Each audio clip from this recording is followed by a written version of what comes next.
Post graduation ನಂದು MD ಬಂದ್ಬಿಟ್ಟು ರಸಶಾಸ್ತ್ರ ಮತ್ತೆ ಭೈಷಜ್ಯ ಕಲ್ಪನಾ.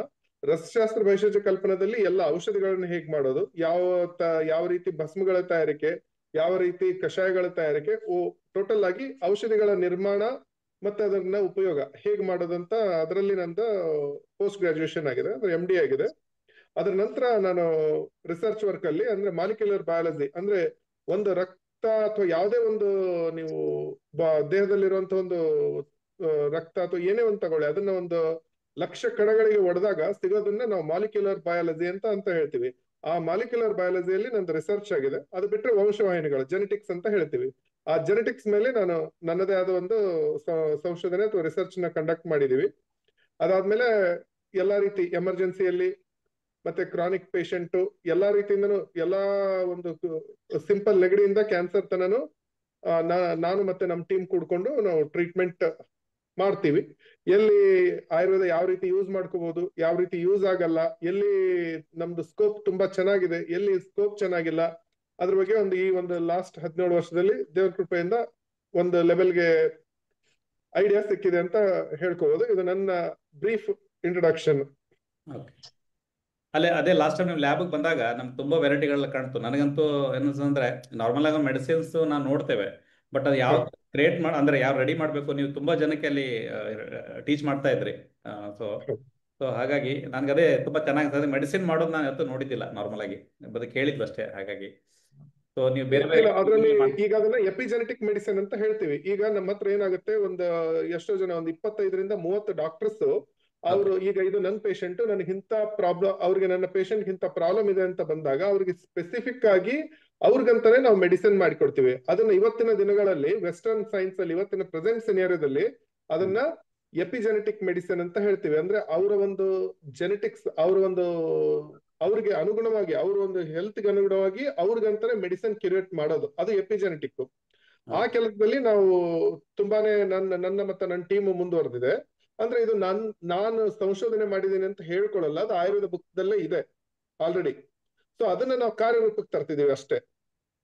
ಸೊ ಇದರಲ್ಲಿ ನಾನು ಕಂಡಿಡಿದಂತದ ಅಫ್ಕೋರ್ಸ್ ಏನಾಗುತ್ತೆ, ನಾವು ದಿನ ಹೋಗ್ತಿದ್ದಂಗೆ ನಮ್ಮ ಎಕ್ಸ್ಪೀರಿಯನ್ಸ್ ಮೇಲೆ ಕೆಲವೊಂದು ನಮ್ದೇ ಆದ ಸ್ವಂತ ಮೆಡಿಸಿನ್ಗಳು ಇವೆ, ಇಲ್ಲ ಅಂತಿಲ್ಲ. ಬಟ್ ಮ್ಯಾಕ್ಸಿಮಮ್ ಒಂದು 85% ಆಯುರ್ವೇದದಲ್ಲಿ ಏನು ಹೇಳಿದೆಯಲ್ಲ ಆ ಮೂಲಭೂತ ಸಿದ್ಧಾಂತದ ಮೇಲೆನೆ ಎಲ್ಲ ನಮ್ಮ ಮೆಡಿಸಿನ್ಗಳು ಮಾಡೋದು. ನಾವು ಇವನ್ ಪೇಷಂಟ್ ಗಳಿಗೆ ಒಂದೇ ಅಲ್ಲ, ಡಾಕ್ಟರ್ಸ್ ಕೂಡ ನಾವು ಕೊಡ್ತೀವಿ. ಓಕೆ, ಅದೇ ನೋಡಿದೆ 4-5 ಬ್ರಾಂಚ್ಗಳಲ್ಲಿ ನಿಮ್ಮ ಪ್ರಾಡಕ್ಟ್ ಎಲ್ಲ ನೋಡಿದೆ ನಾನು. ಸೊ ಹಾಗೆ ನಾನು ಚೆಕ್ ಮಾಡಿದ್ದೀನಿ. ಓಕೆ, ಇದನ್ನ ರನ್ ಮಾಡುತ್ತಾ PPT ಈಗ ಬ್ಯಾಕ್ ಗ್ರೌಂಡ್ ಅಲ್ಲಿ? ಓಕೆ, ಇವಾಗ ಫಸ್ಟ್ ಆಫ್ ಆಲ್ ನಮ್ಗೆ ಆಯುರ್ವೇದ ಅಂದ್ರೆ ಏನು? ಇಲ್ಲಿ ಆಯುರ್ವೇದದಲ್ಲಿ ನಿಮ್ಗೆ ಎಲ್ಲೂ ಚಿಕಿತ್ಸೆ ಅಂತ ಎಲ್ಲೂ ನಿಮಗೆ ಪದನೇ ಕಾಣಲ್ಲ. ಇದು ಆಯುರ್ವೇದ, ಆಯು ಪ್ಲಸ್ ವೇದ, ಆಯುರ್ ಪ್ಲಸ್ ವೇದ. ಆಯುರ್ ಅಂದ್ರೆ ಜೀವನ, ಮತ್ತೆ ವೇದ ಅಂದ್ರೆ ವಿಜ್ಞಾನ. ಆಯುರ್ ಅಂದ್ರೆ ಏನು, ಆಯು ಅಂದ್ರೆ ಏನು, ಅದನ್ನ ನಾವು ಫಸ್ಟ್ ಅರ್ಥ ಮಾಡ್ಕೋಬೇಕು. ಒಬ್ಬ ಮನುಷ್ಯ, ಒಂದು ಗಂಡು ಹೆಣ್ಣು ಒಂದು ಮಗುವಿಗಾಗಿ ಯಾವಾಗ ಅವರು ನನಗ್ ಮಗು ಬೇಕು ಅಂತ ಒಂದು ಕನಸು ಕಂಡು ಅದನ್ನ ಯಾವಾಗ ಅವ್ರು ಕಾರ್ಯರೂಪಕ್ಕೆ ತರಕ್ ಯೋಚನೆ ಮಾಡ್ತಾರಲ್ಲ, ಅಲ್ಲಿಂದ ಆಯುರ್ವೇದ ಪ್ರಿನ್ಸಿಪಲ್ಸ್ ಶುರು ಆಗುತ್ತೆ. ಹೇಗ್ ಶುರು ಆಗುತ್ತೆ? ಈಗ ಗಂಡು ಹೆಣ್ಣು, ನನಗೊಂದು ಒಳ್ಳೆ ಮಗು ಬೇಕು, ಆರೋಗ್ಯವಂತವಾಗಿರೋ ಮಗು ಬೇಕಂತಂದಾಗ ಆ ಒಂದು ಬೀಜ ಶುದ್ಧಿ ಅಥವಾ ಕ್ಷೇತ್ರೀಕರಣ ಅಂತ ಹೇಳ್ತೀವಿ. ಕ್ಷೇತ್ರೀಕರಣ ಅಂದ್ರೆ ಒಂದು ಗಂಡು ಮತ್ತೆ ಹೆಣ್ಣು ಅವರ ಒಂದು, ನಾವು ಓವಮ್ ಮತ್ತೆ ಸ್ಪರ್ಮ್ ಅಂತ ಏನ್ ಹೇಳ್ತೀವಲ್ಲ, ಅದರದ್ದು ಕ್ವಾಲಿಟಿ ಇಂಪ್ರೂವ್ ಮಾಡೋದಕ್ಕೆ ಹಿಡಿದು ಅದನ್ನ ಅವರು ಆ ಒಂದು ಹೆಣ್ಣು ನಾರ್ಮಲ್ ಆಗಿ ಒಳ್ಳೆ ಯಾವುದೇ ತೊಂದರೆ ಇಲ್ಲದೆ ಪ್ರೆಗ್ನೆಂಟ್ ಆಗೋದು, ಅಲ್ಲಿಂದ ಮುಂದೆ ಅದಕ್ಕೆ ಆದ ಗರ್ಭ ಸಂಸ್ಕಾರಗಳಂತ ಬರುತ್ತೆ. 1ನೇ ತಿಂಗಳಲ್ಲಿ ಯಾವ ರೀತಿ ಔಷಧಿ ಕೊಡಬೇಕು, 2ನೇ ತಿಂಗಳಲ್ಲಿ ಯಾವ ರೀತಿ ಔಷಧಿ ಕೊಡಬೇಕು, 3ನೇ ತಿಂಗಳಲ್ಲಿ ಯಾವ ರೀತಿ ಔಷಧಿ ಕೊಡಬೇಕು, ಈ ಒಂದು ಪ್ರತಿ ಒಂದು ಮಾಸಾನುಮಾಸಿಕ ವೃದ್ಧಿ ಅಂತ ಹೇಳ್ತೀವಿ. ಈ ರೀತಿ ಮಾಡಿದಾಗ ಏನಾಗುತ್ತೆ, ಗರ್ಭದಲ್ಲಿರುವಂತ ಒಂದು ಮಗುಗೆ ಏನಾಗುತ್ತೆ, ಯಾವುದೇ ತರಹದ ಪ್ರಾಬ್ಲಮ್ಸ್ ಲೈಕ್ ಜೆನೆಟಿಕ್ ಪ್ರಾಬ್ಲಮ್ ಅಂತ ಹೇಳ್ತೀವಿ, ಆ ಪ್ರಾಬ್ಲಮ್ ಬರ್ದೇನೆ ಮಗುವಿನ ಸರ್ವಾಂಗ ಬೆಳವಣಿಗೆ, ಅಂದ್ರೆ ದೈಹಿಕವಾಗಿ ಮಾನಸಿಕವಾಗಿ ಆ ಮಗುಗೆ ಏನು ಒಂದು ಬೆಳವಣಿಗೆ ಬೇಕೋ ಆ ಬೆಳವಣಿಗೆ ಸಿಗುತ್ತೆ. ಆ ರೀತಿ ಒಂದು ಮಗು ಹುಟ್ಟಿದ ಆರಂಭದಿಂದ ಆ ಮಗು ಜನಿಸಿದ ನಂತರ ಯಾವ ಒಂದು ತಿಂಗಳಲ್ಲಿ ಯಾವ ತರದ್ದು ಇದಾಗ್ಬೇಕು. ಫಾರ್ ಎಕ್ಸಾಂಪಲ್ ಕಿವಿ ಚುಚ್ಚೋದಿರ್ಬೋದು, ಅಥವಾ ಫಸ್ಟ್ ಟೈಮ್ ಹೇರ್ ಕಟ್, ನಾವು ಕ್ಷೌರ ಕರ್ಮ ಅಂತ ಹೇಳ್ತೀವಿ, ಅದು ಇರ್ಬೋದು. ಸ್ಕೂಲ್ ಯಾವಾಗ ಹೋಗ್ಬೇಕು, ಅನ್ನ ಯಾವಾಗ ತಿನ್ನಿಸ್ಬೇಕು, ಹೀಗೆ ಪ್ರತಿಯೊಂದು ಸಂಸ್ಕಾರಗಳನ್ನು ಆಯುರ್ವೇದದಲ್ಲಿ ಹೇಳ್ತಾ ಹೋಗಿದೆ. ಅದಲ್ದೇನೆ ಮುಂದೆ ಆ ಮಗು ಬೆಳವಣಿಗೆ ಆಗ್ತಿದ್ದಂಗೆನೆ ಏನ್ ಕೆಲಸ ಮಾಡ್ಬೇಕು, ಏನ್ ಮಾಡಬಾರ್ದು, ಪ್ರತಿಯೊಂದನ್ನು ಚಿಕಿತ್ಸೆ ಅದಾದ್ಮೇಲೆ ಚಿಕಿತ್ಸೆ ಬರುತ್ತೆ. ಒಬ್ಬ ಮನುಷ್ಯ ಆ ಆರೋಗ್ಯ ತಪ್ಪಿಸ್ಕೊಂಡ್ರೆ ಅಥವಾ ಅವನಿಗೆ ಆರೋಗ್ಯ ಕೆಟ್ಟು ಅಂದ್ರೆ ಏನ್ ಮಾಡ್ಬೇಕು ಏನ್ ಮಾಡ್ಬಾರ್ದು ಇದರಿಂದ ಹಿಡ್ಕೊಂಡು ಡೆತ್ ವರ್ಗುನು. ಸೊ ಹೀಗಾಗಿ ಒಂದು ಮಗು ಜನನ ಆಗ್ಬೇಕು ಅಥವಾ ಮಗು ಪ್ಲಾನ್ ಮಾಡ್ಬೇಕು ಅಂದಾಗಿಂದ ಹಿಡಿದು ಆ ಮಗುವಿನ ಆ ಒಂದು ಮನುಷ್ಯನ ಸಾವಿನ ತನಕನೂ ಒಂದು ಲೈಫ್ ಅಲ್ಲಿ ಏನ್ ಬರುತ್ತೋ ಪ್ರತಿಯೊಂದನ್ನು ಆಯುರ್ವೇದ ಗ್ರಂಥಗಳಲ್ಲಿ ತುಂಬಾ ಕೂಲಂಕುಷವಾಗಿ ತುಂಬಾ ಇನ್ ಡೀಟೇಲ್ ಅದನ್ನ ಎಕ್ಸ್ಪ್ಲೇನ್ ಮಾಡಿದೆ. ಹೀಗಾಗಿ ಇದು ಒಂದು ಆಯುರ್ವೇದ ಬರೀ ಚಿಕಿತ್ಸೆ ಅಲ್ಲ, ಇದು ಒಂದು ಏನಂತ ಹೇಳ್ತೀವಿ, ಒಂದು ಜೀವನದ ವಿಜ್ಞಾನ. ಒಂದು ಟೋಟಲ್ ಒಬ್ಬ ಮನುಷ್ಯನ ಜೀವನದಲ್ಲಿ ಏನ್ ಬರುತ್ತೋ ಅದನ್ನ ಪ್ರತಿಯೊಂದನ್ನು ಇದರಲ್ಲಿ ಹೇಳಲಾಗಿದೆ. ಅದಕ್ಕೆ ಇದನ್ನ ಆಯುರ್ವೇದ ಅಂತ ಹೇಳ್ತೀವಿ. ಅದ ಇಲ್ಲ ಅಂದ್ರೆ ನಾರ್ಮಲ್ ಆಗಿ ಎಲ್ಲದಕ್ಕೂ ಇಂಥ ಚಿಕಿತ್ಸೆ ಅಂತ ಚಿಕಿತ್ಸೆ ಅಂತ ಹೇಳ್ಬೋದಾಗಿತ್ತು. ಅದು ಬಿಟ್ಟು ಇದನ್ನ ಆಯುರ್ವೇದ ಅಂತ ಕರಿಬೇಕಾಗಿತ್ತಂದ್ರೆ ಇದು ನಮ್ಗಿಲ್ಲಿ ಕಂಪ್ಲೀಟ್ ಒಂದು ಜೀವನದ ಒಂದು ವಿಜ್ಞಾನವನ್ನೇ ನಾವು ಕಲಿತೀವಿ ಇಲ್ಲಿ. ಸೊ ಯಾಕೆ ಆಯುರ್ವೇದ ಕಲಿಬೇಕು, ಆಯುರ್ವೇದ ಅಂತ ಕಲಿಯುವಂತ ಒಂದು ಅವಶ್ಯಕತೆ ಏನಿದೆ? ಯಾಕಂದ್ರೆ ಒಬ್ಬ ಮನುಷ್ಯ ನನ್ನ ಜೀವನದಲ್ಲಿ ಏನ್ ಮಾಡ್ಬೇಕು, ನಾನ್ ಮುಂದೆ ಏನಾಗ್ಬೇಕು, ನನ್ನ ಜೀವನದ ಕೊನೆಯ ಆಸೆ ಏನು, ಇವನ್ನೆಲ್ಲ ನಾವು ಯೋಚನೆ ಮಾಡಿದಾಗ ಒಬ್ಬ ಮನುಷ್ಯನಿಗೆ ಧರ್ಮ ಅನ್ನೋದು ಬೇಕು, ಅರ್ಥ ಅನ್ನೋದು ಬೇಕು, ಕಾಮ ಅನ್ನೋದು ಬೇಕು, ಮೋಕ್ಷ ಅನ್ನೋದು ಬೇಕು. ಧರ್ಮದಲ್ಲಿ ಇದು ಯಾವುದೇ ಒಂದು ಧರ್ಮಕ್ಕೆ ಅಥವಾ ಯಾವುದೇ ಒಂದು ಜಾತಿಗೆ ಸಂಬಂಧಪಟ್ಟದಂತಲ್ಲ. ಮನುಷ್ಯ ಧರ್ಮ ಏನು, ಮಾನವ ಧರ್ಮ ಏನು, ನಾನು ಏನ್ ಮಾಡ್ಬೇಕು ಅನ್ನೋದು ಆ ರೀತಿ ಕನ್ಸಿಡರ್ ಮಾಡ್ಬೇಕಿಲ್ಲ. ಅರ್ಥ ಅಂತಂದ್ರೆ ಅದು ದುಡ್ಡಾಗಿರ್ಬೋದು, ಸಂಪತ್ತಾಗಿರ್ಬೋದು, ಅದನ್ನ ನಾನು ಯಾಕೆ ಗಳಿಸ್ಬೇಕು, ಹೇಗೆ ಗಳಿಸ್ಬೇಕು ಅನ್ನೋದು. ಅದು ಬಿಟ್ಟು ಕಾಮ ಅಂದ್ರೆ ಆಸೆಗಳು, ಎಲ್ಲಾ ರೀತಿಯ ಆಸೆಗಳಿರ್ಬೋದು. ನಾನು ಯಾವುದೋ ಒಂದು ಅಚೀವ್ಮೆಂಟ್ ಮಾಡ್ಬೇಕು, ಇಂಥದ್ದೇನೋ ಮಾಡ್ಬೇಕು, ಅಲ್ಲಿ ಆ ರೀತಿ ಡಿಸೈರ್ಸ್. ಮೋಕ್ಷ ಅಂತಂದ್ರೆ ಸಾಲ್ವೇಷನ್ ಅಂತ ಹೇಳ್ತೀವಿ. ಇವನ್ನೆಲ್ಲಾ ನಾವು ಅಚೀವ್ ಮಾಡ್ಬೇಕಂದ್ರೆ ಶಾರೀರಿಕವಾಗಿ ಮತ್ತು ಮಾನಸಿಕವಾಗಿ ನಮ್ಮ ದೈಹಿಕ ಬಲ ಅಂತ ಹೇಳ್ಬೋದು, ಮಾನಸಿಕ ಬಲ ಅಂತ ಹೇಳ್ಬೋದು, ಅದು ತುಂಬಾ ಚೆನ್ನಾಗಿರ್ಬೇಕು. ಅದು ಚೆನ್ನಾಗಿದ್ದಾಗ್ಲೇನೆ ನಾವು ಧರ್ಮ ಮಾಡೋದಿರ್ಬೋದು ಅಥವಾ ಅರ್ಥ ಗಳಿಸೋದಿರ್ಬೋದು, ಮೋಕ್ಷ ಗಳಿಸೋದಿರ್ಬೋದು, ಇವೆಲ್ಲ ಸಾಧ್ಯವಾಗೋದು ಶಾರೀರಿಕ ಮತ್ತು ಮಾನಸಿಕ ಬಲ ಚೆನ್ನಾಗಿದ್ದಾಗ ಮಾತ್ರ ನಾವು ಗಳಿಸಕ್ ಸಾಧ್ಯ. ಅದಕ್ಕೋಸ್ಕರ ನಾವು ಆಯುರ್ವೇದನ ಕಲಿಬೇಕು. ಅವಾಗ ಅದರಲ್ಲಿ ಹೇಳಿರುವಂತ ರೀತಿ ನೀತಿಗಳನ್ನ, ಊಟ ಉಪಚಾರಗಳನ್ನ, ಅಥವಾ ನಮ್ಮ ವಿಹಾರ ಅಂದ್ರೆ ನಾವು ಏನ್ ಮಾಡ್ಬೇಕು ಏನ್ ಮಾಡ್ಬಾರ್ದು, ಯಾವ ತರದ ಎಕ್ಸರ್ಸೈಸ್ ಮಾಡ್ಬೇಕು, ಇವನ್ನೆಲ್ಲ ಪ್ರತಿಯೊಂದು ಅಳವಡಿಸ್ಕೊಂಡು ಅದರಲ್ಲಿ ಹೇಳಿದಂತ ಚಿಕಿತ್ಸೆಗಳನ್ನ ನಾವು ಫಾಲೋ ಮಾಡಿದಾಗ ನಮ್ಮ ಆರೋಗ್ಯ ಚೆನ್ನಾಗಿರುತ್ತೆ. ನಮ್ಮ ಆರೋಗ್ಯ ಚೆನ್ನಾಗಿದ್ದಾಗ ನಾವು ಮೋಕ್ಷ ಗಳಿಸಬಹುದು. ಅದಕ್ಕೋಸ್ಕರ ನಾವು ಆಯುರ್ವೇದನ ಕಲಿಬೇಕು. Next slide please. ಓಕೆ ಗುರುಗಳು, ಇನ್ನೊಂದು, ಈಗ ನಾರ್ಮಲ್ ಆಗಿ ನಾವು ಇದೇ ಟೈಮಲ್ಲಿ ಅದೇ ಟೈಮಲ್ಲಿ ತಿನ್ಬೇಕಂತ ಈಗ ಆಯುರ್ವೇದ ಆಲ್ರೆಡಿ ಮೆನ್ಷನ್ ಮಾಡಿದೆ. ಸೊ ನಾವು ಚಿಕಿತ್ಸಾ ಪದ್ಧತಿಯಿಂದ ಕಲಿಯೋದಕ್ಕಿಂತ ಈ ತರ ಆಯುರ್ವೇದದಲ್ಲಿ ಫಸ್ಟೇ ಕಲ್ತಾಗ ಅದ್ರ ಬಗ್ಗೆ ಮಾಹಿತಿ ತುಂಬಾ ಚೆನ್ನಾಗಿರುತ್ತೆ. ಅವಾಗ ಆ ಒಂದು ಕಾಲಘಟ್ಟದಲ್ಲಿ ಆ ಒಂದು ಹಣ್ಣನ್ನ ಅಥವಾ ಆಹಾರವನ್ನ ಅಥವಾ ಆ ಒಂದು ಭೂಮಿಯಲ್ಲಿ ಅದು ಬರುತ್ತೆ. ಫರ್ದರ್ ಮೋರ್ ನೆಕ್ಸ್ಟ್ ಕ್ಲಾಸ್ ಅಲ್ಲಿ ದಿನಚರ್ಯ ಅಂತ ಬರುತ್ತೆ. ದಿನಚರ್ಯದಲ್ಲಿ ಯಾವಾಗ ಎದ್ದೇಳ್ಬೇಕು, ಯಾವಾಗ ನೀರ್ ಕುಡಿಬೇಕು, ಯಾವಾಗ ಎಕ್ಸರ್ಸೈಸ್ ಮಾಡ್ಬೇಕು, ಯಾವಾಗ ತಿನ್ಬೇಕು, ಯಾವ ರೀತಿ ತಿನ್ಬೇಕು, ಯಾವಾಗ ಸ್ನಾನ ಮಾಡ್ಬೇಕು, ಯಾವಾಗ ಸ್ನಾನ ಮಾಡಬಾರ್ದು, ಅವು ಪ್ರತಿಯೊಂದು ದಿನಚರ್ಯದಲ್ಲಿ ಬರುತ್ತೆ. ಸೊ ಅಂದ್ರೆ ಇವು ಅವರು ಯಾಕೆ ನಾನು ಇದನ್ನ ಮಾಡ್ಬೇಕು, ಯಾಕೆ ಇದೇ ಟೈಮ್ಗೆ ತಿನ್ಬೇಕು ಅಂತ ಅವ್ರಿಗೆ ಅರ್ಥ ಆಗ್ಬೇಕಂದ್ರೆ ಅವ್ರು ಸ್ವಲ್ಪ ಅರ್ಥ ಮಾಡ್ಕೋಬೇಕು. ಸ್ವಲ್ಪ ಕಾಂಪ್ಲಿಕೇಟೆಡ್ ಇರುತ್ತೆ ಇಂಟ್ರೊಡಕ್ಷನ್ ಕ್ಲಾಸ್, ಬಟ್ ಅದೆಲ್ಲದಕ್ಕೂ ಬೇಸ್ ಆಗೋದು ನನ್ನ ದಿನಚರ್ಯ. ಅದೇನೇನ್ ನಾವೀಗ ವೆಸ್ಟರ್ನ್ ಸೈನ್ಸ್ ಅಲ್ಲಿ ನಾವು ಸರ್ಕೇಡಿಯನ್ ರಿದಮ್ ಅಂತ ಹೇಳ್ತೀವಲ್ಲ, ಅದು ನನಗೆ ಅರ್ಥ ಆಗ್ಬೇಕಂದ್ರೆ ಅರ್ಥ ಮಾಡ್ಕೊಂಡಾಗ ಅವ್ರಿಗೆ ಏನಾಗುತ್ತೆ, ಬೇಗ ಓಕೆ ಇದೇ ಕಾರಣದಿಂದ ನಾನು ಇದೇ ಟೈಮ್ ನಲ್ಲಿ ತಿನ್ಬೇಕು ಅಂತ ಒಂದು ಸೈಂಟಿಫಿಕ್ ಬ್ಯಾಕ್ ಗ್ರೌಂಡ್ ಸಿಗುತ್ತೆ. ನಾನು ಬರೀ ಈಗ ನಾನು 12ರಿಂದ 1 ಗಂಟೆ ಮಧ್ಯದಲ್ಲಿನೇ ಇವ್ರು ಊಟ ಮಾಡ್ಬೇಕು ಅಂತ ಹೇಳಿದೆ ಇಟ್ಕೊಳ್ಳಿ. ಯಾಕೆ ಅವಾಗ್ಲೇ ಊಟ ಮಾಡ್ಬೇಕು ಅಂತಂದ್ರೆ ಮತ್ತೆ ನಾನು ಇವನ್ನೆಲ್ಲ ಹೇಳ್ಬೇಕಾಗತ್ತೆ. ಅದಕ್ಕೆ ಇದನ್ನ ನಾನು ಒಂದು ಇಂಟ್ರೊಡಕ್ಷನ್ ಕ್ಲಾಸ್ ತರ ಮಾಡ್ತಿದ್ದೀನಿ. ಇದನ್ನ ಮಾಡಿದ ಮೇಲೆ ಸ್ವಲ್ಪ ಇದು ಡೈಜೆಸ್ಟ್ ಮಾಡ್ಕೊಳ್ಳೋದಕ್ಕೆ ಒಂಚೂರು ಟೈಮ್ ಹಿಡಿಬಹುದು, ಬಟ್ ಇದು ಮಚ್ ನೀಡೆಡ್. ಆಮೇಲೆ ಏನಾಗುತ್ತೆ, ಮುಂದಿನ ಪ್ರತಿಯೊಂದು ಕ್ಲಾಸ್ಗಳು ಅವ್ರಿಗೆ ಈಸಿಯಾಗಿ ಅರ್ಥ ಆಗ್ತಾ ಹೋಗುತ್ತೆ. ಸೊ ನೆಕ್ಸ್ಟ್ ಪಂಚಮಹಾಭೂತಗಳು. ಈಗ ಪ್ರತಿಯೊಂದು ಆಯುರ್ವೇದದ ಕಾನ್ಸೆಪ್ಟ್, ಅದು ನ್ಯಾಚುರೋಪತಿ ಮತ್ತೆ ಯೋಗ ಇರ್ಬೋದು, ಆಯುರ್ವೇದ ಇರ್ಬೋದು, ಎಲ್ಲವೂ ಬಂದ್ಬಿಟ್ಟು ಈ ಪಂಚಮಹಾಭೂತದ ಪರಿಕಲ್ಪನೆಗಳ ಮೇಲೆನೆ ನಿಂತಿದೆ. ಆ ಪಂಚಮಹಾಭೂತಗಳು ಅಥವಾ 5 greatest element of the nature ನಾವೇನ್ ಹೇಳ್ತೀವಿ ಅಂದ್ರೆ ವಾಯು, ಪೃಥ್ವಿ, ಅಗ್ನಿ, ಜಲ, ಆಕಾಶ ಅಂತ ಹೇಳ್ತೀವಿ. ನಮ್ಮ ಬುಕ್ ಅಲ್ಲಿ ಸ್ಟಾರ್ಟಿಂಗ್ ಅಲ್ಲೇ ಆಚಾರ್ಯ ಅಂದ್ರೆ ಋಷಿಮುನಿಗಳು ಏನಂತ ಬರೀತಾರಂದ್ರೆ, ಯಥಾ ಬ್ರಹ್ಮಾಂಡ ತಥಾ ಪಿಂಡಾಂಡ, ಅಂದ್ರೆ ಒಂದು ಈ ಒಂದು ಜಗತ್ತು ಹೇಗೆ ನಿರ್ಮಾಣ ಆಗಿದೆಯಲ್ಲ ಹಾಗೆ ಕೂಡ ನಮ್ಮ ಒಂದು ದೇಹ, ನಮ್ಮ ದೇಹ ಕೂಡ ಅದೇ ರೀತಿ ಅದೇ ಪಂಚಮಹಾಭೂತಗಳ ಕಲ್ಪನೆ ಅಥವಾ ಜಗತ್ತು ಹೇಗೆ ನಿರ್ಮಾಣ ಆಗಿದೆ ಅದೇ ಸೇಮ್ ಎಲಿಮೆಂಟ್ ಇಂದ ನಮ್ಮ ಬಾಡಿ ಕೂಡ ನಿರ್ಮಾಣ ಆಗಿದೆ. ಹೀಗಾಗಿ ಜಗತ್ತಿನಲ್ಲಿ ಅಂದ್ರೆ ಆ, ನಿಸರ್ಗದಲ್ಲಿ ಅಥವಾ ಪರಿಸರದಲ್ಲಿ ಆಗುವಂತ ಪ್ರತಿಯೊಂದು ಚೇಂಜಸ್ ಕೂಡ ನಮ್ಮ ದೇಹದ ಮೇಲೆ ಪರಿಣಾಮ ಬೀರ್ತಾ ಹೋಗುತ್ತೆ. ಸೊ ಅದು ಮಳೆ ಬಂದಾಗ ಬರುವಂತ ಚೇಂಜಸ್ ಇರ್ಬೋದು, ಅಥವಾ ಬಿಸಿಲು ಜಾಸ್ತಿ ಆದಾಗ ಬರುವಂತ ಚೇಂಜಸ್ ಇರ್ಬೋದು, ಅಥವಾ ಗಾಳಿ ಜಾಸ್ತಿ ಆದಾಗ ಬರುವಂತ ಪ್ರಾಬ್ಲಮ್ ಇರ್ಬೋದು.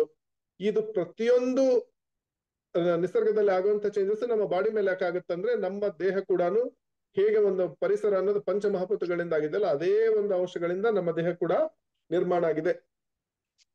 Next slide.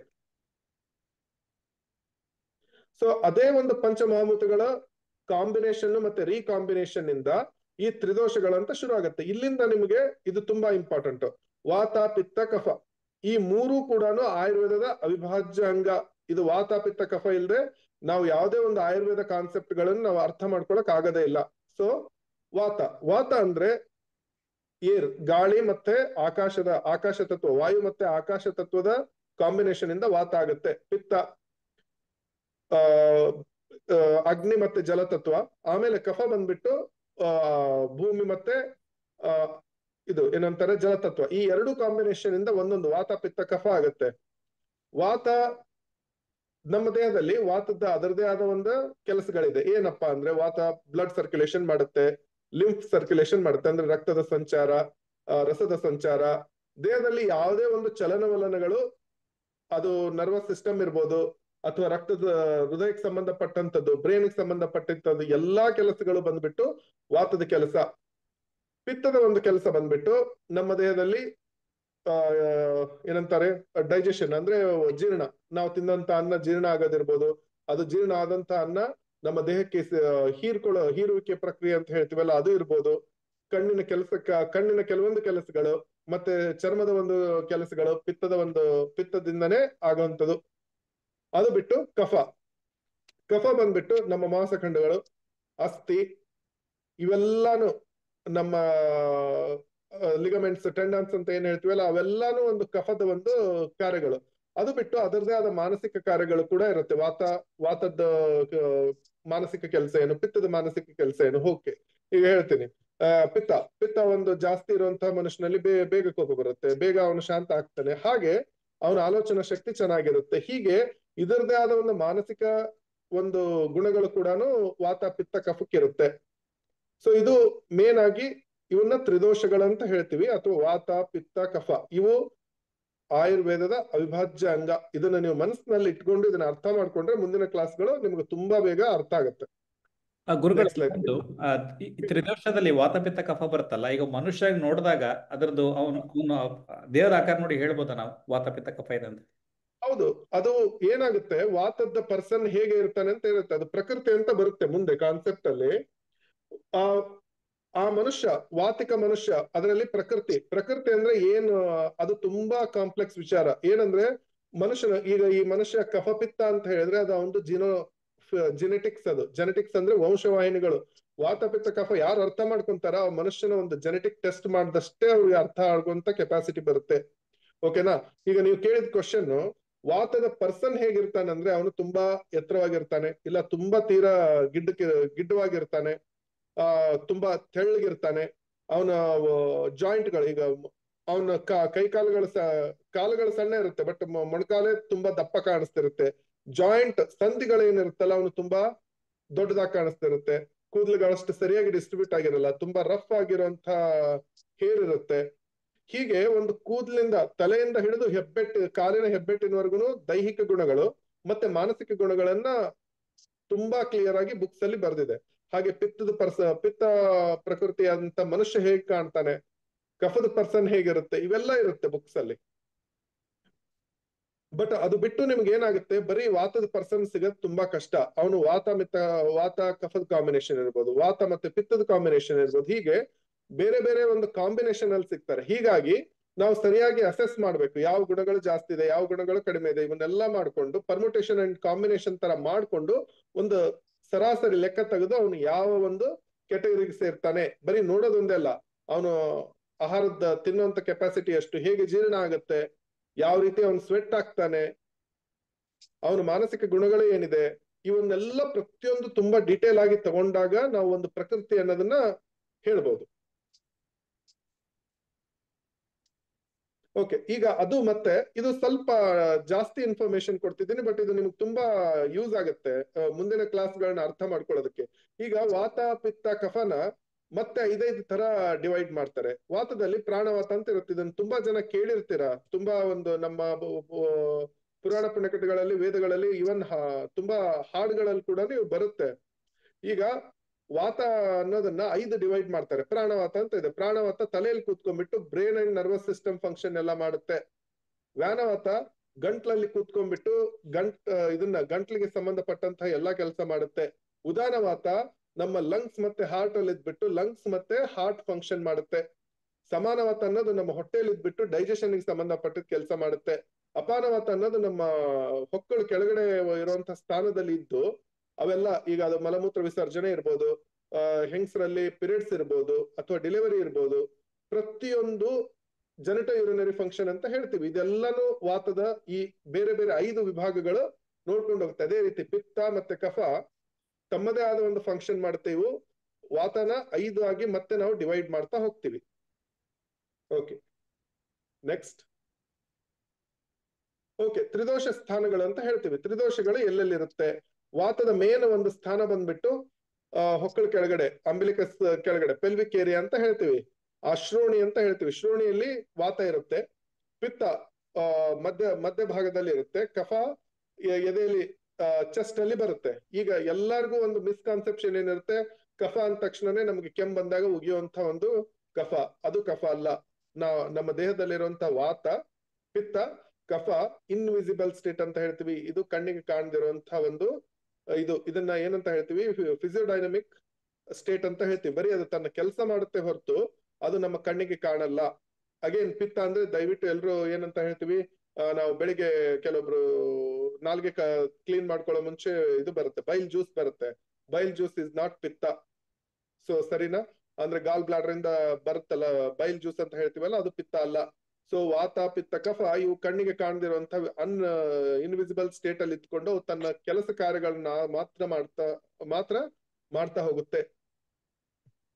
ನೆಕ್ಸ್ಟ್. ಓಕೆ, ಇದು ಅಗೇನ್ ಕೋಷ್ಟ. ಇದು ತುಂಬಾ ಇಂಟ್ರೆಸ್ಟಿಂಗ್ ಆಗಿರುತ್ತೆ. ಕೋಷ್ಟ ಅಂದ್ರೆ ಟೋಟಲಿ ನಮ್ಮ ಎದೆ ಮತ್ತು ಹೊಟ್ಟೆ ಭಾಗಗಳನ್ನ ಕೂಡ್ಕೊಂಡು ಅದನ್ನ ಕೋಷ್ಟ ಅಂತ ಹೇಳ್ತೀವಿ. ಅದರಲ್ಲಿ ಮೃದು ಮತ್ತೆ ಮಧ್ಯ, ಕ್ರೂರ ಅಂತ ಹೇಳ್ತೀವಿ. ಈಗ ತುಂಬಾ ಸಿಂಪಲ್ ಆಗಿ ಹೇಳ್ತೀನಿ.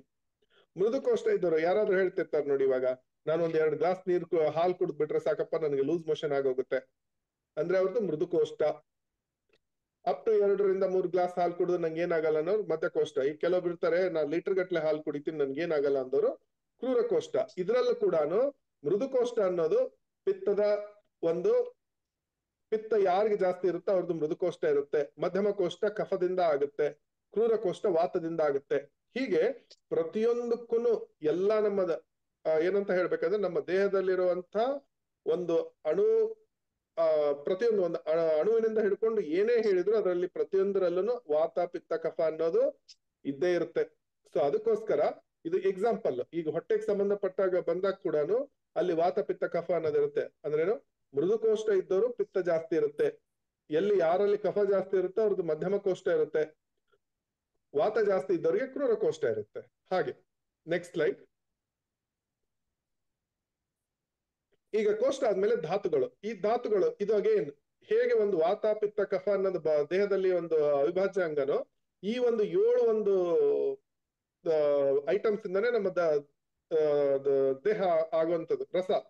ರಸ ಅಂದ್ರೆ ಲಿಂಫ್ ಅಂತ ಹೇಳ್ತೀವಿ. ಅದು ಒಂಥರ ನೀರಿನ ಅಂಶ ಬಾಡಿಯಲ್ಲಿ. ರಕ್ತ ಎಲ್ಲರಿಗೂ ಗೊತ್ತು.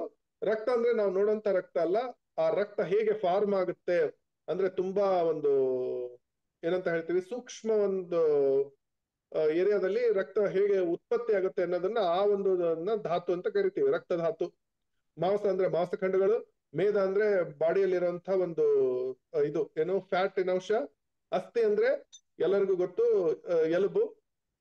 ಮತ್ತೆ ಮಜ್ಜ ಅಂದ್ರೆ ಬಂದ್ಬಿಟ್ಟು ಬೋನ್ ಮ್ಯಾರೋ. ಬೋನ್ ಮ್ಯಾರೋ ಅಂದ್ರೆ ಇವಾಗ ನಾರ್ಮಲಿ ಈಗ ಬೋನ್ ನಲ್ಲಿ ಹೇಗೆ ಇದು ಇರುತ್ತಲ್ಲ, ಬೋನ್ ನಲ್ಲಿ ಇರುವಂತಹದ್ದು ಒಂದು ವಸ್ತು ಮಜ್ಜ.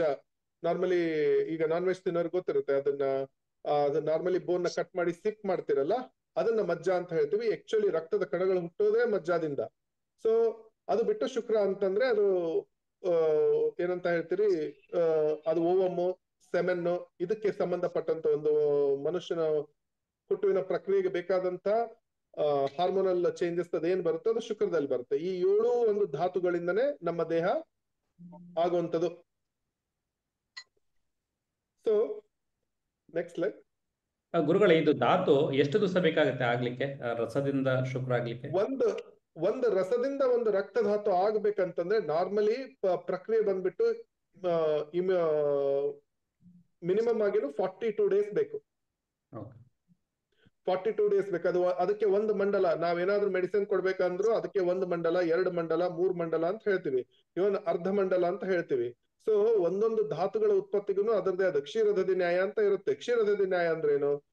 ಹಾಲಿನಿಂದ ಮೊಸರು ಹೇಗಾಗತ್ತೆ, ಮೊಸರಿನಿಂದ ಮಜ್ಜಿಗೆ ಹೇಗಾಗತ್ತೆ, ಬೆಣ್ಣೆ ಹೇಗೆ ಉತ್ಪತ್ತಿ ಆಗುತ್ತೆ, ಬೆಣ್ಣೆಯಿಂದ ತುಪ್ಪ ಹೇಗಾಗತ್ತೆ, ಅದೇ ರೀತಿ ಈ ರಸದಿಂದ ರಕ್ತ ಆಗ್ಬೇಕಾದ್ರೆ ಏನೊಂದು ಪ್ರಕ್ರಿಯೆ ಇದೆ, ರಕ್ತದಿಂದ ಮಾಂಸ ಹೇಗೆ ಉತ್ಪತ್ತಿ ಆಗುತ್ತೆ, ಅದರದೇ ಆದ ಒಂದು ಇದಿದೆ. ಈಗ ರಸದಿಂದ ಮಾಂಸ ಆಗ್ಬೇಕಂದ್ರೆ ಅಲ್ಲಿ ಒಂದು ಮೆಟಬಾಲಿಕ್ ಫ್ಯಾಕ್ಟರ್ಸ್ ಅಂತ ಹೇಳ್ತೀವಿ, ಅದನ್ನ ಧಾತ್ವಾಗ್ನಿ ಅಗ್ನಿ ಅಂದ್ರೆ ರಸದಿಂದ ರಕ್ತ ಹಾಗೆ ಆಗಲ್ಲ. ಅಲ್ಲಿ ಕೂಡ ನಮ್ಮ ಒಂದು ಪಚನ ಕ್ರಿಯೆ ಅಥವಾ ಡೈಜೆಷನ್ ಕ್ರಿಯೆ ಚೆನ್ನಾಗಿದ್ದಾಗ ಮಾತ್ರ ರಕ್ತದಿಂದ ಮಾಂಸ ಆಗಕ್ ಸಾಧ್ಯ. ಈಗ ಹಾಗಾದ್ರೆ ಈಗ ಒಂದು ಯಾವ್ದು ಊಟ ಮಾಡಿದಾಗ ಅದು ನಮ್ಮ ರಕ್ತದಲ್ಲಿ ಹೋಗಿ ನಮ್ಮ ಶುಕ್ರ ಆಗ್ಬೇಕಂತಂದ್ರೆ 42 ದಿವಸ ಬೇಕಾಗುತ್ತೆ ಹೆಚ್ಚು ಕಡಿಮೆ? ಅಲ್ಲಲ್ಲ, ನೀವು 42 ದಿವಸ ಅಲ್ಲ, ಅಲ್ಲಿ ಆಲ್ಮೋಸ್ಟ್ ಒಂದು 2 ಮಂಡಲ ಬೇಕಾಗುತ್ತೆ. ಅಂದ್ರೆ 84 ದಿವಸಕ್ಕೆ ಹೋಗುತ್ತೆ ಅದು. ಸ್ಲೋ ಅದು ಅಷ್ಟೇ ಇರುತ್ತಾ ಅಥವಾ ಸ್ಲೋ ಆಗುತ್ತಾ? ಅಂದ್ರೆ ಇಲ್ಲ, ಅದು ಜಾಸ್ತಿ ಸ್ಲೋ ಆಗಲ್ಲ. ಅಲ್ಲೇ ಅಗ್ನಿಯ ಒಂದು ಕೆಲಸ ಬರೋದು. ಅಗ್ನಿ ಅಂತಂದ್ರೆ ಡೈಜೆಸ್ಟಿವ್ ಫ್ಯಾಕ್ಟರ್ಸ್. ಯಾರಲ್ಲಿ ಒಂದು ಧಾತ್ವಾಗ್ನಿಗಳು ಸರಿ ಇರಲ್ವೋ, ನಾನ್ ತಿಂದಿದ್ದೆಲ್ಲ ಚೆನ್ನಾಗಿ ಜೀರ್ಣ ಆಗುತ್ತೆ, ನನ್ಗೆ ಮತ್ತೆ ಮತ್ತೆ ಹಸು ಆಗ್ತಿರುತ್ತೆ, ಬಟ್ ಡಾಕ್ಟರ್ಸ್ ಹೇಳ್ತಿದ್ದಾರೆ ನಿನಗೆ ಮಜಲ್ ಸರಿಯಾಗಿಲ್ಲ ಅಂತಂದ್ರೆ ಅಲ್ಲೇನಾಗುತ್ತೆ, ನೀವು ತಿಂದಂತ ಅನ್ನ ಕರಗ್ತಿರುತ್ತೆ ಮನುಷ್ಯನಲ್ಲಿ, ಬಟ್ ಅದು ಉತ್ತರೋತ್ತರವಾಗಿ ರಕ್ತ ಆಗಿರ್ಲಿಕ್ಕಿಲ್ಲ, ಮಾಂಸಗಳಾಗಿರ್ಲಿಕ್ಕಿಲ್ಲ. ಅಲ್ಲೇನ್ ಮಾಡ್ಬೇಕು, ಅಲ್ಲಿ ಬರೀ ನಾನು ಹಸುವಾಗೋದಕ್ಕೆ ಔಷಧಿ ಕೊಡೋಷ್ಟಿರಲ್ಲ, ಅಲ್ಲಿ ನಾನು ಮಾಂಸ ಒಂದು ಉತ್ಪತ್ತಿ ಆಗುವಂತ ಒಂದು ಅಗ್ನಿ ಪ್ರಕ್ರಿಯೆನ ನಾನು ಹೆಚ್ಚು ಮಾಡ್ಬೇಕು. ಓಕೆ, ಅಬ್ಸರ್ವ್ ಮಾಡ್ತಾರಲ್ಲ ನಿಮ್ ಪ್ರಕಾರ? ಹೌದು. ಸೊ ಅದನ್ನ ನಾವು ಕೊಡ್ಬೇಕು. ಈಗ ಫಾರ್ ಎಕ್ಸಾಂಪಲ್ ನಾವು ಇದನ್ನ ಕಾಳು ಮೆಣಸನ್ನೇ ತಿಂದ್ಬಿಟ್ರೆ ನಂದು ಅಗ್ನಿ ಹೆಚ್ಚಾಗತ್ತೆ, ಹಸು ಹೆಚ್ಚಾಗತ್ತೆ ಅಂತಂದು ಎಲ್ಲಾ ಕಡೆನೂ ನಾನು ಕಾಳು ಮೆಣಸನ್ನೇ ಕೊಡಕ್ ಆಗಲ್ಲ. ಸೊ ಫಾರ್ ಎಕ್ಸಾಂಪಲ್ ಒಬ್ರಿಗೆ ಮಾಂಸ ಧಾತು ಸರಿ ಇಲ್ಲ ಅಂದ್ರೆ ಮಾಂಸರೋಹಿಣಿ ಅಂತ ಒಂದು ಪ್ಲಾಂಟ್ ಬರುತ್ತೆ. ಆ ಮಾಂಸರೋಹಿಣಿನ ಕೊಟ್ರೆ ಅವ್ರಿಗೆ ಮಾಂಸದ ಉತ್ಪತ್ತಿ ಹೆಚ್ಚಾಗುತ್ತೆ. ಈಗ ರಕ್ತ ಒಬ್ಬೊಬ್ರಿಗೆ ಇರಲ್ಲ, ನೀವು ರಕ್ತ ಚೆನ್ನಾಗಿರಲ್ಲ ಅಂದ್ಬಿಟ್ಟು ಅಲ್ಲಿ ಡೈಜೆಷನ್ ಎಲ್ಲ ಚೆನ್ನಾಗಿದೆ, ತಿಂತಾರೆ, ಚೆನ್ನಾಗಿ ಡೈಜೆಸ್ಟ್ ಆಗುತ್ತೆ, ಎಲ್ಲ ಆಗುತ್ತೆ, ರಕ್ತದ ಉತ್ಪತ್ತಿ ಸರಿ ಇಲ್ಲ ಅಂದಾಗ ರಕ್ತದ ಒಂದು ಉತ್ಪತ್ತಿಗೆ ಬೇಕಾದಂತ ಹರಿತ ಮಂಜರಿ ಅಂತ ಒಂದು ಪ್ಲಾಂಟ್ ಬರುತ್ತೆ, ಅಥವಾ ಪಟೋಲಾ ಅಂತ ಬರುತ್ತೆ, ಮುಸ್ತಾ ಅಂತ ಬರುತ್ತೆ. ಅದನ್ನು ಕೊಟ್ಟಾಗ ರಕ್ತದ ಉತ್ಪತ್ತಿ ಹೆಚ್ಚಾಗುತ್ತೆ. ಸರಿ, ಅಗ್ನಿ ನಾ ಹೇಳಿದ್ನಲ್ಲ, ಕೋಷ್ಟ ಅಗ್ನಿ. ಕೋಷ್ಟ ಅಂದ್ರೆ ಹೊಟ್ಟೆ ಅಂತ ಹೇಳಿದೆ. ಹೊಟ್ಟೆಯಲ್ಲಿ ಇರುವಂತ ಅಗ್ನಿ ಅಂದ್ರೇನು? ನಾವು ತಿಂದಂತ ಅನ್ನವನ್ನು ಪಚನ ಮಾಡುವುದು, ಹೀರುವಿಕೆ ಮಾಡುವ ಪ್ರಕ್ರಿಯೆನ ನಾವು ಕೋಷ್ಟ ಅಗ್ನಿ ಅಂತ ಹೇಳ್ತೀವಿ. ಅದು ಹೊಟ್ಟೆಯಲ್ಲಿ ಕುತ್ಕೊಂಡು ನೀವು ತಿಂದಂತ ಅನ್ನನ ಜೀರ್ಣ ಮಾಡುವಂತ ಕೆಲಸ ಮಾಡುತ್ತೆ. ಧಾತ್ವಾಗ್ನಿ ಅಂದ್ರೆ ರಸ, ರಕ್ತ, ಮಾಂಸ, ಈ 7 ಒಂದು ಧಾತುಗಳೇನಿದಾವಲ್ಲ ಅದನ್ನ ಒಂದು ಉತ್ಪತ್ತಿ ಮಾಡುವಂತ ಕೆಲಸ ಧಾತ್ವಾಗ್ನಿ ಮಾಡ್ತಿರುತ್ತೆ. ಸೊ ಎಲ್ಲವಾಗ್ಲೂ ನಾನು ಕಾಳು ಮೆಣಸು ತಿಂದೆ, ಪಿಪ್ಪಲಿ ತಿಂದೆ, ಅಥವಾ ನಾನು ಚಿತ್ರಕ ತಿಂದೆ, ಇವೇ ಎಲ್ಲ ತಿಂದ್ಬಿಟ್ರೆ ಧಾತುಗಳ ಉತ್ಪತ್ತಿ ಸರಿಯಾಗುತ್ತೆ ಅಂತ ಯಾವುದೇ ಒಂದು ಎವಿಡೆನ್ಸಸ್ ಇಲ್ಲ. ಅದಕ್ಕೆ ಸಂಬಂಧಪಟ್ಟಂಗೆ ಪ್ರತಿಯೊಂದನ್ನು ನಾವು ತುಂಬಾ ಸ್ಪೆಸಿಫಿಕ್ ಆದಂತ ಮೆಡಿಸಿನ್ ಕೊಡ್ಬೇಕು. ಅವಾಗ ಏನಾಗುತ್ತೆ, ಧಾತುಗಳ ಉತ್ಪತ್ತಿ ಪ್ರಕ್ರಿಯೆ ಹೆಚ್ಚಾಗುತ್ತೆ. ಎಕ್ಸಾಂಪಲ್, ಇವಾಗ ಶುಕ್ರ ಧಾತು ಹೆಚ್ಚಾಗ್ಬೇಕಂದ್ರೆ ಕಪಿಕಚ್ಚು, ಅಶ್ವಗಂಧ, ಅವು ಜೀರ್ಣಾಂಗಕ್ಕೆ ಸಂಬಂಧಪಟ್ಟಿಲ್ಲ, ಬಟ್ ಶುಕ್ರ ಧಾತುವಿನ ಉತ್ಪತ್ತಿಗೆ ಹೆಚ್ಚಾಗುವಂತ ಒಂದು ಅವು ಇದು ಮೆಡಿಸಿನ್ಗಳವು.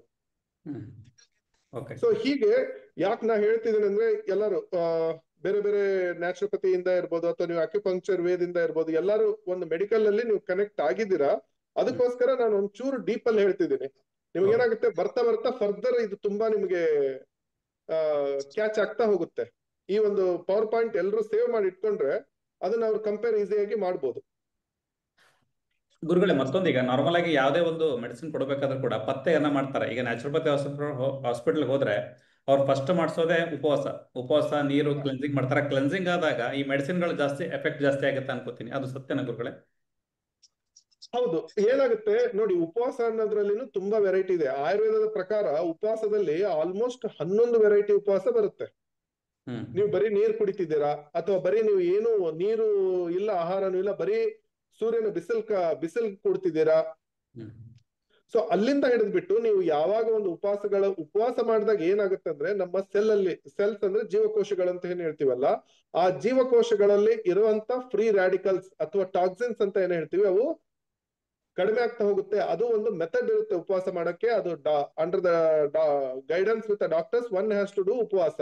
ಆ ಉಪವಾಸ ಮಾಡಿದ ನಂತರ ನೀವು ಮೆಡಿಸಿನ್ ಶುರು ಮಾಡಿದ್ರೆ ಏನಾಗುತ್ತೆ, ಅದರದ್ದು ಬಯೋ ಅವೈಲಬಿಲಿಟಿ ಅಂದ್ರೆ ಆ ಒಂದು ತಿಂದಂತ ಔಷಧಿಗಳು ನಿಮ್ಮ ದೇಹಕ್ಕೆ ಸಿಗುವಂತಹ ರೇಟ್ ಹೆಚ್ಚಾಗ್ತಾ ಹೋಗುತ್ತೆ. ಯಾರಿಗೂ ಯಾವ ಮೆಡಿಸಿನ್, ಅದು ಅಲೋಪತಿ ಇರ್ಬೋದು, ಆಯುರ್ವೇದ ಇರ್ಬೋದು, 100ಕ್ಕೆ 100 ಯಾರಿಗೂ ಮೆಡಿಸಿನ್ ಬಯೋ ಅವೈಲಬಿಲಿಟಿ ಆಗಲ್ಲ. ಅದೇ ನೀವು ಉಪವಾಸ ಪ್ರಕ್ರಿಯೆ ಮಾಡ್ಕೊಂಡು ದೇಹನ ಶುದ್ಧಿ ಮಾಡ್ಕೊಂಡು ನೀವು ಮೆಡಿಸಿನ್ ತಿಂದಿದ್ದೇ ಆಯ್ತು ಅಂತಂದ್ರೆ, ಮಿನಿಮಮ್ ಏನಿಲ್ಲ ಅಂದ್ರೆ 85ರಿಂದ 90% ನಿಮಗೆ ಮೆಡಿಸಿನ್ ಬಾಡಿಯಲ್ಲಿ ಅಬ್ಸಾರ್ಬ್ ಆಗುತ್ತೆ. ಓಕೆ. ಸೊ ನೆಕ್ಸ್ಟ್, ಮಲ ಅಂದ್ರೆ waste product of the body. ಪುರುಷ ಅಂದ್ರೆ ಇದು ಡೈಲಿ ನಾವು ಪಾಸ್ ಮಾಡುವಂತ ಮೋಷನ್. ಮೂತ್ರ ಅಂದ್ರೆ ಯುರಿನೇಷನ್. ಸ್ವೇದ ಅಂದ್ರೆ ಸ್ವೆಟಿಂಗ್. ಧಾತು ಮಲಗಳು ಇದು ಕಾಂಪ್ಲಿಕೇಟೆಡ್ ಇದೆ. ಧಾತು ಮಲ ಅಂದ್ರೆ ಅರ್ಥ ಆಗ್ಬೇಕಂದ್ರೆ, ಫಾರ್ ಎಕ್ಸಾಂಪಲ್ ತುಂಬಾ ಈಸಿಯಾಗಿ ಹೇಳ್ಬಿಡ್ತೀನಿ. ಅಸ್ಥಿ ಧಾತು ಅಂತ ನೋಡಿದ್ರಿ ಮುಂಚೆ, ಧಾತುಗಳನ್ನು ನೋಡಿದ್ರಲ್ಲ, ಧಾತುಗಳಲ್ಲಿ ಅಸ್ಥಿ ಧಾತು ಅಂತ ನೋಡಿದ್ರಿ. ಅಂದ್ರೆ ಏನು, ಬೋನ್ ಅಂತ ಹೇಳಿದ್ದೆ ನಾನು. ಅದರದ್ದು ಒಂದು ಮಲ, ಅದರದ್ದು ವೇಸ್ಟ್ ಪ್ರಾಡಕ್ಟ್ ಬಂದ್ಬಿಟ್ಟು ನಮ್ಮ ಉಗುರು ಮತ್ತೆ ಕೇಶ ಅಂದ್ರೆ ಕೂದಲು. ಸೊ ಆಯುರ್ವೇದದಲ್ಲಿ ಯಾರಾದ್ರೂ ಬಂದು ನನಗೆ ಹೇರ್ ಫಾಲ್ ಆಗ್ತಿದೆ, ನನ್ನ ಉಗುರುಗಳು ಸರಿಯಾಗಿಲ್ಲ, ಉಗುರಿನ ಒಂದು ಆರೋಗ್ಯ ಸರಿ ಇಲ್ಲ, ಏನೋ ಒಂದು ಆಗ್ತಿದೆ, ಉಗುರುಗಳು ಸೀಳ್ ಹೋಗ್ತಿವೆ, ಬ್ರಿಟಲ್ ನೇಲ್ ಅಂತ ಹೇಳ್ತೀವಿ, ಅಲ್ಲಿ ನಾವು ಏನೋ ಒಂದು ಮೇಲೆ ಹಚ್ಚಿಬಿಟ್ರೆ ಹೋಗಲ್ಲ. ನಾನು ಆಸ್ ಎ ಆಯುರ್ವೇದ ಡಾಕ್ಟರ್, ಒಬ್ಬ ಆಯುರ್ವೇದ ತಜ್ಞ ಏನ್ ಮಾಡ್ತಾನಂದ್ರೆ, ಅಂದ್ರೆ ಇಲ್ಲಿ ಏನಾದ್ರೂ ಅಸ್ಥಿಧಾತು ಬೋನಿಗೆ ಸಂಬಂಧಪಟ್ಟಂತ ಏನಾದ್ರೂ ಪ್ರಾಬ್ಲಮ್ ಆಗ್ತಿದೆಯಾ, ಹಾಗೆ ಪ್ರತಿಯೊಂದು ಧಾತುಗಳಿಗೂ ಅದರದೇ ಆದ ಒಂದು ಎಂಡ್ ಪ್ರಾಡಕ್ಟ್ ಇವೆ. ಫಾರ್ ಎಕ್ಸಾಂಪಲ್ ಈಗ ಇನ್ನೊಂದು ಬರುತ್ತೆ, ಏನಂತಾರೆ, ಮಜ್ಜ ಅಂತ ಬರುತ್ತೆ. ಮಜ್ಜದ್ದು ಬಂದ್ಬಿಟ್ಟು ಸಿರಾ ಮತ್ತೆ ಕಂಡರ ಅಂತ ಹೇಳ್ತೀವಿ. ಅಂದ್ರೇನು, ತುಂಬಾ ಕಾಂಪ್ಲೆಕ್ಸ್ ಆದಂತ ನರಗಳು. ಈಗ ನಾವು brain and nervous system problem ಅಂತ ಬಂತು ಅಂದ್ರೆ ಮಜ್ಜ ಧಾತುವಿನ ನಾವು ಕನ್ಸಿಡರ್ ಮಾಡ್ತೀವಿ. ಆ ರೀತಿ ಪ್ರತಿಯೊಂದು ಧಾತುಗಳಿಗೂ ಅದರದೇ ಆದ ಒಂದು ವೇಸ್ಟ್ ಪ್ರಾಡಕ್ಟ್ ಇದೆ. ಸೊ ಹೀಗಾಗಿ ಇದು ಕೂಡ ತುಂಬಾ ಕಾನ್ಸೆಪ್ಟ್. ಈಗ ಹೇಳ್ತಾರಲ್ಲ, ಒಬ್ಬ ಮನುಷ್ಯನಿಗೆ ಯಾವಾಗ್ಲೂ ಮೋಷನ್ಸ್ ಕ್ಲಿಯರ್ ಆಗಿರ್ಬೇಕು, ಡೈಲಿ ಅವನು ಯೂರಿನ್ ಮಾಡ್ಬೇಕು, ಪ್ರಾಪರ್ ಆಗಿ ಸ್ವೆಟ್ ಆಗ್ಬೇಕು, ಅವಾಗ ಅವನಿಗೆ ಯಾವ ಒಂದ್ ತರದ ರೋಗಗಳು ಬರಲ್ಲ ಅಂತ. ಅದು 100% ನಿಜ. ದೇಹದಿಂದ ಮಲಗಳು ಹೊರಗಡೆ ಹೋದಾಗ ಏನಾಗುತ್ತೆ, ದೇಹದಲ್ಲಿ ಟಾಕ್ಸಿನ್ಸ್ ಅಥವಾ ಫ್ರೀ ರ್ಯಾಡಿಕಲ್ಸ್ ಅಂತಾನೆ ಹೇಳ್ತೀವಲ್ಲ, ಅದು ಕಲೆಕ್ಟ್ ಆಗುವಂತ ಒಂದು ಪ್ರಕ್ರಿಯೆ ತುಂಬಾ ಕಡಿಮೆ ಆಗ್ತಾ ಹೋಗುತ್ತೆ. ನೆಕ್ಸ್ಟ್, ರಸ ನೋಡಿ. ಆಯುರ್ವೇದದಲ್ಲಿ ಈಗಲೇ ಹೇಳ್ತಿದ್ದೀನಿ, ಆಯುರ್ವೇದದಲ್ಲಿ ಕಾರ್ಬೋಹೈಡ್ರೇಟ್ ಅಂತಿಲ್ಲ, ಪ್ರೋಟೀನ್ ಅಂತಿಲ್ಲ, ಆಮೇಲೆ ಯಾವ್ದು ಮಿನರಲ್ಸ್ ಇಲ್ಲ. ಇವನ್ ಯಾವನು ಆಯುರ್ವೇದದಲ್ಲಿ ಡೈರೆಕ್ಟ್ ಆಗಿ ಗ್ರಂಥಗಳಲ್ಲಿ ಯಾವುದು ಹೇಳಿಲ್ಲ. ಪ್ರತಿಯೊಂದು ಆಯುರ್ವೇದದಲ್ಲಿ ಹೇಳಿರೋದು ರಸಗಳು: ಮಧುರ ರಸ, ಆಮ್ಲ ರಸ, ಲವಣ ರಸ, ಕಟು ರಸ, ತಿಕ್ತ ರಸ ಮತ್ತೆ ಕಷಾಯ ರಸ. ಮಧುರ ರಸ ಅಂದ್ರೆ ಏನು? ಸ್ವೀಟ್ ಅಂದ್ರೆ ಬರೀ ಸಕ್ಕರೆನೆ ಆಗ್ಬೇಕಂತೇನಿಲ್ಲ. ಅಕ್ಕಿ, ಗೋಧಿ ಇವು ಮಧುರ ರಸ ಆಹಾರಗಳು. ಆಮ್ಲ ಡೆಫಿನೆಟ್ಲಿ ಹುಳಿ ಪದಾರ್ಥಗಳು. ಲವಣ ಉಪ್ಪಿನ ಪದಾರ್ಥಗಳು. ಕಟು ಅಂದ್ರೆ ಮೆಣಸಿನಕಾಯಿ, ಕಾಳು ಮೆಣಸು, ಇವೆಲ್ಲ ಖಾರ ಅಂತ ಏನ್ ಹೇಳ್ತೀವಲ್ಲ ಅದು. ತಿಕ್ತ ಅಂದ್ರೆ ಇದು ಕಹಿ ಆಗಿರುವಂತ ಔಷಧಿ, ಕಹಿ ಆಗಿರುವಂತ ಫುಡ್.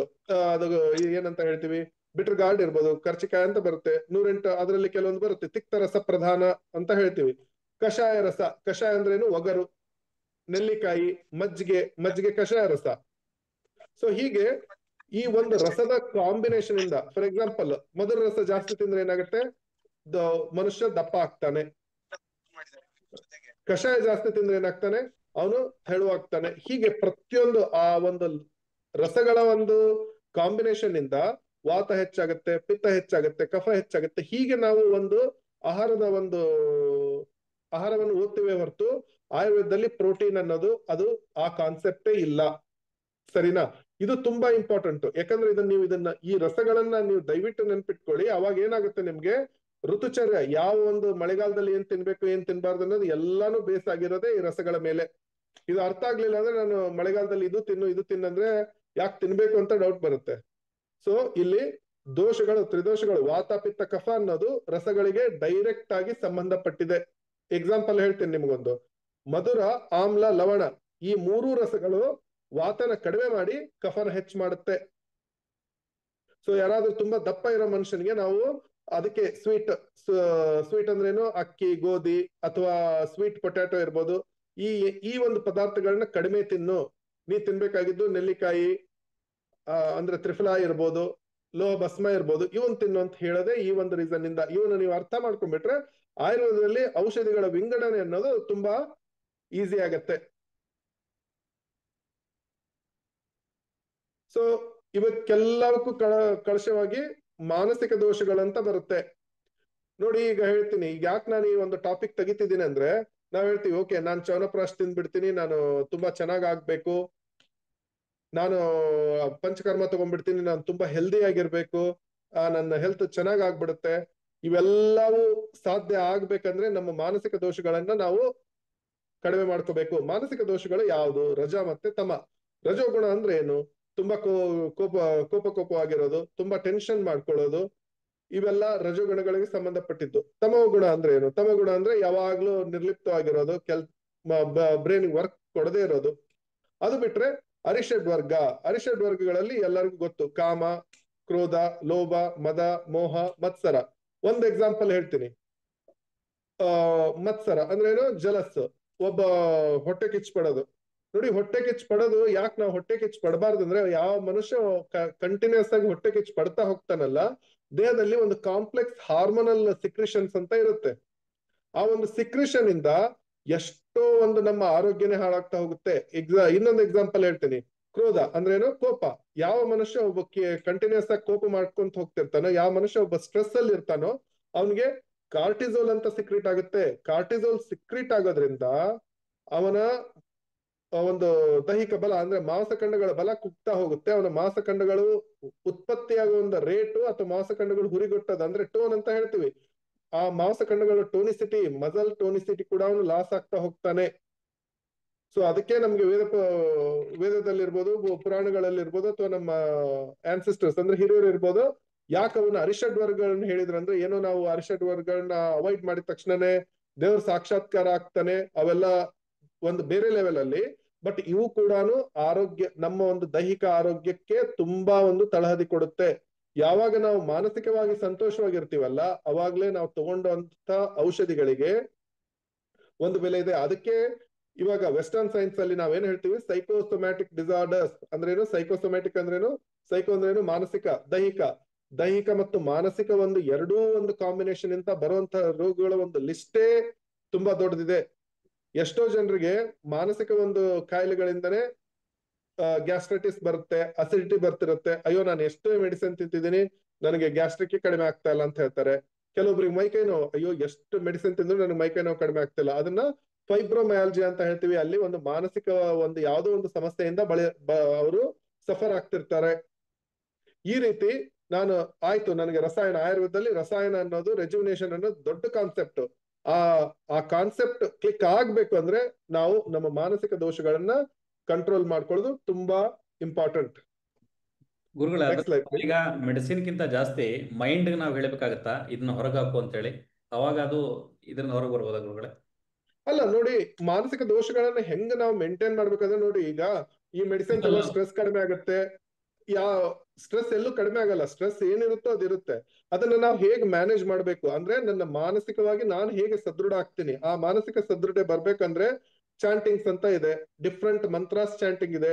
ಅಗೇನ್ ಮಂತ್ರ ಚಾಂಟಿಂಗ್ ನೋಡಿ, ಅದಕ್ಕೆ ಏನ್ ಮಾಡ್ತಾರೆ, ಒಂದೊಂದು ಚಾಂಟಿಂಗಿಗೂ ಅದರದೇ ಆದ ಒಂದು ಮಹತ್ವ ಇದೆ. ಒಂದೊಂದು ಬೀಜಾಕ್ಷರಗಳು ಬರುತ್ತೆ.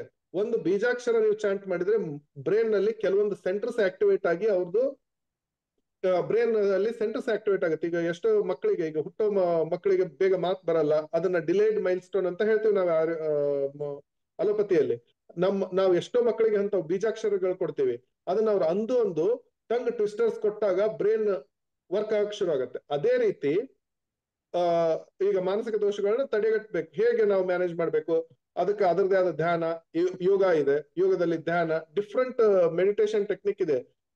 ಯೋಗ ನಿದ್ರಾ ಅಂತ ಇದೆ, ಸೈಕ್ಲಿಕ್ ಮೆಡಿಟೇಷನ್ ಅಂತ ಇದೆ, ಹೀಲಿಂಗ್ ಮೆಡಿಟೇಷನ್ ಅಂತ ಇದೆ, ಚಾಂಟಿಂಗ್ಸ್ ಇದೆ. ಅದ್ರ ಆಯುರ್ವೇದದಲ್ಲಿ ನಾವೇನು ಹೇಳ್ತೀವಿ ಅದನ್ನ ಮಂತ್ರ, ಧಾರಣ, ಪಠಣ, ಹೀಗೆ ಪ್ರತಿಯೊಂದನ್ನು ಫಾಲೋ ಮಾಡ್ಬೇಕು. ನೋಡಿ, ಒಂದು ಮಾನಸಿಕ ಕಾಯಿಲೆಗಳನ್ನ ಟ್ರೀಟ್ ಮಾಡ್ಬೇಕಂದ್ರೆ ಔಷಧಿಗಳು ಒಂದು 20-50% ಅಷ್ಟೇ ಹೆಲ್ಪ್ ಆಗುತ್ತೆ. ಉಳಿದದ್ದು ನಾವು ಆ ಒಂದು ಎನ್ವಿರಾನ್ಮೆಂಟ್ ಕ್ರಿಯೇಟ್ ಮಾಡ್ಬೇಕು.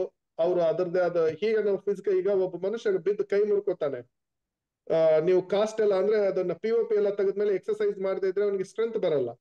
ಅದೇ ರೀತಿ ಮಾನಸಿಕವಾಗಿ ಯಾವಾಗ ಒಬ್ಬ ಮನುಷ್ಯ ಖಿನ್ನತೆಗೆ ಅಥವಾ ಯಾವುದೇ ಒಂದು ಮಾನಸಿಕ ಕಾಯಿಲೆಯಿಂದ ಬಳಲಿದಾಗ ಮಾನಸಿಕವಾಗಿ ಸದೃಢ ಮಾಡ್ಬೇಕಂದ್ರೆ ಮಾನಸಿಕ ಒಂದು ವ್ಯಾಯಾಮ ಬೇಕು. ಅದು ಧ್ಯಾನ, ಯೋಗ, ಮೆಡಿಟೇಷನ್ ಟೆಕ್ನಿಕ್ ಇರ್ಬೋದು, ಡೀಪ್ ಬ್ರೀತಿಂಗ್ ಎಕ್ಸರ್ಸೈಸಸ್ ಇರ್ಬೋದು, ಇವೆಲ್ಲ ಮಾಡ್ಲೇಬೇಕು. ಬರೀ ಒಂದು ಔಷಧಿ, ನಾನು ಆಯುರ್ವೇದ ಅಂದ ತಕ್ಷಣನೇ ಬರೀ ಮೆಡಿಸಿನ್ ಅಂತ ಹೇಳಲ್ಲ. ಪ್ರತಿಯೊಂದಕ್ಕೂ ನೋಡಿ, ಒಂದು ಮನುಷ್ಯ ಆರೋಗ್ಯವಾಗಿರ್ಬೇಕಂದ್ರೆ ವ್ಯಾಯಾಮ, ಆಹಾರ, ನಿದ್ದೆ, ಈ ಮೂರು ತುಂಬಾ, ಇವನ್ನ ಆಯುರ್ವೇದದಲ್ಲಿ ನಾವು ತ್ರಯೋಪಸ್ತಂಭ ಅಂತ ಹೇಳ್ತೀವಿ. ಇವು ಮೂರು ನೆಟ್ಟಗಿದ್ದಾಗ ಮಾತ್ರ ಮೆಡಿಸಿನ್ ವರ್ಕ್ ಆಗುತ್ತೆ, ಇಲ್ಲಾಂದ್ರೆ ಮೆಡಿಸಿನ್ ವರ್ಕ್ ಆಗಲ್ಲ. ಮತ್ತೆ ನಮ್ಮನ್ ಗುರುಗಳೇ, ಈಗ ಜಿಗಣಿಯಲ್ಲಿ ನಾನು ಎಸ್ ಕಲಿತಿರುವಾಗ ಈ ಮಾನಸಿಕ ಯಾರಾದ್ರೂ ಬರ್ತಾ ಇದ್ರೆ ಅಲ್ಲಿ ಸೆಕ್ಷನ್ ಸಿ ಅಂತ ಇದೆ. ಸೆಕ್ಷನ್ ಸಿ ಅಂದ್ರೆ ಅಲ್ಲಿ ಬರೀ ಪ್ರಾಕ್ಟೀಸ್, ಫಿಸಿಕಲ್ ಪ್ರಾಕ್ಟೀಸ್. ಅಲ್ಲ, ಗೊತ್ತು, ನಾನು ಅಲ್ಲೇ ಕಂಡಕ್ಟ್ ಮಾಡಿರೋದು ಟ್ರಯಲ್ಸ್. ಹೇಳಿ. ಓಕೆ, ಅದೇ ಅಲ್ಲಿ ಜಾಸ್ತಿ ನಮ್ಗೆ ಫಿಸಿಕಲ್ ಪ್ರಾಕ್ಟೀಸ್ ಕೊಡ್ತಾ ಇದ್ರು ಅವ್ರಿಗೆಲ್ಲಾನು. ಯಾಕಂದ್ರೆ ಎಷ್ಟು ಫಿಸಿಕಲಿ ಇರ್ತೇವೋ ಅಷ್ಟು ಮಾನಸಿಕ ಹೊರಗಾಗ್ತಾ ಇರುತ್ತೆ ಅಂತ ಅದನ್ನ ಸೈನ್ಸ್ ಹೇಳುತ್ತೆ ಅಲ್ಲಿ. ಅಲ್ಲ ನೋಡಿ, ಅದು ಹೇಗಂದ್ರೆ ಅದನ್ನ ನೀವು ಯಾವಾಗ ಒಂದು ಫಿಸಿಕಲ್ ಎಕ್ಸರ್ಸೈಸ್ ಮಾಡಿ ಯಾವಾಗ ಒಬ್ಬ ಮನುಷ್ಯ ಸ್ವೆಟ್ ಆಗ್ತಾನಲ್ಲ, ಏನಾಗುತ್ತೆ, ಸೆರೋಟೋನಿನ್ ಅಂತ ಸಿಕ್ರೆಟ್ ಆಗುತ್ತೆ.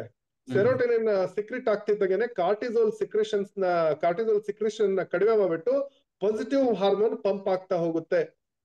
ಆ ಪಾಸಿಟಿವ್, ಈಗ ಒಬ್ಬ ನಾನು ಡಿಪ್ರೆಷನ್ ಅಲ್ಲಿ ಇದ್ದೀನಿ ಅಂದ್ರೆ ಕಣ್ ಮುಚ್ಕೊಂಡು ಕೂತ್ಕೋ ಅಂತಂದ್ರೆ ಅವ್ನಿಗೆ ಎಲ್ಲಿ ಕೂತ್ಕೊಳ್ಳೋದಾಗತ್ತೆ? ಇಲ್ಲ. ಫಸ್ಟ್ ನಾವು ಅದಕ್ಕೆ ನೋಡಿ, ಅದಕ್ಕೆ ಯೋಗ ಅಂತ ಕಾನ್ಸೆಪ್ಟ್ ಅಲ್ಲಿ ಫಸ್ಟ್ ನಿಮ್ಗೇನು ಯಮ, ನಿಯಮ, ಆಸನ, ಧಾರಣ ಇವೆಲ್ಲ ಮಾಡ್ಕೊಂಡು ಹೋಗಿ ನೀವು ಸಮಾಧಿ ಸ್ಥಿತಿಗೆ ಹೋಗೋದಲ್ವಾ. ಸೊ ಯಮನು ಬೇಕು, ನಿಯಮನು ಬೇಕು, ಆಸನನು ಬೇಕು. ಆಸನ ಇಸ್ ನಥಿಂಗ್ ಬಟ್ ಇದು ಡಿಫ್ರೆಂಟ್ ಟೈಪ್ಸ್ ಆಫ್ ಎಕ್ಸರ್ಸೈಸ್. ಇವನ್ ನಿಮ್ಮ ವ್ಯಾಸದಲ್ಲೇನೆ ಹಿಂತಿಂತ ಕಾಯಿಲೆಗಳಿಗೆ ಇಂಥದೇ ಯೋಗ ಮಾಡೋದು, ಹಿಂತಿಂತದೆ ನಿಮ್ ಸೈಕ್ಲಿಕ್ ಮೆಡಿಟೇಷನ್. ನಾನು ವ್ಯಾಸದ cyclic meditation hard core fan. ನಾನು ಎಲ್ಲಾ 10 ಪೇಷಂಟ್ ಅಲ್ಲಿ 8 ಪೇಷಂಟ್ ಈ ಸೈಕ್ಲಿಕ್ ಮೆಡಿಟೇಷನ್ ಹೇಳ್ತೀವಿ ನಾವು. ಸಂಜೆ ಅದೇ ಮಾಡ್ತೀವಿ ಜಾಸ್ತಿ. ಸಂಜೆ 4 ಗಂಟೆಗೆ ಸ್ಟಾರ್ಟ್ ಆಗ್ತಿತ್ತು, ನಿದ್ದೆ ಬರೋ ಟೈಮಲ್ಲಿ 5 ನಿಮಿಷದಲ್ಲಿ ಯೋಗ ನಿದ್ರೆ ಕವರ್ ಆಗ್ಬಿಡ್ತಿತ್ತಲ್ಲ ನಾವು. ಈಗ ನೋಡಿ, ಹೇಳತ್ ಪುರಾಣ ತಿನ್ನೋದ್ ಬದನೇಕಾಯಿ ಅನ್ನಂಗೆ ನನಗೆ ಯಾವ್ದಾದ್ರು ಒಂದು ರಿಸರ್ಚ್ ವರ್ಕ್ ಅಲ್ಲಿ ತುಂಬಾ ತಲೆ ತಿಂದಾಗ ನನ್ನ ವೈಫು ವ್ಯಾಸ, ಅವ್ರು ಅಲ್ಲೇ MD ಮಾಡಿರೋದು, ಆಯುರ್ವೇದ ಡಾಕ್ಟರ್, ಬಟ್ ಅವ್ರು ಯೋಗದಲ್ಲಿ MD ಅಲ್ಲೇ ಮಾಡಿರೋದು. ಅವ್ರು ಕೇಳ್ಕೊಂಡು ನಾವು ಸೈಕ್ಲಿಕ್ ಮೆಡಿಟೇಷನ್ ತಗೊಂಡೆ ಮಲ್ಕೊಳ್ಳೋದು. ಸೊ ಹಾಗೆ ನೆಕ್ಸ್ಟ್ ಲೈನ್. ಓಕೆ, ಈಗ ಆರೋಗ್ಯ ಅಂದ್ರೆ ಏನು ಇವೆಲ್ಲ ಕೂಡ್ಕೊಂಡು ಈಗ ನಿಮ್ಗೆ ಈಸಿಯಾಗಿ ಅರ್ಥ ಆಗುತ್ತೆ. ನೋಡಿ, ಒಬ್ಬ ಮನುಷ್ಯ ಆರೋಗ್ಯವಂತ ಅಂತ ಆಯುರ್ವೇದದಲ್ಲಿ ಹೇಳ್ಬೇಕಂದ್ರೆ ಸಮದೋಷ, 3 ದೋಷಗಳು, ವಾತ, ಪಿತ್ತ, ಕಫ, 3 ದೋಷಗಳು ಸಮಾನವಾಗಿರ್ಬೇಕು ದೇಹದಲ್ಲಿ. ಅಂದ್ರೆ ಸೇಮ್ ಕ್ವಾಂಟಿಟಿಯಲ್ಲಿ ಇರಬೇಕು. ಬರೀ ಕ್ವಾಂಟಿಟಿ ಒಂದಲ್ಲ, ಪ್ರಮಾಣವಾಗಿ ಒಂದೇ ಅಲ್ಲ, ಗುಣಗಳು ಆ ಒಂದು ಅದರದೇ ಆದ ಗುಣಗಳಿರುತ್ತೆ. ಆ ದೋಷಗಳು ಸಮವಾಗಿರ್ಬೇಕು. ಸಮಾಗ್ನಿ ಅಂದ್ರೇನು? ಕೋಷ್ಟದಲ್ಲಿರುವಂತಹ ಅಗ್ನಿ, ಡೈಜೆಷನ್ ಮತ್ತೆ ಧಾತುಗಳ ಪ್ರಕ್ರಿಯೆ ಪ್ರತಿಯೊಂದು ಸಮವಾಗಿರ್ಬೇಕು. ಧಾತುಗಳು ಅಂದ್ರೆ ರಸ, ರಕ್ತ, ಮಾಂಸ, ಮೇದ, ಅಸ್ಥಿ ಇವೆಲ್ಲವೂ ಒಂದೇ ಸ್ಟೇಟ್, ಇಕ್ವಿಲಿಬ್ರಿಯಂ ಸ್ಟೇಟ್ ಅಲ್ಲಿ ಇರ್ಬೇಕು. ಒಂದೇ, ಅದು ಕರೆಕ್ಟ್ ಆಗಿ ಈಗ ಅದು 500 ಗ್ರಾಮ್ ಇರ್ಬೇಕಂದ್ರೆ 500 ಗ್ರಾಮ್ ಇರ್ಬೇಕು. 501 ಇರಬಾರ್ದು, 499 ಇರಬಾರ್ದು. ಆ ರೀತಿ ದೋಷಗಳು ಒಂದು ಈಕ್ವಲ್ ಆಗಿದ್ದು, ಅಗ್ನಿಗಳು ಈಕ್ವಲ್ ಆಗಿದ್ದು, ಧಾತುಗಳು ಈಕ್ವಲ್ ಆಗಿದ್ದು, ಮಲಕ್ರಿಯೆ ಅಂದ್ರೇನು? ಅದು ಮೋಷನ್ ಹೋಗಂತ, ಡೆಫಿಕೇಶನ್ ಅಂತ ಹೇಳ್ತೀವಿ. ಅಂದ್ರೇನು? ಮೋಷನ್ ಪಾಸ್ ಮಾಡೋದು, ಯೂರಿನ್ ಪಾಸ್ ಮಾಡೋದು, ಒಬ್ಬ ಮನುಷ್ಯ ಸ್ವೆಟ್ ಆಗೋದು. ಮತ್ತೆ ಧಾತುಮಲ ಅಂತ ಹೇಳಿದ್ನಲ್ಲ, ಧಾತುಮಲ ಅಂದ್ರೇನು? ಈಗ ಬೋನಿಗೆ ಸಂಬಂಧಪಟ್ಟಂಗೆ ಇದನ್ನ ಕೂದಲು ಮತ್ತೆ ಉಗುರು ಅಂದೆ, ಇವು ಪ್ರತಿಯೊಂದು ಆ ಮಲಗಳು ಏನಿದಾವಲ್ಲ ಅದು ಎಕ್ಸ್ಕ್ರಿಷನ್, ನಮ್ಮ ದೇಹದಿಂದ ಹೊರಗಡೆ ಹೋಗುವಂತ ಪ್ರಕ್ರಿಯೆ ನೀಟಾಗಿರ್ಬೇಕು. ಎಕ್ಸಾಂಪಲ್, ಯಾವ ಮನುಷ್ಯ ಕರೆಕ್ಟ್ ಆಗಿ ಸ್ವೆಟ್ ಆಗಲ್ವೋ ಆ ಮನುಷ್ಯನಿಗೆ ಒಂದು ಇಮ್ಯುನಿಟಿ ಡಿಸಾರ್ಡರ್, ಇಲ್ಲ ಅಂದ್ರೆ ಸ್ಕಿನ್ ಪ್ರಾಬ್ಲಮ್, ಕಟ್ಟಿಟ್ಟ ಬುತ್ತಿ. ಸೊ ಹಾಗೆ ಪ್ರತಿಯೊಂದಕ್ಕೂ ಅದರದೇ ಆದ ಒಂದು ಲಿಂಕ್ ಇರುತ್ತೆ. ಅಂತ ಮೀನ್ಸ್ ಅದರದೇ ಆದ ಒಂದು ಸೈಂಟಿಫಿಕ್ ಬ್ಯಾಕ್ ಗ್ರೌಂಡ್ ಇರುತ್ತೆ. ಇವೆಲ್ಲ ಇದು ದೋಷ, ಅಗ್ನಿ, ಧಾತು, ಮಲ, ಇದು ದೇಹಕ್ಕೆ ಸಂಬಂಧಪಟ್ಟಂಗೆ. ನೆಕ್ಸ್ಟ್ ಬರುತ್ತೆ ಪ್ರಸನ್ನ, ಅಂದ್ರೆ ಆತ್ಮ ಪ್ರಸನ್ನವಾಗಿರ್ಬೇಕು, ಇಂದ್ರಿಯಗಳು ಪ್ರಸನ್ನವಾಗಿರ್ಬೇಕು, ಮನ ಪ್ರಸನ್ನವಾಗಿರ್ಬೇಕು. ಅಂದ್ರೆ ಇಂದ್ರಿಯಗಳಂದ್ರೆ ಏನು? ಕಣ್ಣು, ಮೂಗು, ಬಾಯಿ, ಅಂದ್ರೆ ನಮ್ ಸೆನ್ಸ್, ಟೇಸ್ಟ್ ಸೆನ್ಸ್, ಕಿವಿ ಕೇಳುವಂಥದ್ದು, ಇವೆಲ್ಲ ಪ್ರತಿಯೊಂದು ನಮ್ಮ ಇಂದ್ರಿಯಗಳು ಸರಿಯಾಗಿ ಕೆಲಸ ಮಾಡ್ಬೇಕು. ಆತ್ಮ ನಮ್ಮ ಆತ್ಮ ಖುಷಿಯಾಗಿರ್ಬೇಕು, ಮನ ಖುಷಿಯಾಗಿರ್ಬೇಕು. ಇವೆಲ್ಲವನ್ನು ಯಾವಾಗ ನಾವು ಅಚೀವ್ ಮಾಡ್ತೀವಲ್ಲ ಅವಾಗ್ಲೇ ನಾವು ಆರೋಗ್ಯವಂತ ಅಂತ ಹೇಳ್ಬಹುದು. ಇಲ್ಲ ಅಂದ್ರೆ ಯಾವ್ದಾದ್ರು ಒಂದು ಸರಿ ಇಲ್ಲ ಅಂದ್ರೆ ಹೇಳಕ್ಕಾಗಲ್ಲ. ಈಗ ಎಲ್ಲರೂ ತಿಳ್ಕೊಳ್ಳೋದು ಆಯುರ್ವೇದ ಅಂದ್ಕೊಳ್ಳೆ, ಏನೋ ಒಂದು ಕಷಾಯ ಕೊಡ್ತಾರೆ, ಏನೋ ಒಂದು ಒಟಿ ಕೊಡ್ತಾರೆ ಅಷ್ಟೇ. ಇಲ್ಲ, Ayurveda it is not about ಕಷಾಯ, ಇಟ್ ಇಸ್ ನಾಟ್ ಅಬೌಟ್ ಭಸ್ಮ. ಆಯುರ್ವೇದದಲ್ಲಿ ಆಗಿನ ಕಾಲದಲ್ಲಿ ಒಂದು 5,000 ವರ್ಷಗಳ ಹಿಂದೆನೆ ಆಚಾರ್ಯರು ಕಾಯ ಚಿಕಿತ್ಸಾ ಅಂತ ಮಾಡಿದ್ರು. ಕಾಯ ಚಿಕಿತ್ಸಾ ಅಂದ್ರೆ ಏನು? ಈಗಿನ ಜನರಲ್ ಮೆಡಿಸಿನ್ ಅಂತ ಏನ್ ಹೇಳ್ತೀವಲ್ಲ ಅದು ಕಾಯ ಚಿಕಿತ್ಸಾ ಅಂದ್ರೆ ಒಂದು ದೇಹಕ್ಕೆ ಬರುವಂತ ಎಲ್ಲಾ ರೋಗಗಳನ್ನು ಟ್ರೀಟ್ ಮಾಡುವಂಥದ್ದು. ಕೌಮಾರ ಅಂದ್ರೇನು? ಮಗು. ಸೊ ಪೆಡಿಯಾಟ್ರಿಕ್ಸ್ ಅಲ್ಲಿ, ಆಯುರ್ವೇದ ಪೆಡಿಯಾಟ್ರಿಕ್ಸ್ ಅಲ್ಲಿ ಇವತ್ತಿನ ಗೈನಿಕ್, ಅಬ್ಸ್ಟ್ರಿಕ್ಸ್ ಮತ್ತೆ ಮಗು ಅಂದ್ರೆ ಒಂದು ಹೆಂಗ್ಸ್ ಗರ್ಭಿಣಿ ಆಗಬೇಕು ಅನ್ಕೊಂಡಾಗಿಂದ ಡಿಲಿವರಿ ಆಗೋವರೆಗೂ, ಆಮೇಲೆ ಆ ಮಗುವಿನ ಆರೋಗ್ಯಕ್ಕೆ ಸಂಬಂಧಪಟ್ಟಂತದ್ದು ಏನೇನೆಲ್ಲ ಬರುತ್ತೋ ಅದೆಲ್ಲಾನು ಕೌಮಾರ್ಯ ವೃತ್ತದಲ್ಲಿ ಬರುತ್ತೆ. ಶಲ್ಯ ಅಂದ್ರೇನು? ಆಪರೇಷನ್ಸ್. ಅವತ್ತೇ ಆಯುರ್ವೇದದಲ್ಲಿ ಪ್ಲಾಸ್ಟಿಕ್ ಸರ್ಜರಿ ಇರ್ಬೋದು, ಅಥವಾ ಪೈಲ್ಸ್, ಫಿಸ್ತುಲಾ ಇರ್ಬೋದು, ಇವನ್ನೆಲ್ಲ ಪ್ರತಿಯೊಂದನ್ನು ಆಪರೇಟ್ ಮಾಡಿದ್ದಾರೆ. ಇವತ್ತು ಯಾಕೆ ಆಗ್ತಿಲ್ಲ ಅಂದ್ರೆ ಅನಸ್ತೇಷಿಯಾ ಪ್ರಾಬ್ಲಮ್ ಬಂದ್ಬಿಟ್ಟು ಇವತ್ತು ಮಾಡ್ತಾ ಇಲ್ಲ. ಬಟ್ ಇವತ್ತಿಗೂ ಪೈಲ್ಸ್, ಫಿಸ್ತುಲಾ, ಗುದದ್ವಾರಗಳಿಗೆ ಸಂಬಂಧಪಟ್ಟಂತಹ ಒಂದು ಮೇಜರ್ ಡಿಸೀಸಸ್ ಏನಿದೆಯಲ್ಲ ಅದು ಶಲ್ಯದಲ್ಲೇ. ಇವತ್ತಿಗೂ ಆಯುರ್ವೇದ ಡಾಕ್ಟರ್ಸೇ ತುಂಬಾ ಚೆನ್ನಾಗಿ ಆಪರೇಟ್ ಮಾಡ್ತಾರೆ, ರಿಲ್ಯಾಪ್ಸ್ ಆಗಲ್ಲ. ಶಾಲಕ್ಯ ಅಂದ್ರೆ ಕಣ್ಣು, ಮೂಗು, ENT ಗೆ ಸಂಬಂಧಪಟ್ಟಿದ್ದು, ಹಲ್ಲಿಗೆ ಸಂಬಂಧಪಟ್ಟಿದ್ದು, ಮತ್ತೆ ಬ್ರೈನ್ಗೆ ಸಂಬಂಧಪಟ್ಟಿದ್ದು, ಅದು ಶಾಲಕ್ಯದಲ್ಲಿ ನಾವು ಕಲಿತೀವಿ. ನೆಕ್ಸ್ಟ್ ಭೂತ ಚಿಕಿತ್ಸಾ ಅಂದ್ರೆ ಗೃಹ ಮತ್ತೆ ಭೂತ ಚಿಕಿತ್ಸಾ. ಇದು ಪ್ಯಾರಾಸೈಟಾಲಜಿ ಅಂತ ಹೇಳ್ತೀವಿ.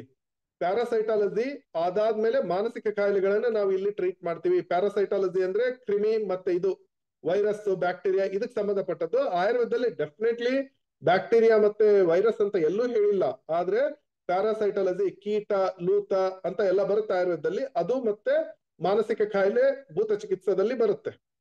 ರಸಾಯನ ಚಿಕಿತ್ಸಾ ತುಂಬಾ ಫೇಮಸ್. ನಾನ್ ಮುದುಕ ಆಗ್ಬಾರ್ದು, ನಾನ್ ಚೆನ್ನಾಗಿರ್ಬೇಕು, ನಾನ್ ಹೆಲ್ದಿ ಆಗಿರ್ಬೇಕು, ಅದು it is a regenerative medicine. ಇವತ್ತಿನ ವೆಸ್ಟರ್ನ್ ಸೈನ್ಸ್ ಅಲ್ಲಿ ಏನ್ ಎಲ್ಲರೂ ತುಂಬಾ ಹೈಪ್ ಮಾಡಿ ಹೇಳ್ತಿದಾರಲ್ಲ, ರೀಜನರೇಟಿವ್ ಮೆಡಿಸಿನ್ ನಾನು ವಾಪಸ್ ರೀಕ್ರಿಯೇಟ್ ಮಾಡ್ಬೇಕು, ಅದು ರಸಾಯನ ಚಿಕಿತ್ಸೆ ಅಂತ ಹೇಳ್ತೀವಿ. ಇದು ತುಂಬಾ ವಾಸ್ಟ್ ಆದಂತ ಸಬ್ಜೆಕ್ಟ್.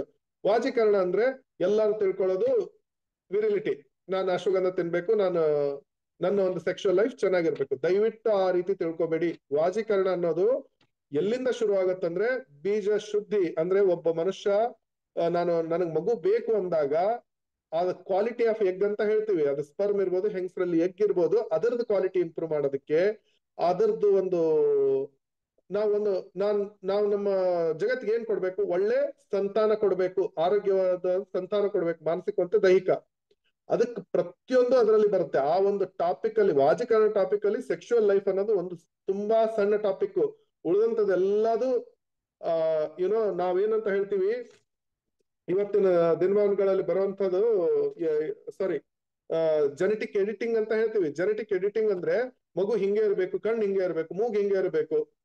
ಸೊ ಜೆನೆಟಿಕ್ ಡಿಸಾರ್ಡರ್, ನನಗೀಗ ಇಬ್ರು ಗಂಡ ಹೆಂಡತಿ ಇದ್ದಾರೆ, ಅವ್ರಿಗೆ ಅಸ್ತಮಾ ಇದೆ, ಮಗುಗೆ ಅಸ್ತಮಾ ಬರಬಾರ್ದು ಅಂದ್ರೆ ಕೆಲವೊಂದು ಪಂಚಕರ್ಮಗಳನ್ನು ಕೊಟ್ಟು ಕರೆಕ್ಟ್ ಆಗಿ ಒಂದು 6 ರಿಂದ 9 ತಿಂಗಳು ಅವ್ರು ಔಷಧಿ ತಿಂದು ಆ ಮಗು ಮಾಡ್ಕೊಂಡ್ರೆ ಅವ್ರಿಗೆ ವಂಶ ಪಾರಂಪರ್ಯವಾಗಿ ಬರುವಂತ ಕೆಲವೊಂದು ರೋಗಗಳು ಬರೋ ಚಾನ್ಸಸ್ ಕಡಿಮೆ ಆಗ್ತಾ ಹೋಗುತ್ತೆ. ನಾ ಬರೋದೇ ಇಲ್ಲ ಅಂತ ಹೇಳಲ್ಲ, ಬರೋ ಚಾನ್ಸಸ್ ಕಡಿಮೆ ಆಗುತ್ತೆ. ನಮ್ಮಲ್ಲಿ ಅಂತದೊಂದು 50 ರಿಂದ 60 ಜನಕ್ಕೆ ಟ್ರೀಟ್ಮೆಂಟ್ ಕೊಟ್ಟಿದ್ದಕ್ಕೆ ಎವಿಡೆನ್ಸಸ್ ಕೂಡ ಇವೆ.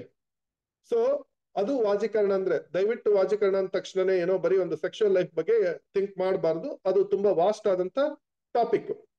ಅದು ಬಿಟ್ರೆ ಲಾಸ್ಟ್ ಬಂದು ಅಗದ ಚಿಕಿತ್ಸಾ ಅಂತ ಹೇಳ್ತೀವಿ. ಟಾಕ್ಸಿಕಾಲಜಿ, ಹಾವು ಕಚ್ಚಿದ್ರೆ ಏನ್ ಮಾಡ್ಬೇಕು, ಚೇಳು ಕಚ್ಚಿದ್ರೆ ಏನ್ ಮಾಡ್ಬೇಕು, ಇಲಿ ಕಚ್ಚಿದ್ರೆ ಏನ್ ಮಾಡ್ಬೇಕು, ನಾಯಿ ಕಚ್ಚಿದ್ರೆ ಏನ್ ಮಾಡ್ಬೇಕು, ಆಹಾರದ ವಿಷ, ಆಹಾರದಲ್ಲಿ ವಿಷ. ಈಗ ಆಹಾರದಲ್ಲಿ ವಿಷ ಅಂದ್ರೆ ಯಾರೋ ಒಂದು ಪಾಯ್ಸನ್ ಕಲ್ಸೋದಲ್ಲ, ಏನೋ ಒಂದು ಕಾಂಬಿನೇಷನ್ ಇಂದ ಒಂದು ಪಾಯ್ಸನ್ ಉತ್ಪತ್ತಿ ಆಗುತ್ತೆ, ಗರವಿಷ ಅಂತ ಹೇಳ್ತೀವಿ. ಅದನ್ನ ಹೆಂಗ್ ಟ್ಯಾಕಲ್ ಮಾಡ್ಬೇಕು, ಪ್ರತಿಯೊಂದು ಅಗದ ಚಿಕಿತ್ಸೆಯಲ್ಲಿ ಬರುತ್ತೆ. ಇವತ್ತಿನ ದಿನಗಳಲ್ಲಿ ಅಗದ ಚಿಕಿತ್ಸೆನ ತುಂಬಾ ಇಂಪಾರ್ಟೆಂಟ್ ಆಗಿ ಹೋಗಿದೆ. ಯಾಕಂದ್ರೆ ಜಂಕ್ ಫುಡ್ ತಿಂತಿದೀವಿ ನಾವು, ತಿನ್ನಂತ ಮೊಟ್ಟೆಯಲ್ಲಿ ಏನೇನೋ ಕಲಬೆರಕೆ ಸಿಗ್ತಾ ಇದೆ, ನಾವು ಕುಡಿಯುವಂತ ಹಾಲಲ್ಲಿ ಏನೇನೋ ಪ್ರಾಬ್ಲಮ್ ಇದೆ, ನಾವು ತಿನ್ನುವಂತ ಫುಡ್ ಅಲ್ಲಿ ತುಂಬಾ ಕೆಮಿಕಲ್ ಫರ್ಟಿಲೈಸರ್ಸ್ ಎಲ್ಲ ಮಿಕ್ಸ್ ಆಗಿದೆ. ಸೊ ಇವೆಲ್ಲವೂ ಆಹಾರಕ್ಕೆ ಸಂಬಂಧಪಟ್ಟಂತ ವಿಷಯ ಇರ್ಬೋದು, ಅಥವಾ ಪ್ರಾಣಿ ಪಕ್ಷಿಗಳಿಂದ ಆಗುವಂತ ವಿಷಬಾಧೆಗಳಿರ್ಬೋದು, ಅದನ್ನೆಲ್ಲ ಟ್ರೀಟ್ಮೆಂಟ್ ಕೊಡೋದು ಅಗದ ಚಿಕಿತ್ಸೆಯಲ್ಲಿ. ಇದರಲ್ಲಿ ಎಷ್ಟೋ ಜನ ಆಲ್ ಓವರ್ ಇಂಡಿಯಾ ಕೆಲವೊಂದು ರಾಜ್ಯಗಳಲ್ಲಂತೂ ಫೋಕ್ ಪ್ರಾಕ್ಟಿಷನರ್ಸ್ ಅಂತ ಹೇಳ್ತೀವಿ, ವಂಶ ಪಾರಂಪರ್ಯವಾಗಿ ಪ್ರಾಕ್ಟೀಸ್ ಮಾಡೋರಿರ್ತಾರೆ. ಕೆಲವೊಬ್ರು ಇರ್ತಾರೆ ಇವನ್ ಎಂತದೇ ಪಾಯ್ಸನ್, ಸ್ನೇಕ್ ಪಾಯ್ಸನ್ ಕಡಿಮೆ ಆಗದಿರೋದು ಕೇರಳದಲ್ಲಿ ನನ್ಗೊಬ್ಬ ಡಾಕ್ಟರ್ ಗೊತ್ತು. ಎಂತದೇ ಸ್ನೇಕ್ ಇರ್ಲಿ ವಿತಿನ್ 24 ಅವರ್ಸ್ ಅದ್ರದ್ದು ಇಂಪ್ಯಾಕ್ಟ್ ಕಡಿಮೆ ಮಾಡೋಂತ ಮೆಡಿಸಿನ್ ಇದೆ. ಅವರೆಲ್ಲ ಹಂಚ್ಕೊಳ್ಳಲ್ಲ, ಬಟ್ ಇದ್ದಾರೆ, ಇವತ್ತು ಪರಿಣಿತರು ಇದ್ದಾರೆ ಆ ವಿಭಾಗದಲ್ಲಿ. ಹೀಗೆ ಆಯುರ್ವೇದದಲ್ಲಿ ಒಟ್ಟು 8 ಬ್ರಾಂಚಸ್ ಬರುತ್ತೆ. ಈ 8 ಬ್ರಾಂಚಸ್ ಅಲ್ಲಿ ಇವಾಗ ತುಂಬಾ, ಈಗ ಕೌಮಾರ ವೃತ್ತದಲ್ಲಿ ಏನ್ ಮಾಡಿದ್ದಾರೆ, ಪೆಡಿಟ್ರಿಕ್ಸ್, ಗೈನಿ ಅಂಡ್ ಆಬ್ಸ್ಟ್ರಿಕ್ಸ್ ಅಂತ ಡಿವೈಡ್ ಮಾಡ್ಕೊಂಡಿದ್ದಾರೆ. ಸೊ ಶಾಲಕ್ಯದಲ್ಲಿ ENT ಬೇರೆ, ಹಾಗೆಲ್ಲ ಡಿವೈಡ್ ಮಾಡ್ಕೊಂಡಿದ್ದಾರೆ. ಅವತ್ತೇ ಈ ಬ್ರಾಂಚಸ್ ಎಲ್ಲ ಆಯುರ್ವೇದದಲ್ಲಿ ಇತ್ತು. ಗುರುಗಳು, ಇನ್ನೊಂದು, ಈಗ ನಾರ್ಮಲ್ ಆಗಿ ನನಗೆ ಇನ್ಫೆಕ್ಷನ್ಗಳಾಗತ್ತೆ ಅಂತ ಹೇಳಿ ನಾ ಗೋಮೂತ್ರ ಹಾಕೋದು ತಗೋತಿರ್ತೇನೆ ಡೈಲಿ ನೀರಲ್ಲಿ ಹಾಕೊಂಡು. ಸೊ ಹೊರಗೆ ಹೋದಾಗೆಲ್ಲ ನಾವು ನಾರ್ಮಲ್ ಆಗಿ ಅದ ಜಾಸ್ತಿ ಸೇವನೆ ಮಾಡ್ತೇನೆ, ಯಾಕಂದ್ರೆ ಇನ್ಫೆಕ್ಷನ್ಗಳು ಆಗಬಾರ್ದು ಅಂತೇಳಿ. ಸೊ ಅದರಿಂದ ಹೆಂಗೆ ನಾವು ಕೌಂಟರ್ ಮಾಡುವ ಅಂದ್ರೆ ಅದು ಹೇಗಿರುತ್ತೆ ನಿಮ್ ಪ್ರಕಾರ ಅಂತೇಳಿ? ಗೋಮೂತ್ರ ಅರ್ಕ, ಗೋಮೂತ್ರ ಬೇರೆ, ಗೋಮೂತ್ರ ಅರ್ಕ ಬೇರೆ ಇರುತ್ತಲ್ಲ? ಹೌದು ನೋಡಿ, ಗೋಮೂತ್ರ ಫಸ್ಟ್ ಆಫ್ ಆಲ್ ನೋಡಿ, ಒಂದ್ ಹೇಳ್ತೀನಿ, ಇವತ್ತು ಗೋಮೂತ್ರ ಅನ್ನೋ ಕಾನ್ಸೆಪ್ಟ್ ಏನಿದೆಯಲ್ಲ, ಯಾರು ನಾವ್ ಎಷ್ಟು ನೀಟಾಗಿ ಫಾಲೋ ಮಾಡ್ತಿದೀವಿ. ಬರೀ ನಾವು ಗುರುಗಳು ಇನ್ನೊಂದು, ನಾನು ಆಕ್ಚುಲಿ ಅದು ಕುಡಿತಾ ಇರೋದು, ಒಬ್ಬರು ಉಡುಪಿಯಲ್ಲಿ ರಷ್ಯನ್ಸ್ ಬರ್ತಾ ಇದ್ರು, ತುಂಬಾ ಜನ ಕೈಯೆಲ್ಲ ಹಿಡ್ಕೊಂಡು ಹೋಗ್ತಾ ಇದ್ರು, ಅವ್ರು ಜಾಸ್ತಿ ಅದನ್ನ ಸೇವನೆ ಮಾಡ್ತಾ ಇದ್ರು, ಉಡುಪಿ ಮಠಕ್ಕೆ ಬಂದವರು. ಸೊ ಅವಾಗ ನಾನು ಅದನ್ನ ಒಂದು ಪರ್ಚೇಸ್ ಮಾಡಿದೆ ಅಷ್ಟೇ, ಕುಡಿತಿದ್ದಿಲ್ಲ. ಬಟ್ ಆಮೇಲೆ ಆಮೇಲೆ ಆಮೇಲೆ ಕುಡಿತಾ ಕುಡಿತಾ ಈಗ ನನಗೆ ಅಭ್ಯಾಸ ಆಗ್ಬಿಟ್ಟಿದೆ ಅದು. ಸೊ ಅವರಿಂದ ನನಗೆ ಬಂದಿರೋದು ಅದು, ರಷ್ಯನ್ಸ್ ಇಂದ, ಇಂಡಿಯನ್ಸ್ ಇಂದಲ್ಲ. ಓಕೆ, ನೋಡಿ ಏನಾಗುತ್ತೆ, ಗೋಮೂತ್ರ ಅನ್ನೋದು ಫಸ್ಟ್ ಆಫ್ ಆಲ್ ನಾವು ಕಲೆಕ್ಟ್ ಮಾಡಬೇಕಾಗಿದ್ದೇ ಫಸ್ಟ್ 1 ಅವರ್ ಪಾಸ್ ಆಗಿ, ಒಂದು ಅಂದ್ರೆ ಹಸು ಯೂರಿನ್ ಪಾಸ್ ಮಾಡಿದ್ಮೇಲೆ ಅದನ್ನ ನಾವು ಕಲೆಕ್ಟ್ ಮಾಡ್ಬೇಕಿದ್ದು ವಿತಿನ್ 1 ಅವರ್ ಅಲ್ಲಿ. 1 ಅವರ್ ಆದ್ಮೇಲೆ ಇವತ್ತಿನ ಪ್ರೆಸೆಂಟ್ ಸಿನಾರಿಯೋದಲ್ಲಿ ಅಲ್ಲಿ ಬೇರೆ ಬೇರೆ ಒಂದು ಬ್ಯಾಕ್ಟೀರಿಯಲ್ ಕಾಲೋನಿ ಅದು ಬರುತ್ತೆ. ಸೊ ನೀವು 1 ಅವರ್ ಅಲ್ಲಿ ಕಲೆಕ್ಟ್ ಮಾಡಿರೋದ್ರಿಂದ ಗೋಮೂತ್ರನ ಯೂಸ್ ಮಾಡಿದ್ರೆ ನಿಮ್ಗೆ ಮೆಡಿಕಲಿ ಬೆನಿಫಿಟ್ ಇದೆ. ಆ ಗೋಮೂತ್ರದ ಒಂದು ಆಯುರ್ವೇದದಲ್ಲಿ ಪರಿಕಲ್ಪನೆ ಏನಿದೆ ಅಂದ್ರೆ, ಅದು ಕ್ಷಾರ ಗುಣ ಇರುತ್ತೆ. ಎಲ್ಲಿ ಕ್ಷಾರ ಗುಣ ಬರುತ್ತಲ್ಲ, ಅದು ದೇಹನ ಅಲ್ಕಲೈನ್ ಮಾಡುತ್ತಾ ಹೋಗುತ್ತೆ. ಅಲ್ಕಲೈನ್ ಮಾಡೋದ್ರಿಂದ ನಿಮ್ಮ ದೇಹದಲ್ಲಿ ಅಲ್ಕಲೈನಿಟಿ ಅನ್ನೋದು ತುಂಬಾ ಇಂಪಾರ್ಟೆಂಟ್. ಅಲ್ಕಲೈನ್ ಕಾನ್ಸೆಪ್ಟ್ ನಿಮ್ಗೆ ಗೊತ್ತು. ಸೊ ಆಮೇಲೆ ಏನಾಗುತ್ತೆ, ಅದಕ್ಕೆ ಅದರದೇ ಆದ ಇದು ಕಫ ಮತ್ತೆ ವಾತನ ಕಡಿಮೆ ಮಾಡ್ತಾ ಹೋಗುತ್ತೆ ಗೋಮೂತ್ರದಲ್ಲಿ. ಸೊ ಹೀಗಾಗಿ ಏನಾಗುತ್ತೆ, ಅದ fighting mechanism of body will get improve. So ಗೋಮೂತ್ರ ಅರ್ಕ ಏನಾಗುತ್ತೆ, ಗೋಮೂತ್ರ ಅರ್ಕ it is a distillation process. So ಗೋಮೂತ್ರದಲ್ಲಿರುವಂತ ಎಲ್ಲಾ ಕ್ವಾಲಿಟೀಸ್ ಕೂಡ ಅಲ್ಲಿ ಒಂದು ನೀವು ಎಸೆನ್ಸ್ ರೂಪದಲ್ಲಿ ತಗೊಂತೀರಾ. ಹೀಗಾಗಿ ಗೋಮೂತ್ರ ನೀವು 50 ml ಕುಡಿಯೋ ಬದಲು ಇಲ್ಲಿ ಬರೀ 15 ml 10 ml ಕುಡಿದ್ರು ಅದ್ರದ್ದು ನಿಮ್ಗೆ ಆಕ್ಟ್ ಆಗುತ್ತೆ. ಈಗ ಎಷ್ಟೋ ಸಲ ಬರೀ ಗೋಮೂತ್ರ ಅರ್ಕದಿಂದನೇ ರೊಮಟೈಡ್ ಆರ್ಥರೈಟಿಸ್ಗೆ ನಾವು ಎನಿಮಾ ಅಂತ ಕೊಡ್ತೀವಿ, ವಸ್ತಿ ಅಂತ ಕೊಡ್ತೀವಿ. ವಸ್ತಿಯಲ್ಲಿ ಗೋಮೂತ್ರ ಅರ್ಕ ಯೂಸ್ ಮಾಡ್ಕೊಂಡು ನಾವು ಎಷ್ಟೋ ಜನರಿಗೆ ಟ್ರೀಟ್ ಮಾಡ್ತೀವಿ. ಸೊ ಆಮೇಲೆ ಔಷಧಿಗಳ ಒಂದು ತಯಾರಿಕೆಯಲ್ಲಿ ತುಂಬಾ ದೊಡ್ಡ ಯೋಗದಾನ ಇದೆ ಇದು ಗೋಮೂತ್ರದಲ್ಲಿ. ಗೋಮೂತ್ರ ಹರಿತಕ್ಕೆ ಅಂತ ಬರುತ್ತೆ, ಕಿಡ್ನಿ ಪೇಷಂಟ್ಸ್ ಅಲ್ಲಿ ಕೊಡ್ತೀವಿ, ಲಂಗ್ಸ್ ಪೇಷಂಟ್ ಅಲ್ಲಿ ಕೊಡ್ತೀವಿ, ಪುನರ್ನವ ಮಂಡೂರ ಅಂತ ಬರುತ್ತೆ, ಅದರಲ್ಲಿ ಗೋಮೂತ್ರ ಬರುತ್ತೆ. ಸೊ ಎಸ್ಪೆಷಲಿ ದೇಸಿ ಹಸುನ ಇಟ್ಕೊಂಡು ನಾವು ವಿತಿನ್ 1 ಅವರ್ ಅಲ್ಲಿ ನಾವು ಗೋಮೂತ್ರ ಕಲೆಕ್ಟ್ ಮಾಡಿದ್ದೆ ಆಯ್ತಂದ್ರೆ ತುಂಬಾ ಬೆನಿಫಿಟ್ ಇದೆ. ಸೊ ಈಗ ಬಂತು ದಿನಚರ್ಯ. ಸೊ ದ ನೆಕ್ಸ್ಟ್ ದಿನಚರ್ಯ ಅಂದ್ರೆ, ಯಾವ ಮನುಷ್ಯ ಎಷ್ಟೊತ್ತಿಗೆ ಎದ್ದೇಳ್ಬೇಕು, ಯಾವಾಗ ವ್ಯಾಯಾಮ ಮಾಡಬೇಕು, ಎಷ್ಟು ನೀರು ಕುಡಿಬೇಕು, ಎದ್ದ ತಕ್ಷಣ ನಾನು ಮಾಡ್ಬೇಕಾದಂತ ಕೆಲಸಗಳೇನು, ಯಾವಾಗ ನಾನು ಸ್ನಾನ ಮಾಡಬೇಕು, ಯಾಕೆ ಸ್ನಾನ ಮಾಡಬೇಕು, ಯಾಕೆ ಸ್ನಾನ ಮಾಡಬಾರ್ದು, ಯಾವ ಕಂಡೀಷನ್ ಅಲ್ಲಿ ನಾನು ಸ್ನಾನ ಮಾಡಬೇಕು, ಯಾವ ಕಂಡೀಷನ್ ಅಲ್ಲಿ ನಾನು ಸ್ನಾನ ಮಾಡಬಾರ್ದು, ಹಲ್ಲು ಯಾವಾಗ ಉಜ್ಬೇಕು, ಯಾವಾಗ ಹಲ್ಲು ಉಜ್ಜಬಾರ್ದು, ಅದೇ ರೀತಿ ಊಟ ಯಾವಾಗ ಮಾಡ್ಬೇಕು, ಯಾವ ಕಂಡೀಷನ್ ಅಲ್ಲಿ ಮಾಡ್ಬೇಕು, ಯಾವ ಟೈಮ್ ಅಲ್ಲಿ ಮಾಡ್ಬೇಕು, ನಾನು ಯಾವಾಗ ನನ್ನ ಕೆಲಸಗಳು ಮಾಡ್ಕೋಬೇಕು, ಯಾವಾಗ ನಾನು ಮಸಾಜ್ ಮಾಡಿಸ್ಕೊಳ್ಬೇಕು, ಯಾವಾಗ ನಾನು ಮಲ್ಕೋಬೇಕು. ಇದನ್ನ ನಾನು ನೆಕ್ಸ್ಟ್ ಕ್ಲಾಸ್ ಅಲ್ಲಿ ಇನ್ ಡೀಟೇಲ್ ನಾನು ಇನ್ ಡೆಪ್ತ್ ತಗೋತೀನಿ. ಯಾಕಂತಂದ್ರೆ ಫಾರ್ ಎಕ್ಸಾಂಪಲ್ ಈಗ ಒಂದ್ ಹೇಳ್ತೀನಿ, ಈಗ ಎಷ್ಟೋ ಜನ ನನಗೆ ಟೈಮ್ ಇಲ್ಲ ಅಂದ್ಬಿಟ್ಟು ತಿಂಡಿ ತಿಂದ್ಬಿಟ್ಟು ಸ್ನಾನ ಮಾಡ್ತಾರೆ. ಅದರಂತ ದೊಡ್ಡ ತಪ್ಪಿಲ್ಲ. ಯಾರು ಡೈಲಿ ಸ್ನಾನ ಮಾಡುವ ತಿಂಡಿ ತಿಂದು ಸ್ನಾನ ಮಾಡ್ತಾರಲ್ಲ, ಅವ್ರಿಗೆ ರಕ್ತಕ್ಕೆ ಸಂಬಂಧಪಟ್ಟಂತ ವ್ಯಾಧಿಗಳು, ಚರ್ಮಕ್ಕೆ ಸಂಬಂಧಪಟ್ಟಂತ ವ್ಯಾಧಿಗಳು ಕಟ್ಟಿಟ್ಟ ಬುತ್ತಿ. ಸಿಂಪಲ್ ಆಗಿ ಹೇಳ್ತೀನಿ, ಯಾರು ಸ್ನಾನ ಮಾಡ್ಬಿಟ್ಟು ತಿಂದ್ಬಿಟ್ಟು ಸ್ನಾನ ಕಂಟಿನ್ಯೂಸ್ ಆಗಿ ಡೈಲಿ ಮಾಡ್ತಾರೋ ಅವ್ರಿಗೆ ಅಜೀರ್ಣದ ಸಮಸ್ಯೆ ತುಂಬಾ ಕಾಡುತ್ತೆ. ಹಾಗೆ ಪ್ರತಿಯೊಂದು ಕೆಲ್ಸಕ್ಕೂ ಅದರದೇ ಆದ ಒಂದು ಟೈಮ್ ಇದೆ, ಟೈಮಿನ ಮಹತ್ವ ಇದೆ. ಇವತ್ತಿನ ದಿನದಲ್ಲಿ ಎಲ್ಲರೂ ಸರ್ಕೇಡಿಯನ್ ರಿದಮ್ ಅಂತ ಏನ್ ಎಲ್ಲರೂ ಫಾಲೋ ಮಾಡ್ತಿದಾರಲ್ಲ, ಇದು ನಥಿಂಗ್ ಬಟ್ ದಿನಚರ್ಯ. ಸೊ ಇದ್ರ ಬಗ್ಗೆ ನಾವು ಒಂದು ಸ್ಪೆಷಲ್ ಕ್ಲಾಸ್ ಮಾಡೋಣ. ಸೊ ನೆಕ್ಸ್ಟ್ ಬಂದ್ಬಿಟ್ಟು ಋತುಚರ್ಯ. ಋತು ಋತುಚರ್ಯ ಇವಾಗ ಇವನ್ 15 ರಿಂದ 20 ವರ್ಷಗಳಿಂದನೂ ನಮ್ಗೆ ಗೊತ್ತಿಲ್ದೇನೆ ನಾವು ಫಾಲೋ ಮಾಡ್ತಿದ್ವಿ. ಬಟ್ ಇವತ್ತಿನ ದಿನಗಳಲ್ಲಿ ಬಂದಂತ ಹೈಬ್ರಿಡ್ ಸಂಸ್ಕೃತಿ, ಎಲ್ಲಾ ಒಂದು ದವಸ ಧಾನ್ಯಗಳು ಎಲ್ಲಾ ಟೈಮಲ್ಲೂ ಸಿಗುತ್ತೆ, ಎಲ್ಲಾ ಹಣ್ಣುಗಳು ಎಲ್ಲಾ ಕಾಲದಲ್ಲೂ ಸಿಗುತ್ತೆ, ಎಲ್ಲಾ ವೆಜಿಟೇಬಲ್ಸ್ ಎಲ್ಲಾ ಕಾಲದಲ್ಲೂ ಸಿಗುತ್ತೆ. ಹೀಗಾಗಿನೇ ನಮ್ಮ ಆರೋಗ್ಯ ಹಾಳಾಗ್ತಾ ಹೋಗ್ತಿದೆ. ಈಗ ಫಾರ್ ಎಕ್ಸಾಂಪಲ್, ಸಮುದ್ರದ ತಟದಲ್ಲಿರೋನ್ಗೆ ಕೊಬ್ಬರಿ ಎಣ್ಣೆ ತುಂಬಾ ಶ್ರೇಷ್ಠ. ಅದು ಒಂದು ಸ್ಕ್ಯಾಮ್ ತರ ಆಗ್ಬಿಡುತ್ತೆ. ಕೊಬ್ಬರಿ ಎಣ್ಣೆ ಶ್ರೇಷ್ಠ ಅಂದ್ಕೊಳ್ಳಿ, ಎಲ್ರು ಕೊಬ್ಬರಿ ಎಣ್ಣೆನೆ ತಿನ್ನೋದು. ಯುರೋಪ್ ಅಲ್ಲಿರೋನ್ ಯಾರೋ ಆಲಿವ್ ಆಯಿಲ್ ತಿಂದ್ಕೊಳ್ಳೇನೆ ಆಲಿವ್ ಆಯಿಲ್ ಶ್ರೇಷ್ಠ ಅಂದ್ಬಿಟ್ಟು ಬರೀ ಆಲಿವ್ ಆಯಿಲೇ ತಿಂದ್ಬಿಡೋದು.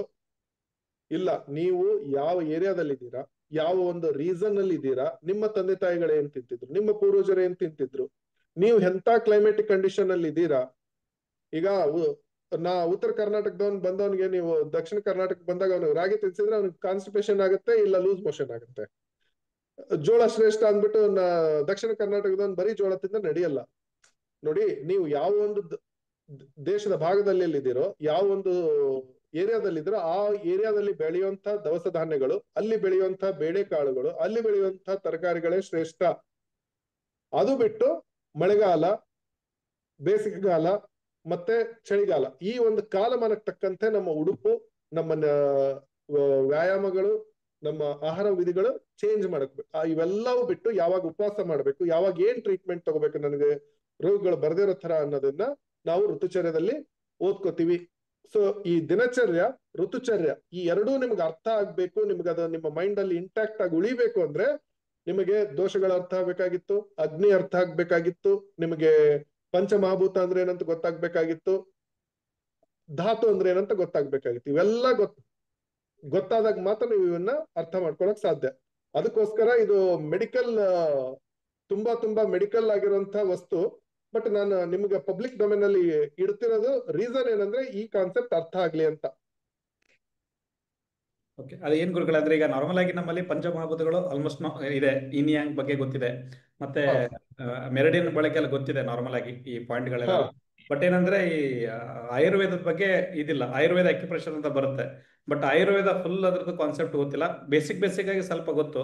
ಬಟ್ ಏನಂದ್ರೆ ಎಕ್ಸ್ಪೀರಿಯನ್ಸ್, ಈಗ ನೀವು 17 ವರ್ಷ ಎಕ್ಸ್ಪೀರಿಯನ್ಸ್ ಕೊಟ್ಟಾಗ ಸ್ವಲ್ಪ ಡೈಜೆಷನ್ ಬೇಗ ಆಗಲ್ಲ ಅವರಿಗೆ. ಬಟ್ ಏನಂದ್ರೆ ನಾರ್ಮಲ್ ಆಗಿ ಈಗ ನಿಮ್ ಸ್ಲೈಡ್ ನೋಡೋದು ಒಂದು 70 ಸ್ಲೈಡ್ ಇದೆ ಹೆಚ್ಚು ಕಡಿಮೆ. ಅದು ಸೊ ಅದು ಯಾವ ಹೇಳ್ಕೊಡ್ಬೋದು ಅಂತ ಹೇಳಿ ಇವ್ರಿಗೆ. ಅಂದ್ರೆ ಈಗ ನಾರ್ಮಲ್ ಈಗ ಅನಾಟಮಿ ಫಿಸಿಯಾಲಜಿ ಗೊತ್ತಿರುತ್ತೆ, ಬಟ್ ಒಂದೊಂದು ಪದಗಳು ಅರ್ಥ ಆಗಲ್ಲ ಇಮಿಡಿಯೇಟ್ಲಿ ಅವರಿಗೆ. ಸೊ ಅದನ್ನ ಹೇಗೆ ನೀವು ಯಾವ್ದ್ರ ಬಗ್ಗೆ ಕೇಳ್ತಿದ್ರ, ಮುಂದೆ ಮರ್ಮ ಚಿಕಿತ್ಸೆ ಬಗ್ಗೆನಾ? ಅಲ್ಲ, ಮುಂದೆ ಬರುತ್ತಲ್ಲ ಕಾನ್ಸೆಪ್ಟ್. ಈಗ ಏನ್ ಕ್ಲಾಸ್ ಸ್ಟಾರ್ಟ್ ಆದ ಕೂಡಲೇ ಸೊ ದಿನಚರ್ಯನಾ? ಇಲ್ಲ, ದಿನಚರ್ಯವು ಬೇಗ ಅರ್ಥ ಆಗ್ಬಿಡುತ್ತೆ. ಯಾಕಂದ್ರೆ ದಿನಚರ್ಯದಲ್ಲಿ ಏನಿರುತ್ತೆ, ನೀವು ಇಷ್ಟೊತ್ತಿಗೆ ಎದ್ದೇಳಿ, ಯಾಕೆ ಎದ್ದೇಳಿ, ಇಷ್ಟೇ ನಾನು ಹೇಳ್ಕೊಡೋಂಥದ್ದು. ಈಗ ನೀವು ಯಾವ ಟೈಮ್ ಊಟ ಮಾಡ್ಬೇಕು, ಯಾವ ಟೈಮ್ ಊಟ ಮಾಡ್ಬೇಕು. ನಾನ್ ಏನಂದ್ರೆ ಅವಾಗ ನಾನು ಬರೀ ಆಯುರ್ವೇದ ಕಾನ್ಸೆಪ್ಟ್ ಹೇಳಲ್ಲ, ನಾನು ಸರ್ಕೇಡಿಯನ್ ರಿದಮ್ ಅಂತ ಏನ್ ಹೇಳ್ತಿದೀವಲ್ಲ, what is the reason to get up early in the morning, ಅದು ಅಲ್ಲಿ ಮಾಡರ್ನ್ ಫಿಸಿಯಾಲಜಿ ಕಾನ್ಸೆಪ್ಟ್ ಏನಿದೆ ಕೂಡ ನಾನು ಹೇಳ್ತೀನಿ. ಇವನ್ ಯಂಗ್ ಜನರೇಷನ್ ಯಾರಾದ್ರೂ ಟೀಮ್ ನಿಮ್ಮ ಈ ಗ್ರೂಪ್ ಅಲ್ಲಿ ಇದ್ರೆ ಅವ್ರಿಗೂ ಕೂಡ ಈಸಿಯಾಗಿ ಅಬ್ಸರ್ವ್ ಆಗುತ್ತೆ. ಯಾಕಂದ್ರೆ ಇವತ್ತು ಎಲ್ಲರೂ ಸೈಂಟಿಫಿಕ್ ಬೇಸ್ ಕೇಳ್ತಾರೆ. ನಾನು ಬರೀ ವಾತ ಪಿತ್ತ ಕಫ ಅಂತಂದ್ರೆ ಏನ್ ಹೇಳ್ತಿದ್ದಾರೆ ಅಂತ ಯಾರಿಗೂ ಇಂಟ್ರೆಸ್ಟ್ ಬರಲ್ಲ. So the modern scientific approach ಕೂಡ ನಾನು ನಿಮ್ಗೆ ಕೊಡ್ತಾ ಹೋಗ್ತೀನಿ ಪ್ರತಿಯೊಂದಕ್ಕೂ. ಈಗ ನಾವು ಆಯುರ್ವೇದದಲ್ಲಿ ಹೇಳ್ತೀವಿ ರಾತ್ರಿ ಮೊಸರು ತಿನ್ಬಾರ್ದು ಅಂತ. ಓಕೆ, ರಾತ್ರಿ ಮೊಸರು ತಿನ್ಬಾರ್ದು. ಅದೇ ಈಗ ಒಂದು ಪಾಯಿಂಟ್ ಹೇಳಿದ್ರೆ ನೋಡಿ, ಈಗ ಊಟ ಆಹಾರ ತಿಂದ್ಕೊಳ್ಳೆ ಸ್ನಾನ ಮಾಡ್ಬಾರ್ದು ಅಂತೇಳಿ ಇದು ತಿನ್ಕೊಂಡ್ಬಿಡುತ್ತೆ. ಇಂಥ ಪಾಯಿಂಟ್ಗಳು ಹೇಳಿದಾಗ ಅವ್ರು ಲಿಸ್ಟ್ ಮಾಡ್ಕೋತಾರೆ. ಸೊ ನಮ್ಗಿಂತ ಜಾಸ್ತಿ ಅವರೇ ಲಿಸ್ಟ್ ಮಾಡ್ಕೊಂಡು ಆಮೇಲೆ ಅದನ್ನ ಕೌಂಟರ್ ಮಾಡೋದು ನಾರ್ಮಲ್ ಆಗಿ ನಮ್ಮ ಕ್ಲಾಸ್ಗಳಲ್ಲಿ. ನನಗೂ ಗೊತ್ತಿರಲ್ಲ ಏನಂತ ಹೇಳಿ, but they all making points and sending in the groups. So ಆತರ 100% ಅವನ್ನೇ ಹೇಳೋದು ನಾನು. ಇವನ್ನ ನೋಡಿ, ಈ ಪಾಯಿಂಟ್ಸ್ ಈಗ ನಾನು ತಿಂದ ತಕ್ಷಣ ಯಾಕೆ ಸ್ನಾನ ಮಾಡಬಾರ್ದು ಅನ್ನೋದನ್ನ ನಾನು ಆಯುರ್ವೇದ ಪ್ರಕಾರ ಮತ್ತೆ ಅಲೋಪತಿ ಪ್ರಕಾರ, ಎರಡು ವೆಸ್ಟರ್ನ್ ಸೈನ್ಸ್ ಪ್ರಕಾರ ನಿಮ್ಗೆ ಎಲ್ಲರಿಗೂ ಹೇಳ್ತಾ ಹೋಗ್ತೀನಿ ಮುಂದೆ. ಓಕೆ ಓಕೆ, ಎಲ್ಲೆಲ್ಲಿ ಪಾಸಿಬಲ್ ಆಗಿ ನನ್ನ ರಿಸರ್ಚ್ ವರ್ಕ್ ಆಗಿದೆಯೋ ವಿತ್ ಎವಿಡೆನ್ಸ್ ಎಲ್ಲಿ ಇದೆಯೋ ಅದನ್ನ ಹೇಳ್ತಾ ಹೋಗ್ತೀನಿ. ಎಲ್ಲದಕ್ಕೂ ನಾನು ಹೇಳ್ತೀನಿ ಅಂತ ಹೇಳಲ್ಲ. ಆಯುರ್ವೇದ ಕಾನ್ಸೆಪ್ಟ್ ಅಂತೂ ಎಲ್ಲದಕ್ಕೂ 100%, ವೆಸ್ಟರ್ನ್ ಕಾನ್ಸೆಪ್ಟ್ ಎಲ್ಲಿ ನಾವು ಡಿರೈವ್ ಮಾಡಿದೀವಲ್ಲ 100% ಅದನ್ನ ಹೇಳ್ತಾ ಹೋಗ್ತೀನಿ. ಓಕೆ, ಮತ್ತೆ ಇನ್ನೊಂದು ಗುರುಗಳೇ, ಈಗ ನಾರ್ಮಲ್ ಆಗಿ ನಾವು ವ್ಯಾಕ್ಸಿನೇಷನ್ ಹೇಳ್ತೇವೆ ಇದರಲ್ಲಿ ಅಲೋಪತಿಯಲ್ಲಿ. ಈಗ ಆಯುರ್ವೇದ ನೀವು ಯಾವ ತರ ಕೊಡ್ಬೋದು ವ್ಯಾಕ್ಸಿನೇಷನ್ಗಳನ್ನ ಮಕ್ಕಳಿಗೆ ನಾರ್ಮಲ್ ಆಗಿ? ನೋಡಿ, ಆಯುರ್ವೇದದಲ್ಲಿ ವ್ಯಾಕ್ಸಿನೇಷನ್ ಅಂತಂದ್ರೆ ಇವಾಗ ನಾವು ಆಯುರ್ವೇದದಲ್ಲಿ ಅದಕ್ಕೆ ಸಂಬಂಧಪಟ್ಟದ್ದು ಈಗ ಎಲ್ಲರಿಗೂ ತುಂಬಾನೇ ಫೇಮಸ್ ಆಗಿರೋದು ಸ್ವರ್ಣಪ್ರಾಶನ. ನೋಡಿ, ಸ್ವರ್ಣಪ್ರಾಶನ ಕಾನ್ಸೆಪ್ಟ್ ಆಯುರ್ವೇದದಲ್ಲಿ ತುಂಬಾ ಹೇಗೆ ಪರಿಕಲ್ಪನೆ ಬಂತು ಅಂತಂದ್ರೆ, ಇವತ್ತಿಗೂ ಟ್ರೆಡಿಷನಲ್ ಪೀಪಲ್ ಏನ್ ಮಾಡ್ತಾರೆ ಅಂದ್ರೆ, ವಚ ಗೊತ್ತಲ್ವಾ, ಬಜೆ ಅಂತಾರೆ, ಎಕರಸ್ ಕೆಲಾಮಸ್, ಓಕೆ ಒಂದು ಬಜೆ ಅಂತ ಒಂದು ಇದು ಬರುತ್ತೆ, ಹರ್ಬ್ ಬರುತ್ತೆ, ರೂಟ್. ಓಕೆ ಸೊ ಅದಕ್ಕೆ ಏನ್ ಮಾಡ್ಬೇಕು, ಬಂಗಾರದ ತಂತಿನ ತುಂಬಾ ತೆಳುವಾಗಿ ಮಾಡಿ ಮೈಕ್ರಾನ್ ಕಂಡೀಷನ್ ಅಲ್ಲಿ ನೀವು ಅದನ್ನ ತಂತಿ ಮಾಡಿಸ್ಬಿಟ್ಟು ಸುತ್ತಬೇಕು. ಸುತ್ತಬಿಟ್ಟು ಅದನ್ನ ನಾವು ಹನಿ ಜೊತೆ ತೆಗೆದ್ಬಿಟ್ಟು ನೆಕ್ಕಿಸ್ತಿದ್ವಿ. ಅದು ಆಯುರ್ವೇದದಲ್ಲಿ ಅವತ್ತು ಹೇಳಿದೆ. ಹೀಗೆ ಆಯುರ್ವೇದದಲ್ಲಿ ಒಂದು ರೋಗ ನಿರೋಧಕ ಶಕ್ತಿನ ಬೂಸ್ಟ್ ಮಾಡೋದಕ್ಕೆ ಒಂದೊಂದು ಹಂತದಲ್ಲಿ ಒಂದೊಂದು ತರದ್ದು ಮೆಡಿಸಿನ್ಸ್ ಇದೆ. ಈಗ ಸಾರಸ್ವತ ಅರಿಷ್ಟ ವಿತ್ ಗೋಲ್ಡ್ ಅಂತ ಬರುತ್ತೆ. ಅದೇ ರೀತಿ ಬಂಗಾರದ ಭಸ್ಮ, ಲೋಹ ಭಸ್ಮ, ಅದರದೇ ಆದ ಮೆಡಿಸಿನ್ ಇದೆ. ಅದಕ್ಕೆ ಒಂದು ಮನುಷ್ಯ ಇದನ್ನ ಏನಂತ ಹೇಳ್ತೀವಿ, ವ್ಯಾಕ್ಸಿನೇಷನ್ ಕಾನ್ಸೆಪ್ಟ್ ಅಲ್ಲಿ ಅದನ್ನ ತಗೋಬಹುದು. ಬಟ್ ಮಾಡರ್ನ್ ವ್ಯಾಕ್ಸಿನೇಷನ್ ಅಂದ್ರೆ ಏನಾಗುತ್ತೆ, ಅಲ್ಲಿ ವೈರಸ್ ಇರ್ಬೋದು, ಅದರದೇ ಆದ ಒಂದು ವೈರಸ್ ಗಳಿರುತ್ತೆ, ಅದರದೇ ಆದ ಒಂದು ಆರ್ಗನಿಸಮ್ ಏನ್ ಬರುತ್ತಲ್ಲ, ಅದ್ರದ್ದು ಸ್ಟ್ರೆಂತ್ ಅವರು ಕಡಿಮೆ ಮಾಡಿ ಪುಷ್ ಮಾಡ್ತಾರೆ. ಆಯುರ್ವೇದದಲ್ಲಿ ನಾವು ಅಂತ ಯಾವುದೋ ಒಂದು ಫೆಸಿಲಿಟಿ ಇಲ್ಲ. ನಾವಿಲ್ಲಿ ರೋಗ ನಿರೋಧಕ ಶಕ್ತಿನ ನಾವು ಕಾಪಾಡ್ಕೊಳ್ಳೋದು ಅದರದೇ ಆದ ಒಂದು ಸರಿಯಾದ ಒಂದು ಮೆಡಿಸಿನ್ಸ್ ಗಳನ್ನ ಕೊಟ್ಟು, ಅದು ರಸಾಯನ ಥೆರಪಿಯಲ್ಲಿ ಬರುತ್ತೆ ಅವೆಲ್ಲ. Okay good. ಓಕೆ, ಈಗ ಯಾರಾದ್ರೂ ಡೌಟ್ಸ್ಗಳಿದ್ರೆ ಕೇಳ್ಬೋದು. ಒಂದು 4 ಜನ ಕೇಳ್ಬಿಟ್ಟು ಬೇಕಾದ್ರೆ ಸೆಷನ್ನ ಕ್ಲೋಸ್ ಮಾಡ್ಬೋದು. ಬೇಕಂದ್ರೆ ನಾನು ಕೋರ್ಸ್ ಯಾವಾಗ ಸ್ಟಾರ್ಟ್ ಆಗುತ್ತೆ ಅನ್ನೋದು ಬೇಕಾದ್ರೆ ನಾನು ಅನೌನ್ಸ್ ಮಾಡ್ತೇನೆ ಚಿಕ್ಕಡೆ. ಈಗ ಒಬ್ರು ಯಾರು ಸ್ವಪ್ನ ಗಿರೀಶನ್ ಅವರು ಸ್ವಲ್ಪ ಡೌಟ್ ಕೇಳಬೇಕಂತೆ, ಆನ್ ಮಾಡ್ಬೋದಾ, ಹೇಳ್ಬೋದಾ? ಮಾಡಿ ಮಾಡಿ. ಓಕೆ, ಸ್ವಪ್ನ ಅವ್ರು ಹೇಳಿ. ಇದು ಆಯುರ್ವೇದಕ್ಕೆ ಸಂಬಂಧಪಟ್ಟಿದ್ದು ಮಾತಿರ್ಬೇಕು, ಚಿಕಿತ್ಸೆಗಳಿಗೆ ಸಂಬಂಧಪಟ್ಟಿದ್ದು ಇರಬಾರ್ದು. ಹೇಳಿ ಸ್ವಪ್ನ ಅವರೇ. ಹಾ ನಮಸ್ಕಾರ ಗುರುಗಳೇ. ಗುರುಗಳೇ, ನಾನು ಆಕ್ಚುಲಿ ನನಗೆ ರುಮಿಟೆಡ್ ಆರ್ಥ್ರೈಟಿಸ್ ಇದೆ. ಸೊ ಇಲ್ಲಿ ಕೆಲವ್ರು ಹೇಳ್ತಾ ಇದ್ದಾರೆ ನನಗೆ ರುಮಿಟೆಡ್ ಆರ್ಥ್ರೈಟಿಸ್ ಇರೋದು ಹಾರ್ಮೋನಲ್ ಇಂಬ್ಯಾಲೆನ್ಸ್ ಇಂದ ಅಂತ ಹೇಳ್ತಾರೆ. ಓಕೆ, ಸೊ ಕೆಲವ್ರು ಹೇಳ್ತಾರೆ ಇದು ಏನದು ಸಂಧಿವಾತ ಅಂತ ಹೇಳ್ತಾರೆ. ಕೆಲವರು ಹೇಳ್ತಾರೆ this is because of joint ಅಲ್ಲಿ ಏನೋ ರಸ ಅದೇನೋ ಸಮಥಿಂಗ್ ನನಗೂ ಗೊತ್ತಿಲ್ಲ ಅದೇನೋ ಅಂತ ನಿಮ್ ಭಾಷೆಯಲ್ಲಿ ಹೇಳ್ತಾರೆ. ನಂಗೆ ಅರ್ಥ ಆಯ್ತು, ನಿಮ್ಗೆ ಹೇಳ್ತೀನಿ ಕೇಳಿ. ನೋಡಿ, ರುಮಟಾಯ್ಡ್ ಆರ್ಥರೈಟಿಸ್ ಅನ್ನೋದು ಅದು ಒಂದು ನಿಮ್ಮ ಇಮ್ಯುನಿಟಿ, ರೋಗ ನಿರೋಧಕ ಶಕ್ತಿಗೆ ಸಂಬಂಧಪಟ್ಟದ್ದು. ಇದು ಅಲೋಪತಿ ಪ್ರಕಾರ ರೋಗ ನಿರೋಧಕ ಶಕ್ತಿ ಅಂದ್ರೆ ಅಟೋ ಇಮ್ಯೂನ್ ಡಿಸೀಸ್ ಅಂತ ಹೇಳ್ತೀವಿ, ಸರಿನಾ? ನಿಮ್ಮ ದೇಹದಲ್ಲಿರುವಂತಹ ಒಂದು ಇಮ್ಯುನಿಟಿ ಫ್ಯಾಕ್ಟರ್ಸ್ ಯಾವುದೋ ಒಂದು ಕಾರಣದಿಂದ ಅಬ್ನಾರ್ಮಲ್ ಆಗಿ ಅದು ನಿಮಗೆ ದುಷ್ಪರಿಣಾಮ ಬೀರಿ ನಿಮ್ಮ ಜಾಯಿಂಟ್ ಅಂದ್ರೆ ನಿಮ್ಮ ಒಂದು ಸಂದುಗಳಲ್ಲಿ ಊತ ಬರ್ತಾ ಇದೆ. ಅದೇ ರುಮಟಾಯ್ಡ್ ಆರ್ಥರೈಟಿಸ್. ಅದು ಹಾರ್ಮೋನ್ ಇಂದ ಬರ್ಬೋದು, ಅಥವಾ ಬೇರೆ ಯಾವುದೇ ರೀಸನ್, ನಿಮ್ಮ ಹೆರಿಟರಿ ಇರ್ಬೋದು, ನಿಮ್ಮ ಮನೇಲಿ ಯಾರಿಗಾದ್ರೂ ಬೇರೆದವ್ರಿಗೆ ಆ ರೀತಿ ಡಿಸೀಸಸ್ ಇರ್ಬೋದು. ಈಗ ಏನಾಗುತ್ತೆ, ಕನ್ನಡದಲ್ಲಿ ಅದನ್ನ ನೀವು ಟ್ರಾನ್ಸ್ಲೇಷನ್ ಮಾಡಕ್ ಹೋದ್ರೆ ಕೆಲವೊಬ್ರು ಸಂಧಿವಾತ ಅಂತಾರೆ, ಕೆಲವೊಬ್ರು ಆಮವಾತ ಅಂತಾರೆ. ಇದು ಸೊ ಆ ಕಂಪ್ಯಾರಿಸನ್ ಹೋಗ್ಲೇಬೇಡಿ. ರುಮಟಾಯ್ಡ್ ಆರ್ಥರೈಟಿಸ್ ಬಂದ್ಬಿಟ್ಟು ನಿಮ್ಮ ಒಂದು ಇಮ್ಯುನಿಟಿ ಯಾವುದೇ ಒಂದು ಕಾರಣದಿಂದ ನಿಮ್ಗೆ ಉಲ್ಟಾ ಹೊಡೆದ್ಬಿಟ್ಟು ನಿಮ್ಮದು ಜಾಯಿಂಟ್ ಗಳಲ್ಲಿ, ನಿಮ್ಮ ಸಂದುಗಳಲ್ಲಿ ಊತ ಬರ್ತಿರುತ್ತೆ. ಸೊ ಅದೇನಾಗುತ್ತೆ, ನಿಮ್ಮ ಹಾರ್ಮೋನಲ್ ಇಂಬ್ಯಾಲೆನ್ಸ್ ಇಂದ ಅದು ಹೆಚ್ಚು ಕಡಿಮೆ ಆಗ್ತಾ ಇರುತ್ತೆ. ಆಯುರ್ವೇದದಲ್ಲಿ ನಿಮ್ಗೆ ಒಳ್ಳೆ ಟ್ರೀಟ್ಮೆಂಟ್ ಇದೆ, ನೀವು ತಗೋಬಹುದು. ಬಟ್ ಎಲ್ಲೂ 100% ಕ್ಯೂರ್ ಅಂತ ಇರಲ್ಲ, ಪೂರ್ತಿ ಕಂಟ್ರೋಲ್ಗೆ ಬರುತ್ತೆ. ಮತ್ತೆ ನಿಮ್ಮ ಒಂದು ರೋಗ ನಿರೋಧಕ ಶಕ್ತಿ ಹಾಳಾದ್ರೆ ಬರೋ ಚಾನ್ಸಸ್ ಇರುತ್ತೆ. ಬಟ್ ಆಯುರ್ವೇದದಲ್ಲಿ ತುಂಬಾ ಒಂದು ಪರಿಣಾಮಕಾರಿ ಅಂತ ಔಷಧಿಗಳಿವೆ. ನನಗೆ ಇಲ್ಲಿ ಇಂಪಾರ್ಟೆಂಟ್ ಕ್ವಶನ್ ಕೇಳ್ಬೇಕಾಗಿದ್ದು, ಇದು ಹಾರ್ಮೋನ್, ಈಗ ಫಿಮೇಲ್ ಅಥವಾ ಮೇಲ್ ಎರಡಕ್ಕೂ ಹಾರ್ಮೋನ್ಸ್ ಅಂತೂ ಇಬ್ಬರಿಗೂ ಬೇಕೇ ಬೇಕು. ಸೊ ಈ ಹಾರ್ಮೋನ್ ಅನ್ನ ಈ ವಾತ ಪಿತ್ತ ಕಫ ಅಥವಾ ನೀವು ಏನೇನು ಇಷ್ಟೋ ತನಕ ಹೇಳ್ಕಂತ ಬಂದಿಲ್ಲ ಅದನ್ನ ಎಲ್ಲಿ ನೀವು ಹಾಕ್ತೀರಾ? ನೋಡಿ, ಯಾವ ಅಲ್ಲಲ್ಲ, ನಿಮ್ ಕ್ವಶನ್ ಅರ್ಥ ಆಯ್ತು, ಕೇಳಿಸ್ಕೊಡಿ. ನೋಡಿ, ವಾತ ಪಿತ್ತ ಕಫನ ನೀವು ಹಾರ್ಮೋನ್ ಜೊತೆ ಈ ರೀತಿ ಕಂಪ್ಯಾರಿಸನ್ ಮಾಡ್ಕೊಳ್ಳೋದೇ ಫಸ್ಟ್ ಆಫ್ ಆಲ್ ತುಂಬಾ ಇದು ಏನಂತಾರೆ, ವೈಡ್ ಕಾನ್ಸೆಪ್ಟ್ ಆಗೋಗುತ್ತೆ. ತುಂಬಾ ಔಷಧ ಕಲ್ಪನಾ ಅಂತ ಆಯುರ್ವೇದದಲ್ಲಿ ಹೇಳ್ತೀವಿ. ಔಷಧ ಕಲ್ಪನಾ ಅಂದ್ರೆ, ಈಗ ಒಂದು ಯಾರೋ ಒಬ್ಬರಿಗೆ ಜ್ವರ ಬಂದಿದೆ ಅಂತ ಇಟ್ಕೊಳ್ಳಿ. ಆ ಜ್ವರದಲ್ಲಿನೂ ಒಬ್ಬ ಆಯುರ್ವೇದ ತಜ್ಞ ವಾತ ಹೆಚ್ಚಿದೆಯಾ, ಪಿತ್ತ ಹೆಚ್ಚಿದೆಯಾ, ಕಫ ಹೆಚ್ಚಿದೆಯಾ ಅಂತ ಹುಡುಕ್ತಾರೆ. ಹಾಗೆ ಯಾವುದೇ ಒಂದು ಹಾರ್ಮೋನ್ ಅಬ್ನಾರ್ಮಲಿಟಿ ಬಂದ್ರು ಕೂಡ ನಾವು, ಈಗ ಥೈರಾಯ್ಡ್ ದಲ್ಲಿ ನಾವು ಕಫ ಮತ್ತೆ ವಾತದ ಒಂದು ಅಬ್ನಾರ್ಮಲಿಟಿ ಅಂತ ಟ್ರೀಟ್ ಮಾಡ್ತೀವಿ. ಆ ರೀತಿ ಆ ಒಂದು ಆ ರೋಗದ ಲಕ್ಷಣಗಳೇನು, ಆ ರೋಗದ ಒಂದು ಸಮಸ್ಯೆಗಳೇನು, ಇದರಲ್ಲಿ ನಾವು ವಾತ ಪಿತ್ತ ಕಫನ ಗುಣ ಮತ್ತೆ ಅಂಶಗಳ ಕಲ್ಪನೆ ಮಾಡ್ಕೊಂಡು ಟ್ರೀಟ್ ಮಾಡ್ಬೋದು. ಬಟ್ ನೀವು ಇದು ಥೈರಾಯ್ಡ್ ಅಂದ್ರೆ ಕಫ, ಇದನ್ನ ಏನಂತ ಹೇಳ್ತೀವಿ, ಪ್ಯಾಂಕ್ರಿಯಾಟಿಕ್ ಅಮಲೈಸ್ ಅಂದ್ರೆ ಪಿತ್ತ ಅಂತ ಹೇಳಕ್ಕಾಗಲ್ಲ. ಆ ಕಲ್ಪನೆ ತಪ್ಪು, ಅದನ್ನ ಮಾಡಬಾರ್ದು. ಓಕೆ ಸ್ವಪ್ನ ಅವರೇ, ಮತ್ತೆ ಯಾರಾದರೂ ಕ್ವಶನ್ಗಳನ್ನ ಕೇಳಬೇಕಾದ್ರೆ ನಿಮ್ಮ ವಿಡಿಯೋಗಳನ್ನ ಆನ್ ಮಾಡಿಕೊಂಡ್ರೆ ತುಂಬ ಉತ್ತಮ. ಹರೀಶ್ ಅವರು ಹೇಳಿ. ಸರ್ ನಮಸ್ತೆ ಸರ್. ನಮಸ್ತೆ ಹೇಳಿ. ನಮಸ್ತೆ ಹೇಳಿ. ಸರ್, ಇದು ಸ್ವರ್ಣಬಿಂದು ಪ್ರಾಶನ ಮಾಡೋದು ಇತ್ತೀಚಿನ ದಿನಗಳಲ್ಲಿ ಎಷ್ಟು ಸರಿ ಅಂತ ನಂಗೆ ಸ್ವಲ್ಪ ಡೌಟ್ ಇತ್ತು. ಯಾಕಂದ್ರೆ ಕೆಲವರು ನೀವೇ ಮನೆಗೆ ತಗೊಂಡೋಗಿ ಹಾಕೊಳ್ಳಿ ಅಂತ ಒಂದು ಪ್ಯಾಕೆಟ್ ಕೊಡ್ತಾರೆ, ಕೆಲವು ಹಾಸ್ಪಿಟ್ಲಿಗೆ ಹೋದ್ರೆ ಡ್ರಾಪ್ಸ್ ಹಾಕ್ತಾರೆ, ಕೆಲವರು ಬೇರೆ ಬೇರೆ ತರ ಕೊಡ್ತಾರೆ. ಯಾವ್ದು ಸರಿ ಅಂತ ಸ್ವಲ್ಪ ತಿಳಿಸ್ಕೊಡ್ತೀರಾ? ನೋಡಿ, ಒಂದ್ ಹೇಳ್ತೀನಿ. ಇವತ್ತು ಸ್ವರ್ಣ ಭಸ್ಮ ಅನ್ನೋದು ಒಂದು 100 mg, ಅಂದ್ರೆ ಒಂದು ಮಗುವಿಗೆ ಮಿನಿಮಮ್ ಏನಿಲ್ಲ ಅಂದ್ರೆ ಒಂದು 3 ರಿಂದ 4 mg ಹಾಕ್ಬೇಕಾಗತ್ತೆ. ಒಂದು 100 mg ಸ್ವರ್ಣ ಭಸ್ಮ ಬಂದ್ಬಿಟ್ಟು ಇವತ್ತಿನ ರೇಟ್ ಅಲ್ಲಿ 1500 ರಿಂದ 1800 ರೂಪಾಯಿ ಇದೆ. 100 mg ನಾ ಹೇಳ್ತಿರೋದು, ಸರಿನಾ? ಆ ಒಂದು ಚಿಕ್ಕ ಮಗುವಿಗೆ ಏಜ್ ಪ್ರಕಾರ ಒಂದು 2 to 3 mg ಒಂದು ಡೋಸ್ ಅಲ್ಲಿ ಹೋಗ್ಬೇಕು. ಅದ್ರಲ್ಲಿ ಏನ್ ಮಾಡ್ತಾರೆ, ಇವತ್ತಿನ ಸ್ವರ್ಣ ಬಿಂದುದಲ್ಲಿ ಬ್ರಾಹ್ಮಿ ಘೃತ ಮತ್ತೆ ಇದು ಜೇನನ್ನ ಕಲಿಸ್ಬಿಟ್ಟು ಅದನ್ನ ಕಾಂಬಿನೇಷನ್ ಮಾಡಿ ಹಾಕ್ತಾರೆ, ಸರಿನಾ? ಸೊ ಇದು ನಾನು ಇಲ್ಲಿ ಆ ಕಂಪ್ನಿಯವರು ಚೆನ್ನಾಗಿದ್ದಾರೆ, ಈ ಕಂಪ್ನಿಯವರು ಚೆನ್ನಾಗಿದ್ದಾರೆ ಅಂತ ಹೇಳಕ್ ಕೂತಿಲ್ಲ, ನಾ ಕೆಲ್ಸಾನು ಮಾಡಲ್ಲ. ಕರೆಕ್ಟ್ ಆದ ಮೆಡಿಸಿನ್ ಇದ್ರೆ ಡೆಫಿನೆಟ್ಲಿ ಅದು ಹೆಲ್ಪ್ ಆಗುತ್ತೆ, ಸರಿನಾ? ಕರೆಕ್ಟ್ ಆದ ಮೆಡಿಸಿನ್ ಇದ್ರೆ ಡೆಫಿನೆಟ್ಲಿ ಹೆಲ್ಪ್ ಆಗುತ್ತೆ. ಆಮೇಲೆ ನೀವು ಪುಷ್ಯ ನಕ್ಷತ್ರದ ದಿನ ಯಾಕೆ ಹಾಕ್ಬೇಕಂದ್ರೆ ಅದರದೇ ಆದ ಒಂದು ಕಾನ್ಸೆಪ್ಟ್ ಇದೆ. ನಾನು ಮುಂದೆ ರಸಾಯನದ ಬಗ್ಗೆ ಹೇಳಿದಾಗ ಹೇಳ್ತೀನಿ. ಬಟ್ ಹಾಕೋದ್ರಿಂದ ಯಾವ ಒಂದು ಪ್ರಾಬ್ಲಮ್ ಇಲ್ಲ, ಇಂಪ್ರೂವ್ಮೆಂಟ್ ಆಗುತ್ತೆ. ಬಟ್ ಏನಂದ್ರೆ ನಿಮ್ಗೆ ಸ್ವರ್ಣ ಭಸ್ಮ ಅನ್ನೋದು, ಬಂಗಾರದ ಭಸ್ಮ ಒರಿಜಿನಲ್ ಆಗಿದ್ರೆ ಡೆಫಿನೆಟ್ಲಿ ತುಂಬಾ ಹೆಲ್ಪ್ ಆಗುತ್ತೆ. ಯಾಕಂದ್ರೆ ನನ್ ಮಗಂಗ್ ಹಾಕ್ಸಿದಾಗ ನೆಕ್ಸ್ಟ್ ದಿನ ಜ್ವರ ಬರ್ತೈತೆ ಸರ್, ಪ್ರತಿ ಸಾರಿನು. ನಾರ್ಮಲಿ ನೋಡಿ, ಏನಾದ್ರೂ ಬೇರೆ ರೀತಿಯಿಂದ ಇನ್ಫ್ಲಮೇಷನ್ ಇದ್ದಾಗ ಏನಾಗುತ್ತೆ, ಆ ತುಪ್ಪದ ಕ್ವಾಂಟಿಟಿ ಏನಾದ್ರೂ ಜಾಸ್ತಿ ಆಗಿದ್ರೆ ಆ ಮಗುಗೆ ಅದು ಡೈಜೆಸ್ಟ್ ಆಗ್ಲಿಲ್ಲ ಅಂದ್ರೆ ಏನಾದ್ರೂ ಜ್ವರ ಬರ್ಬೋದು. ಅಥವಾ ಏನಾಗಿರುತ್ತೆ, ಮಗುಗೆ ಏನಾದ್ರೂ ಇಮ್ಯುನಿಟಿ ಡಿಸಾರ್ಡರ್ ಇದ್ದಾಗ ನೋಡಿ, ಒಂದ್ ಹೇಳ್ತೀನಿ, ಫಸ್ಟ್ ಆಫ್ ಆಲ್ ಜ್ವರ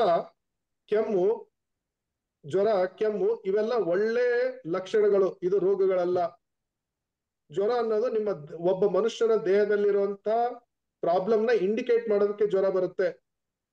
ಜ್ವರ ಬಂದ ತಕ್ಷಣ ಪ್ಯಾರಾಸಿಟಮಾಲ್ ತಿನ್ನೋದು ಟ್ರೀಟ್ಮೆಂಟ್ ಅಲ್ಲ, ಸರಿನಾ? ಕೆಮ್ಮು ಬಂದ ತಕ್ಷಣ ಕೆಮ್ಮನ್ನ ಸಪ್ರೆಸ್ ಮಾಡೋದಕ್ಕೆ ಔಷಧಿ ತಗೊಳ್ಳೋದು ಕೆಮ್ಮನ್ನ ಕಡಿಮೆ ಮಾಡೋದಲ್ಲ. ಸೊ ಅದು ಜ್ವರ ಬಂದಾಗ ಅದು ಇಂಡಿಕೇಟರ್ ಇರುತ್ತೆ. ಅಲ್ಲಿ ಏನಂದ್ರೆ ನಿಮ್ಮ ಮಗುನ ನೀಟಾಗಿ ಎಲ್ಲಾದ್ರೂ ಪ್ರಾಪರ್ ಆಗಿ ತೋರಿಸಿ, ಅಂದ್ರೆ ಒಳಗಡೆ ಬೇರೆ ಯಾವ ತರದ್ದು ಪ್ರಾಬ್ಲಮ್ ಇದೆಯೇನಂತ ಹುಡುಕ್ಬೇಕಾಗತ್ತೆ. ಇಲ್ಲ ಅಂದ್ರೆ ಅದು ಇಮ್ಯೂನ್ ರೆಸ್ಪಾನ್ಸ್ ಅಂತ ಹೇಳ್ತೀವಿ.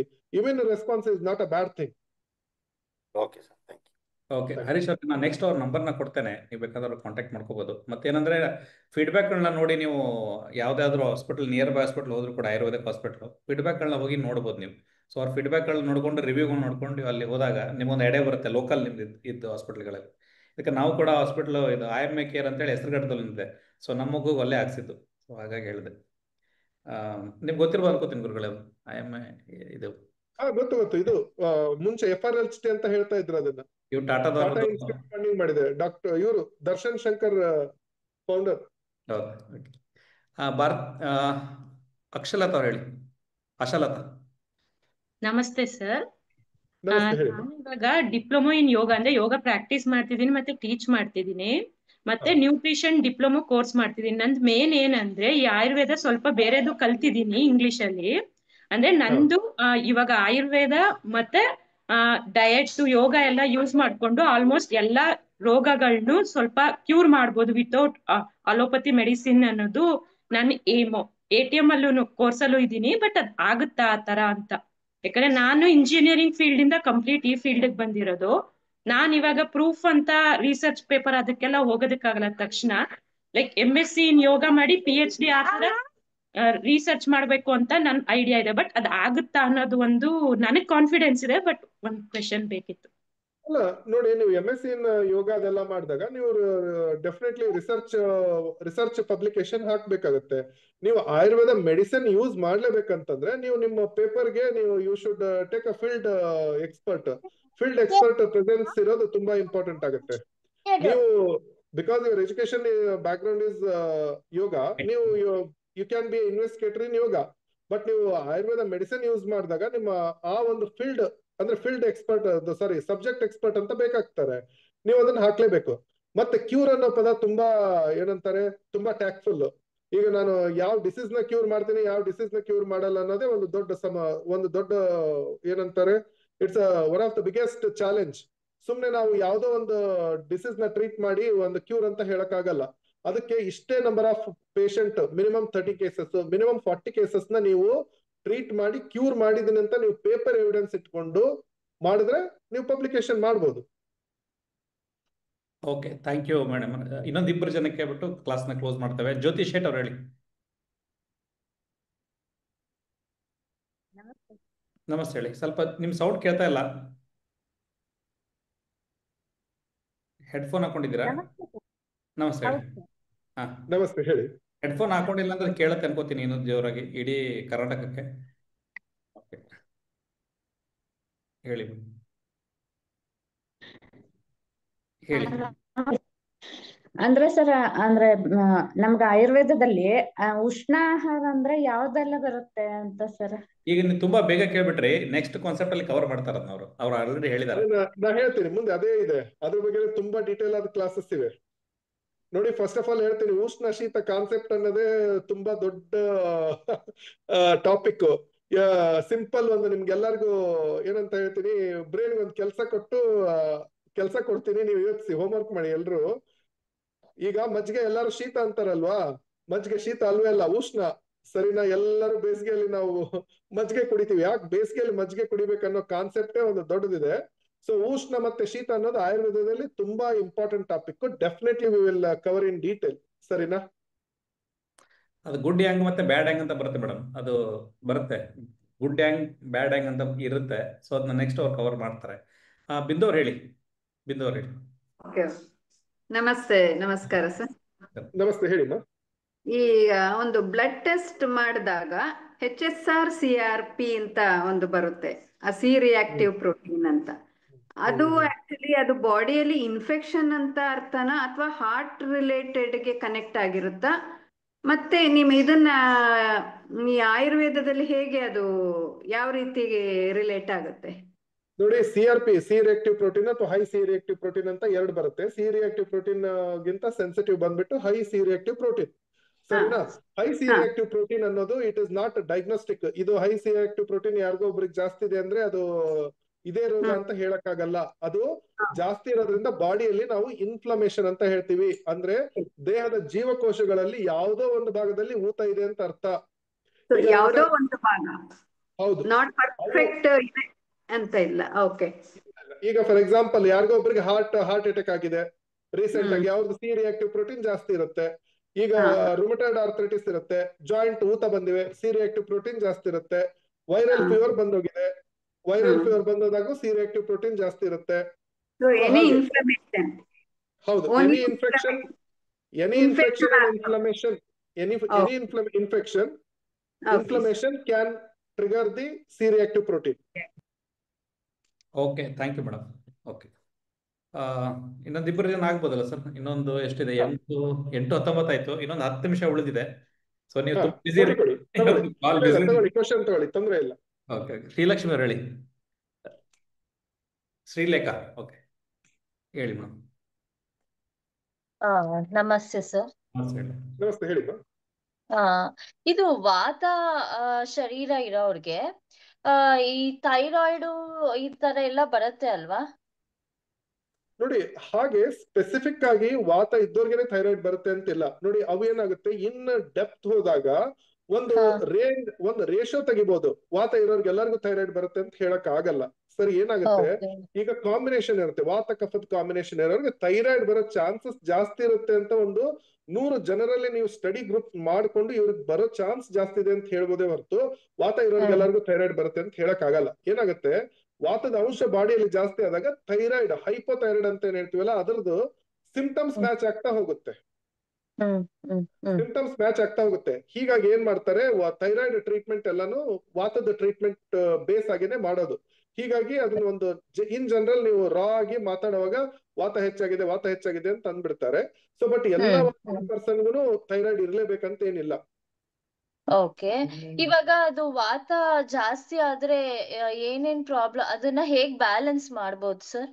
ಅದನ್ನ ಹೇಳ್ತಾರೆ ನೆಕ್ಸ್ಟ್ ಕಾನ್ಸೆಪ್ಟ್ ಅಲ್ಲಿ ಹೇಳ್ತಾರೆ. ಹೇಳ್ತೀನಿ. Okay okay okay. ಅವ್ರದ್ದು ಆಕ್ಚುಲಿ ವಾತ ಬಾಡಿ ಅನ್ಕೋತೀನಿ ಸರ್, ಹೆಚ್ಚು ಕಡಿಮೆ. ಯಾರು ತೆಳ್ಳಗಿರ್ತಾರೆ, ತುಂಬಾ ಆಕ್ಟಿವ್ ಆಗಿರ್ತಾರೆ, ಅವರು ವಾತ. ಯಾರು ಸಿಟ್ಟು ಮಾಡ್ಕೋತಾರೆ, ಈ IT ಕಂಪ್ನಿಗಳಲ್ಲಿ ವರ್ಕ್ ಮಾಡೋರೆಲ್ಲ ಪಿತ್ತ ಪ್ರಕೃತಿಯವರು. ಈ ಮ್ಯಾನೇಜರ್ಸ್ಗಳೆಲ್ಲ ಇರ್ತಾರೆ ನೋಡಿ, ಈ ಬಾಸ್ಗಳು ಇರ್ತಾರಲ್ಲ, ಒಂದೇ ಕಡೆ ಕುಂತು ಅದ್ ಮಾಡಿ ಇದ್ ಮಾಡಂತಿರೋದು ಅವರೆಲ್ಲ ಇದು ಕಫ ಪ್ರಕೃತಿಯವರು. ಕಫ ಅವರು ತುಂಬಾ ದಪ್ಪ ಇರ್ತಾರೆ, ಪಿತ್ತ ಅವರು ಸ್ವಲ್ಪ ಇರ್ತಾರೆ ಮೀಡಿಯಮ್, ವಾತ ಇದ್ದವ್ರು ಫುಲ್ ತೆಳಗಿರ್ತಾರೆ, ತುಂಬಾ ಆಕ್ಟಿವ್ ಆಗಿರ್ತಾರೆ. ಅದೇನೋ ಮಂತ್ರನೂ ಇದೆ ಅಲ್ಲ ಗುರುಗಳೇ, ಕಫಂ ಪುಂಗ ಪಂಗ ಅಲ್ಲಲ್ಲ, ಅದು ಬಂದ್ಬಿಟ್ಟು ಅದು ವಾತದ ಇಂಪಾರ್ಟೆನ್ಸ್. ಅದು ಪಿತ್ತಂ ಪಂಗು ಕಫಂ ಪಂಗು ಪಂಗು ಮಲಧಾತವ. ಸೊ ಏನಾಗುತ್ತೆ, ವಾತ ಇಲ್ದೆ ದೇಹದಲ್ಲಿ ಪಿತ್ತ ಕೆಲಸ ಮಾಡಲ್ಲ, ಕಫ ಕೆಲಸ ಮಾಡಲ್ಲ, ಮಲ ಅಂದ್ರೇನು, ಸ್ವೆಟ್, ಯುರಿನೇಷನ್ ಯಾವ್ದು ಕೆಲಸ ಆಗಲ್ಲ. ಸೊ ಒಬ್ಬ ಮನುಷ್ಯನಿಗೆ ದೇಹದಲ್ಲಿ ಅಂದ್ರೆ ಈಗ ಮೋಡಗಳು ಹೇಗೆ ಗಾಳಿ ಇಲ್ಲದೆ ಮೂವ್ ಆಗಲ್ವೋ ಅದೇ ರೀತಿ ಯಾವ್ದು ಇವು ಮೂವ್ ಆಗಲ್ಲ ಅಂತ ಹೇಳಿ ಬರುತ್ತೆ ಕಾನ್ಸೆಪ್ಟ್. ಅದು ವಾತದ ಇಂಪಾರ್ಟೆನ್ಸ್ ಹೇಳ್ಕೊಡಕ್ಕೆ ಶ್ಲೋಕ. ಓಕೆ ಪ್ರಕಾಶ್ ಕುಮಾರ್ ಅವ್ರು ಹೇಳಿ. ಎಲ್ಲ ಹೆಣ್ಮಕ್ಳು ಕೇಳ್ತೇವೆ ಅಂತ ಕಂಪ್ಲೇಂಟ್ ಮಾಡ್ತಾರೆ. ಹೇಳಿ ಸರ್ ಪ್ರಕಾಶ್ ಅವ್ರು ಹೇಳಿ. ನಿಮ್ದು ಅನ್ಮ್ಯೂಟ್ ಆಗ್ತಾ ಇಲ್ಲ ಪ್ರಕಾಶ್ ಅವರೇ. ಓಕೆ, ವಾಣೇಶ್ ಅವ್ರು ಹೇಳಿ. ಸರ್ ನಮಸ್ತೆ. ನಮಸ್ತೆ, ಹೇಳಿ.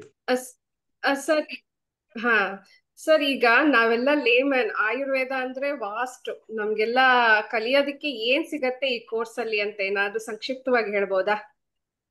ನೋಡಿ, ಇವಾಗ ನಾನು ಇವತ್ತು ಇಂಟ್ರೊಡಕ್ಷನ್ ಕೊಟ್ಟಿದ್ದೀನಿ. ಬೇಸಿಕ್ ಪ್ರಿನ್ಸಿಪಲ್ ಅಂದ್ರೆ ಮೂಲಭೂತ ಸಿದ್ಧಾಂತಗಳ ಬಗ್ಗೆ ಸ್ವಲ್ಪ ಹೇಳಿದ್ದೀನಿ.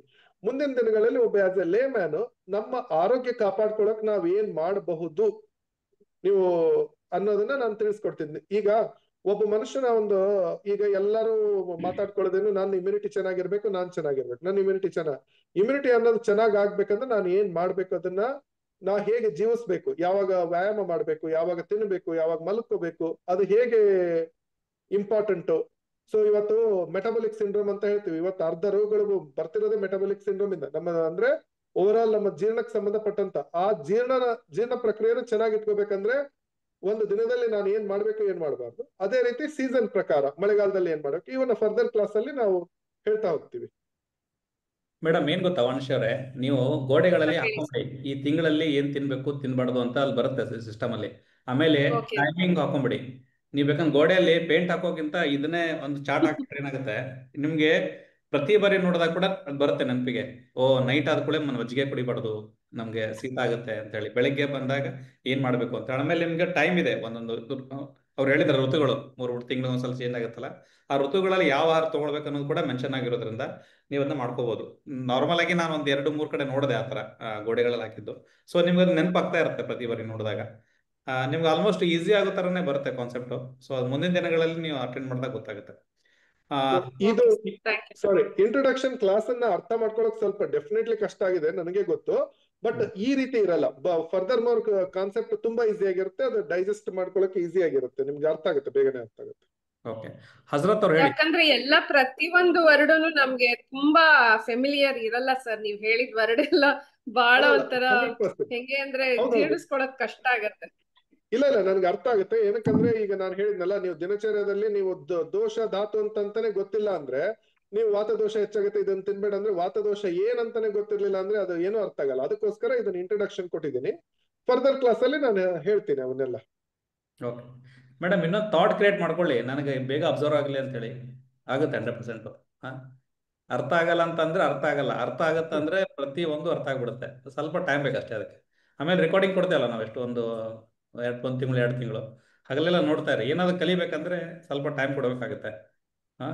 ಎಷ್ಟೋ ಕಂಪ್ನಿಗಳಿಗೆ ಕೆಲಸ ಮಾಡ್ತಾರೆ, ಮನೆಯಲ್ಲಿ ಖಾಲಿ ಇರ್ತೀರಾ, ಅವನ ಕೆಲಸ ಮಾಡ್ತಿರ್ತೀರಾ, ಬಟ್ ಅದು ಲೈಫಲ್ಲಿ ಮುಂದೆ ನಿಮಗೆ ಏಜ್ ಆದ ಕೂಡ ಹೆಲ್ಪ್ ಆಗುತ್ತಲ್ಲ ಗೊತ್ತಿಲ್ಲ. ಬಟ್ ಈ ಕಾನ್ಸೆಪ್ಟ್ಗಳು 100% ಯೂಸ್ ಆಗುತ್ತೆ. ಸ್ವಲ್ಪ ರಿಪೀಟ್ ಮಾಡಿ ನೋಡ್ತಾ ಇರಿ, ನಿಮ್ಗೆ ಯಾರು ಕೂಡ ಹೊರಗಡೆ ಹಣ ಹೋಗಲ್ಲ ನಿಮ್ದು ಇದೆಲ್ಲ ಕಲ್ತಾಗ. Okay, thank you. ಹೇಳಿ ಸರ್. ನಮಸ್ತೆ. ನಮಸ್ತೆ. ಸರ್, ಈಗ ನಾವು ಈಗ ಏನಾಗೈತಿ, ATM ಕೋರ್ಸ್ಗಳು ಎಲ್ಲ ಮಾಡಿದ್ಮೇಲೆ ದಯಾನಂದ್ ಸರ್ ಕೈಯಲ್ಲಿ ಮತ್ತು ಪ್ರವೀಣ್ ಕುಮಾರ್ ಸರ್ ಕೈಯಲ್ಲಿ ಏನೈತಲ್ಲ, ಈ ಎಲ್ಲ ನಾವು ಪೇಷಂಟ್ಗೆ ಟ್ರೀಟ್ ಮಾಡ್ತೀವಿ. ಈಗ ನಿಮ್ಮ ಟ್ರೈನಿಂಗ್ ತಗೊಂಡ್ಮೇಲೆ, ನಿಮ್ ಕೋರ್ಸ್ ಮಾಡಿದ್ಮೇಲೆ ನಿಮ್ಮದನ್ನ ತಗೊಂಡು ನಾವು ಯಾವ ತರ ಜನಕ್ಕೆ ಟ್ರೀಟ್ ಮಾಡಬಹುದು? ನಮಗಿದು ನಿಮ್ಮಿಂದ ತಗೊಂಡ್ಮೇಲೆ ನಾವು ಟ್ರೀಟ್ ಮಾಡಕ್ ಆಪ್ಷನ್ಸ್ ನಮ್ಗೆ ಕೊಟ್ಟಿರ್ತೀರಾ ಹೆಂಗೆ? ಅಲ್ಲ ನೋಡಿ, ಫಸ್ಟ್ ಆಫ್ ಆಲ್ ನಾನು ಮಾತಾಡ್ತಿರೋದು ಯಾವುದೇ ನೀವು ಟ್ರೀಟ್ಮೆಂಟ್ ಮಾಡಿ ಅದಕ್ಕೆಲ್ಲ ಬೇಸ್ ಬರದೇ ದಿನಚರ್ಯ. ನಾನು ಅದೇ ಹೇಳ್ತಿದ್ದೆ. ಈಗ ಒಬ್ಬ ಮನುಷ್ಯ ನೀವು ಏನು ಫಾರ್ ಎಕ್ಸಾಂಪಲ್ ಸ್ವರ್ಣ ಬಿಂದು ಹಾಕ್ಸ್ತೀರಾ ಅಂತ ಇಟ್ಕೊಳ್ಳಿ. ನೀವು ಸ್ವರ್ಣ ಬಿಂದು ಸರ್ ಹಾಕ್ಸಿ ಯಾವಾಗ್ಲೂ ಮಲ್ಕೊಳ್ಳೋದು, ಯಾವಾಗ್ಲೂ ಎದ್ದೇಳೋದು, ಯಾವಾಗ್ಲೂ ತಿನ್ನೋದಂದ್ರೆ ಆರೋಗ್ಯ ಬರಲ್ಲ. ಆ ರೀತಿ ಪ್ರತಿಯೊಂದು ಕೆಲಸಗಳು ಯಾವ ಟೈಮಲ್ಲಿ ಮಾಡ್ಬೇಕು, ಯಾಕೆ ಮಾಡ್ಬೇಕು, ಅವಕ್ಕೆ ಅದರದೇ ಆದ ಸೈಂಟಿಫಿಕ್ ಬ್ಯಾಕ್ ಗ್ರೌಂಡ್ ಇದೆ. ಅದನ್ನ ನೀವು ಅರ್ಥ ಮಾಡ್ಕೊಂಡಾಗ ಏನಾಗುತ್ತೆ, ನೀವು ಕೊಡುವಂತ ಮೆಡಿಸಿನ್ ಬೇಗ ಆಕ್ಟ್ ಆಗುತ್ತೆ. ನೀವು ಎಲ್ಲಿ 10% ರಿಸಲ್ಟ್ ನೋಡೋಲ್ಲ, ಈ ಕಾನ್ಸೆಪ್ಟ್ ನ ನೀವು ಇನ್ವಾಲ್ವ್ ಮಾಡ್ಕೊಂಡ್ರೆ ಇನ್ನು ಬೇಗ ನಿಮ್ಗೆ 10% ರಿಸಲ್ಟ್ ಸಿಗೋಲ್ಲಿ ನಿಮ್ಗೆ 60% ಸಿಗುತ್ತೆ. ಈಗ ಇದನ್ನ ಆಟೋಇಮ್ಯೂನ್ ಡಿಸೀಸಸ್ ಅಂತ ಹೇಳ್ತೀವಿ. ಈಗ ರುಮಟಾಯ್ಡ್ ಆರ್ಥೈಟಿಸ್ ಇರ್ಬೋದು, ಸೋರಿಯಾಸಿಸ್ ಇರ್ಬೋದು. ಇದರಲ್ಲಿ ನಿಮ್ಗೆ ಟ್ರೀಟ್ಮೆಂಟ್ ಸಕ್ಸಸ್ ರೇಟ್ ಬೇಕು ಅಂದ್ರೆ ನೀವು ಆ ಮನುಷ್ಯ ದಿನಚರ್ಯ ಫಾಲೋ ಮಾಡ್ಲೇಬೇಕು. ಯಾರು ರಾತ್ರಿ ಎಲ್ಲ ಎದ್ದಿರ್ತಾರಲ್ಲ, ಅವ್ರಿಗೆ ಅದೇ ರಾತ್ರಿಯಲ್ಲಿ ಎದ್ದಿರೋಂಥ ಎಷ್ಟೋ ಜನರಿಗೆ ಅವರು ಡಿಪೆಂಡ್ ಅಪಾನ್ ಅವ್ರ ಪ್ರಕೃತಿ ಮೇಲೆ ಕೆಲವೊಂದು ಡಿಸೀಸಸ್ ಬರೋದು ಪಕ್ಕ. ಸೊ ರಾತ್ರಿನೇ ಯಾಕೆ ಮಲ್ಕೋಬೇಕು, ನಾ ಯಾಕೆ ಹಗಲ್ ಮಲಗಬಾರ್ದು, ಇವೆಲ್ಲ ಒಂದು ನೀವು ಅರ್ಥ ಮಾಡ್ಕೊಂಡ್ರೆ ನಿಮ್ಮ ಪ್ರಾಕ್ಟೀಸ್ ಅಲ್ಲಿ ಅದನ್ನ ಅಡಾಪ್ಟ್ ಮಾಡ್ಕೊಂಡ್ರೆ ನಿಮ್ ಪೇಷಂಟ್ ಹೇಳಿದ್ರೆ ಡೆಫಿನೆಟ್ಲಿ ನಿಮ್ಮ treatment success rate will become multifold. Okay sir, thank you sir, thank you. ಹಜರತ್ ಅವ್ರ ಏನ್ ಗೊತ್ತಾ, ಆಗಲೇ ಹೇಳಿದ್ರು ನೋಡಿ ಅವರು, ಒಂದೊಂದು ನಿಮ್ಮ ಪ್ಲೇಸ್ ಅಲ್ಲಿ ಒಂದೊಂದು ಇರುತ್ತೆ ಅಂತೇಳಿ. 150 ಕಿಲೋಮೀಟರ್ ಅಂತ ನಾವು ನಾರ್ಮಲ್ ಆಗಿ ನಾನು ಕೇಳಿದ್ದನ್ನ 150 ಕಿಲೋಮೀಟರ್ ಎಲ್ಲಿ ಸಿಗುತ್ತೆ ನಾವು ತಗೊಳ್ಬೇಕು ಅಂತೇಳಿ. ಒಂದ್ ಯಾರಾದ್ರೂ ಟ್ರಾನ್ಸ್ಫರ್ ಬಂದಿರ್ತಾರೆ, ಅವರು ಅಲ್ಲಿ ಫುಡ್ಗಳನ್ನ ತಗೋತಾ ಇರ್ತಾರೆ. ಫಾರ್ ಎಕ್ಸಾಂಪಲ್ ಈ ಮಂಗಳೂರು ಸೈಡ್ ಬಂದಾಗ ವೈಟ್ ರೈಸ್ ಜಾಸ್ತಿ ತಿನ್ನೋದ್ರಿಂದ ಹೀಟ್ ಜಾಸ್ತಿ ಆಗುತ್ತೆ ಬಾಡಿಯಲ್ಲಿ. ಸೊ ನಿಮ್ ಪೇಷಂಟ್ ಏನಾದ್ರು ಬಂದಾಗ ನೀವು ಹೇಳ್ಬೋದು, ನೀವು ಆ ರೈಸ್ ಬದಲಿ ನೀವು ಕುಚಲಕ್ಕಿನ ಪ್ರಿಫರ್ ಮಾಡಿ, ದೇಹ ತಂಪಾಗುತ್ತೆ ಅಂತ ಹೇಳಿ. ಸೊ ಅವ್ರದ್ದೇನಂದ್ರೆ ಲೋಕಲ್ ಯಾವ ತರ ನೀವು ಲೋಕಲ್ ಸಿಕ್ಕಿರುವಂತ ಆಹಾರಗಳನ್ನ ಹೇಗೆ ತಗೊಳ್ಬೋದು, ಎಷ್ಟು ಕಿಲೋಮೀಟರ್ ಚೇಂಜ್ ಆಗುತ್ತೆ, ಮತ್ತೆ ಇದೇ ಕಾನ್ಸೆಪ್ಟ್, ಬೇಸಿಕ್ ಕಾನ್ಸೆಪ್ಟ್ ಗೊತ್ತಿದ್ರೆ ದೊಡ್ಡ ದೊಡ್ಡ ಸಮಸ್ಯೆಗಳು ಕೂಡ ಕೌಂಟರ್ ಮಾಡ್ಬೋದು. ಎಲ್ಲಾನು ಮೆಡಿಸಿನ್ ಇಂದ ಅವ್ರು ಹೇಳಿದಾರೆ ನೋಡಿ, ಎಲ್ಲಾ ಮೆಡಿಸಿನ್ ಇಂದ ಆಗಲ್ಲ, ದಿನಚರ್ಯ ಅಂತ ಹೇಳಿ. ದಿನಚರ್ಯ ಏನಾದ್ರು ಹೇಗೆ ಮೇಂಟೈನ್ ಮಾಡ್ಬೇಕು ಅಂತ ಹೇಳಿ ನೀವು ನೋಡ್ಕೋಬಹುದು ಅದ್ರಲ್ಲಿ ಕ್ಲಾಸ್ಗಳಲ್ಲಿ. ಓಕೆ ಸರ್, ಇದು ಕೊನೆಯ ಬಾರಿ ಒಬ್ಬರಿಗೆ ಯಾರು ಡಾಕ್ಟರ್ ಓಕೆ ಇಲ್ಲ ಬರ್ತಾರೆ, ದಾಕ್ಷಾಯಣಿ ಹೇಳ್ಬಿಡಿ ಕೊನೆ ಬಾರಿ. ಸರ್ ನಮಸ್ತೆ. ಸರ್ ಇದು ಗೋಮೂತ್ರದ ಬಗ್ಗೆ ಅಲ್ಲ ಸರ್, ಅದು ಇನ್ನೊಂದ್ಸತಿ ಹೇಳ್ಬೋದಾ? ಆಮೇಲೆ ಇನ್ನೊಂದು ಇದು ಸ್ವರ್ಣ ಭಸ್ಮ ಅಂತ ಹೇಳಿದ್ರಿ, ಎಷ್ಟು ವರ್ಷದ ಮಕ್ಕಳಿಗೆ ಇದು ಹಾಕಿದ್ರೆ ಒಳ್ಳೇದು, ಎಷ್ಟು ಇಯರ್ ಒಳಗಡೆ ಮಕ್ಕಳಿಗೆ, ಇದ್ರ ಬಗ್ಗೆ ಸ್ವಲ್ಪ ಸುವರ್ಣ ಭಸ್ಮ ಅನ್ನೋದು ನೀವು ಹುಟ್ಟಿದ ಆರಂಭದಿಂದ ಸಾಯೋವರೆಗೂ ಯಾರಾದ್ರೂ ತಗೋಬಹುದು. ಅದು ಬೇಸ್ಡ್ ಆನ್ ಡಾಕ್ಟರ್ಸ್ ರೆಕಮೆಂಡೇಶನ್, ಸರಿನಾ? ಸೊ ನೋಡಿ, ಆ ಸುವರ್ಣ ಭಸ್ಮ ಅನ್ನೋದು ರೋಗ ನಿರೋಧಕ ಶಕ್ತಿಗೂ ಯೂಸ್ ಆಗುತ್ತೆ, ರೋಗ ಟ್ರೀಟ್ ಮಾಡೋದಕ್ಕೂ ಹೆಲ್ಪ್ ಆಗುತ್ತೆ. ಫಾರ್ ಎಕ್ಸಾಂಪಲ್ ಹೇಳಿ, ಯಾವ ತರ ರೋಗ? ಅಲ್ಲಲ್ಲ, ಅದನ್ನೇ ಹೇಳ್ತಿದ್ರಿ. ಈ ಕ್ಯಾನ್ಸರ್ ಟ್ರೀಟ್ಮೆಂಟ್ ಯೂಸ್ ಮಾಡ್ತೀವಿ. ರೊಮಟಾಯ್ಡ್ ಆಟೋಇಮ್ಯೂನ್ ಡಿಸೀಸ್ ಏನಂತೀರಿ, ರೊಮಟಾಯ್ಡ್ ಆರ್ಥರೈಟಿಸ್, ಥೈರಾಯ್ಡ್ ಕೇಸಸ್ ಅಲ್ಲಿ ಯೂಸ್ ಮಾಡ್ತೀವಿ. ಸೊ ಆ ಸುವರ್ಣ ಭಸ್ಮ ಅನ್ನೋದು ಪರಿಧಿ ತುಂಬಾ ದೊಡ್ಡದು. ನೀವು ನಾನು ಎಲ್ಲಾ ಡಿಸೀಸಸ್ ಅಲ್ಲೂ ಯೂಸ್ ಮಾಡ್ತೀನಿ ಅಂತ ಹೇಳ್ಬೋದು. ಮೇನ್ ಕ್ಯಾನ್ಸರ್ ತುಂಬಾ ಎಲ್ಲಿ ನಾವು ಆಯುರ್ವೇದದಲ್ಲಿ ಓಜ ಅಂತ ಹೇಳ್ತೀವಿ, ಎಲ್ಲೆಲ್ಲಿ ಓಜ ಕ್ಷಯ ಆಗುತ್ತಲ್ಲ ಅಲ್ಲಲ್ಲಿ ನಾವು ಬಂಗಾರದ ಭಸ್ಮ ಯೂಸ್ ಮಾಡ್ತೀವಿ. ಅದು ಬಿಟ್ಟು ಒಬ್ಬ ಮನುಷ್ಯನ ಸ್ಮೃತಿ ಅಂದ್ರೆ ಮೆಮೊರಿ ಪವರ್, ಒಬ್ಬ ಮನುಷ್ಯನ ವಾಕ್ಸ್ಫುಟನ ಅಂದ್ರೆ ವಾಕ್ಚಾತುರ್ಯ ಏನಾಗುತ್ತೆ, ಬಂಗಾರದ ಭಸ್ಮ ಅನ್ನೋದು brain and nervous system function ನ ಶಾರ್ಪ್ ಮಾಡುತ್ತೆ, ಅಲ್ಲಿ ಯೂಸ್ ಮಾಡ್ಬೇಕು. ಅದು ಒಬ್ಬೊಬ್ಬ ಏಜು, ಬಾಡಿ ವೇಟ್ ಇವನ್ನೆಲ್ಲ ನೋಡ್ಕೊಂಡು ಆ ಡೋಸ್ ಚೇಂಜ್ ಆಗ್ತಾ ಹೋಗುತ್ತೆ. ಸೊ ಈಗ ಸುವರ್ಣ ನಾ ಹೇಳಿದೆ, ಚಿಕ್ಕ ಮಕ್ಕಳಲ್ಲಿ ಸುವರ್ಣ ಭಸ್ಮ ಒಂದು ಮಗುಗೆ ಅರೌಂಡ್ 1 mg ಇಂದ 2 mg ಅಥವಾ 3 mg ಮ್ಯಾಕ್ಸಿಮಮ್ ಹೋಗುತ್ತೆ, ಅದಕ್ಕಿಂತ ಜಾಸ್ತಿ ಹೋಗಲ್ಲ. Okay, thank you sir. ಕೊನೆ ಬಾರಿ ಒಬ್ಬರೇ ಸುಧಾರಾಣಿ ಅಂತೇಳಿ ಅವ್ರು ಮೆಸೇಜ್ ಹಾಕಿದ್ದಾರೆ, ಯುವರ್ ಚೀಟಿಂಗ್ ಅಂತ ಹೇಳಿ. ಅದಕ್ಕೆ ಒಂದು ಕೇಳ್ಬಿಡುವ ಸರ್ ಅವ್ರ ಹತ್ರ. ಏನ್ ಹೇಳಿ? ಅಂದ್ರೆ ನಾವು ಕೇಳ್ತಾ ಇಲ್ಲ, ಅವಾಗ ಚೀಟಿಂಗ್ ಮಾಡ್ತಿದ್ದಂತೆ ನಾವು ಅದಕ್ಕೆ. ಹೇಳಿ ಸುಧಾರಾಣಿ ಅವರೇ. ನಮಸ್ಕಾರ ಸರ್. ನಿಮ್ದು ವಿಡಿಯೋ ಆನ್ ಮಾಡ್ಬೇಕು ಸರ್. ಬರ್ತಾ ಇಲ್ಲ? ಆಯ್ತಾಯ್ತು, ಹೇಳಿ. ನಮಸ್ತೆ ಸರ್. ಹೇಳಿ. ಸುಮಾರು ಸಲ ಕ್ಲಾಸ್ ಒಂದೊಂದ್ಸಲ ನಾನು ಆಂಡ್ರೈಸ್ ಮಾಡಿರ್ತೀನಿ, ಬಟ್ ಅದು ಅಂದ್ರೆ ನಿಮ್ಗೆ ಅಷ್ಟೆಲ್ಲ ಜನ ಇರ್ತಾರೆ ಗೊತ್ತಾಗುತ್ತೆ ನಂಗೂನು. ಆಯ್ತು, ಹೇಳಿ. ಸರ್, ಅದು ನನ್ ಮಗನ್ಗೆ ಒಂದ್ ಸ್ವಲ್ಪ ಹೆಲ್ತ್ ಇಶ್ಯೂಸ್ ಇದೆ, ಸ್ವಲ್ಪ ಅದ್ರ ಬಗ್ಗೆ ನನ್ಗೆ ಕೇಳ್ಬೇಕಿತ್ತು. ಮೇಡಮ್ ಒಂದ್ ಕೆಲಸ ಮಾಡ್ತೀರಾ, ಅವ್ರದ್ದು ನಂಬರ್ ಅಡ್ರೆಸ್ ಹಾಕ್ತೇನೆ. ಅವ್ರದ್ದು 4 ಬ್ರಾಂಚ್ ಇದೆ ಈಗ ಬೆಂಗಳೂರಲ್ಲಿ, ನೀವು ಅಲ್ಲಿ ಇನ್ಕ್ವೈರಿ ಮಾಡ್ಬೋದು ಬೇಕಾದ್ರೆ. ಆಯ್ತಾ? ನನ್ಗೆ ಕಲರ್ ಥೆರಪಿ ಅದೂನು ಒಂದ್ ಸ್ವಲ್ಪ ಅಂದ್ರೆ ಆಯುಷ ಮಂಡಲಂದಕ್ಕೂ ನನ್ಗೆ ಅವನಿಗೆ ಒಂದ್ ಸ್ವಲ್ಪ ತೋರ್ಸ್ಬೇಕಿತ್ತು, ಹೆಂಗೆ ಅದನ್ನ ಇದ್ ಮಾಡ್ಕೊಳ್ಳೋದು ಅಂತ. ಇವತ್ತು ಆಯುರ್ವೇದಕ್ಕೂ ಇತ್ತಲ್ವಾ, ಇಬ್ಬರಿಗೂ ಕೇಳ್ಬೋದು ಅಂತ ನಾನು ಹ್ಯಾಂಡ್ ರೈಸ್ ಮಾಡಿದೆ. ಒಂದು ಕೆಲಸ ಮಾಡಿ, ನಮ್ಮ ಆಫೀಸ್ ನಂಬರ್ಗೆ ಕಾಲ್ ಮಾಡಿ. 1200 ನಂಬರ್ ಇದೆ, ನಾಳೆ ಬೆಳಿಗ್ಗೆ 10 ಗಂಟೆಗೆ ಲಾಸ್ಟಲ್ಲಿ 120 ನಂಬರ್ನ ಈಗ ಲಿಂಕ್ ಹಾಕ್ತೇನೆ ನಾನು, ಅದರಲ್ಲಿ ಇರುತ್ತೆ.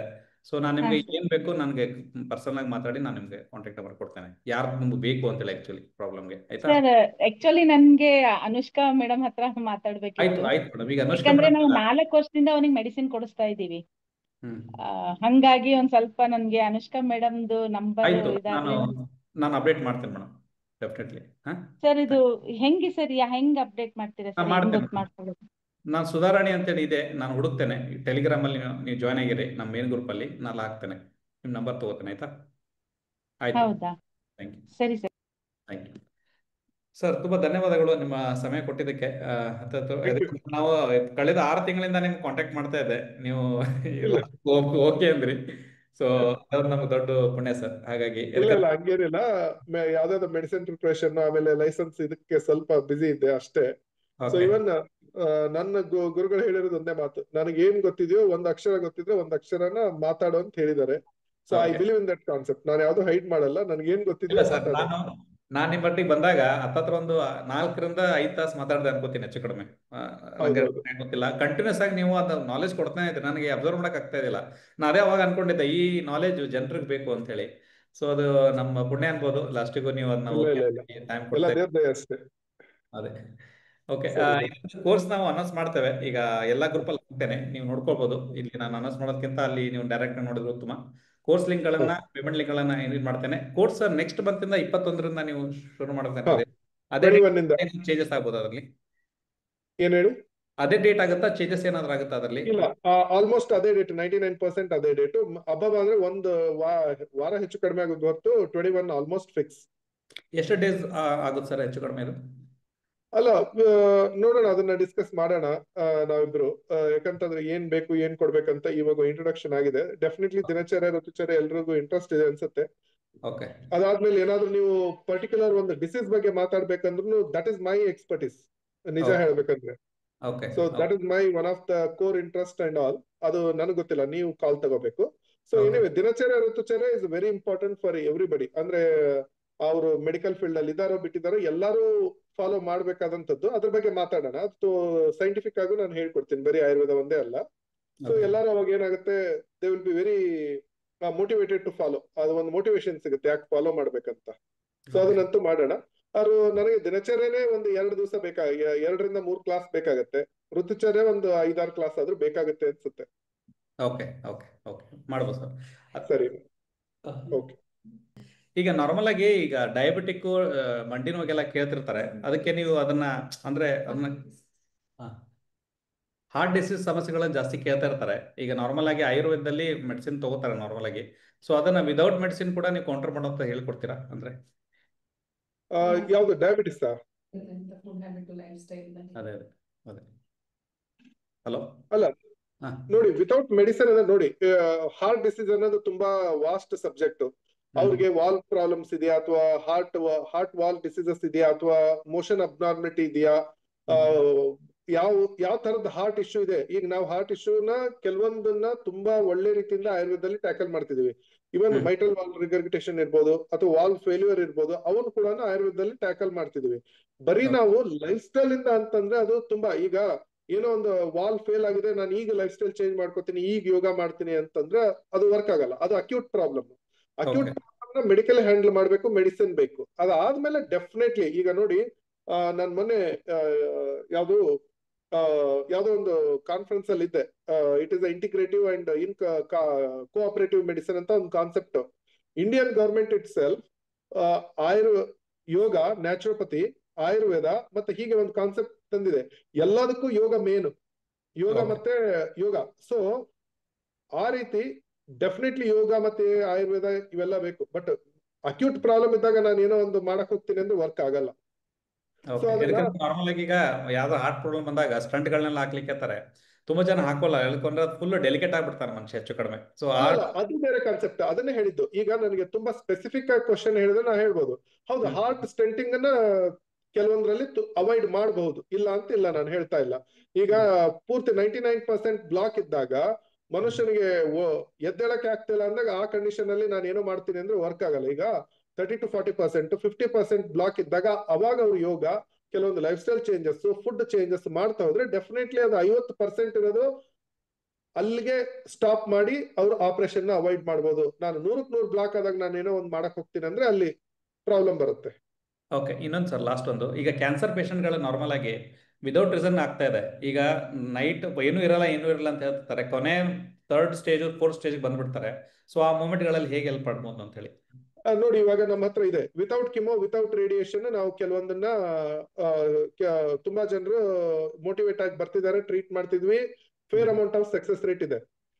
ಅದು 3rd ಸ್ಟೇಜ್ ಅಲ್ಲಿ, ಫೈನಲ್ ಸ್ಟೇಜ್ ಅಲ್ಲಿ ಫಸ್ಟ್ 3 months ಯಾರು ಹೀಗೆ ಆಗುತ್ತಂತ ಗ್ಯಾರಂಟಿ ಕೊಡಕ್ಕಾಗಲ್ಲ. ಅಂಡ್ ಯಾವ ಕ್ಯಾನ್ಸರ್, ಫಾರ್ ಎಕ್ಸಾಂಪಲ್ ಕೊಲೊರೆಕ್ಟಲ್ ಅಂದ್ರೆ ಕರುಳಿನಲ್ಲಿ ಇರುವಂತ ಕ್ಯಾನ್ಸರ್ ಬೇಗ ಸ್ಪ್ರೆಡ್ ಆಗುತ್ತೆ, ಲಿವರ್ಗೆ, ಹೊಟ್ಟೆ ಭಾಗದಲ್ಲಿ. ಅಲ್ಲಿ ನಾವು ತುಂಬಾ ಮೆಡಿಸಿನ್ ಕೊಡ್ಬೇಕಾಗುತ್ತೆ. ಆಮೇಲೆ ಆಪರೇಷನ್ ಕೂಡ, ಈಗ ನಮ್ಮ ಟೀಮ್ ಅಲ್ಲಿ ಮಾಡರ್ನ್ ಆಂಕಾಲಜಿಸ್ಟ್ ಅಂತ ಹೇಳ್ತೀವಿ, ಅಂದ್ರೆ ಕ್ಯಾನ್ಸರ್ ತಜ್ಞರಿದ್ದಾರೆ. ಬರೀ ಆಯುರ್ವೇದ ಟ್ರೀಟ್ಮೆಂಟ್ ಕೊಟ್ಟು ಆಪರೇಷನ್ ಮಾಡಿಸಿ ನಾವು ಟ್ರೀಟ್ಮೆಂಟ್ ಕೊಟ್ಟಿದ್ದೂ ಇದೆ. ಸೊ ಅದು ಯಾವ ಕ್ಯಾನ್ಸರ್ ಅನ್ನೋದ್ರ ಮೇಲೆ ಹೋಗುತ್ತೆ. ಈಗ ಬ್ಲಡ್ ಕ್ಯಾನ್ಸರ್ ಅಲ್ಲಿ acute myeloid leukaemia, blood cancer ಅಲ್ಲಿ ತುಂಬಾ ವೆರೈಟಿ ಇದೆ. ಅಕ್ಯೂಟ್ ಮೈಲಾಯ್ಡ್ ಲ್ಯುಕೇಮಿಯಾ AML ಅಂತ ಹೇಳ್ತೀವಿ, ಅದರಲ್ಲಿ ಒಳ್ಳೆ ಸಕ್ಸಸ್ ರೇಟ್ ಇದೆ. ಸೊ ಅದು ಯಾವ ಕ್ಯಾನ್ಸರ್ ಯಾವ ಲೆವೆಲ್ಗೆ ಸ್ಪ್ರೆಡ್ ಆಗಿದೆ, ಯಾವ ಸ್ಟೇಜ್ ಅಲ್ಲಿ ಇದೆ ಅನ್ನೋದನ್ನ ನೋಡ್ಕೊಂಡು ನಾವು ಹೇಳ್ತೀವಿ. ಎಲ್ಲದಕ್ಕೂ ನಾನು ಕ್ಯೂರ್ ಮಾಡ್ಬಿಡ್ತೀನಿ ಅನ್ನೋದು ತುಂಬಾ ತಪ್ಪು. ಯಾವ ಸ್ಟೇಜ್ ಅಲ್ಲಿ ಇದೆ ಅನ್ನೋದು ನೋಡ್ಕೊಂಡು ನಾವು ಹೇಳ್ಬೋದು. ಅದನ್ನ ಕೌಂಟರ್ ಮಾಡುವಂತ ಪಾಯಿಂಟ್ಸ್ ಗಳನ್ನ ಬೇಸಿಕ್ ಆಗಿ ಹೇಳ್ಕೊಡ್ತೀರಿ ಓವರ್ ಆಲ್ ನನ್ನ ಪ್ರಕಾರ. ಹೇಳೋಣ, ಕ್ಯಾನ್ಸರ್ ಬಗ್ಗೆ ಹೇಳೋಣ, ಅದೇನ್ ತೊಂದರೆ ಇಲ್ಲ. That is one of my favourite topic. ಬೇಕಂದ್ರೆ ನಿಮ್ಗೆ ಆಟೋಇಮ್ಯೂನ್ ಡಿಸೀಸಸ್ ತಗೋಬಹುದು, ಅಂದ್ರೆ ರುಮಟಾಯ್ಡ್ ಆರ್ಥರೈಟಿಸ್, ಸೋರಿಯಾಸಿಸ್, ಆ ಒಂದು ಬಿಗ್ ಬ್ರಾಂಚ್ ಅದು, ಅವನು ಮಾತಾಡೋಣ, ತೊಂದರೆ ಇಲ್ಲ. ಓಕೆ ಗುರುಗಳೇ, ತುಂಬಾ ಧನ್ಯವಾದ ನಮ್ಮ ಟೈಮ್ ಕೊಟ್ಟಿದ್ದಕ್ಕೆ. ಇದು ಕೋರ್ಸ್ ಫೀಸ್ ಗಳನ್ನ ಇನ್ನೊಂದು 5 ರಿಂದ 10 ನಿಮಿಷದಲ್ಲಿ ಹಾಕ್ತೇನೆ, ಎಲ್ಲ ಗ್ರೂಪ್ಗಳಲ್ಲಿ ನೋಡ್ಕೋಬಹುದು. ನೆಕ್ಸ್ಟ್ ಮಂತ್ 21ರಿಂದ ಕಾನ್ಸೆಪ್ಟ್ ಸ್ಟಾರ್ಟ್ ಆಗುತ್ತಿದೆ ವಿತ್ PPT ಸಮೇತ. 70 ರಿಂದ 80 ಸ್ಲೈಡ್ಗಳಿರುತ್ತೆ. ನೀಟಾಗಿ ನೀವು ನೋಟ್ಸ್ ಮಾಡೋಕೆ ತರನೇ PPTಗಳು ಬರುತ್ತೆ. ತುಂಬಾ ವಸ್ತುನಿಷ್ಠವಾಗಿ ಸ್ಪಷ್ಟವಾಗಿ ಆಯುರ್ವೇದನ ಕಲಿಬಹುದು ನೀವು. ಧನ್ಯವಾದ ಸರ್. Thank you. ನಮಸ್ತೆ. ನಮಸ್ತೆ. ಶುಭರಾತ್ರಿ. Thank you.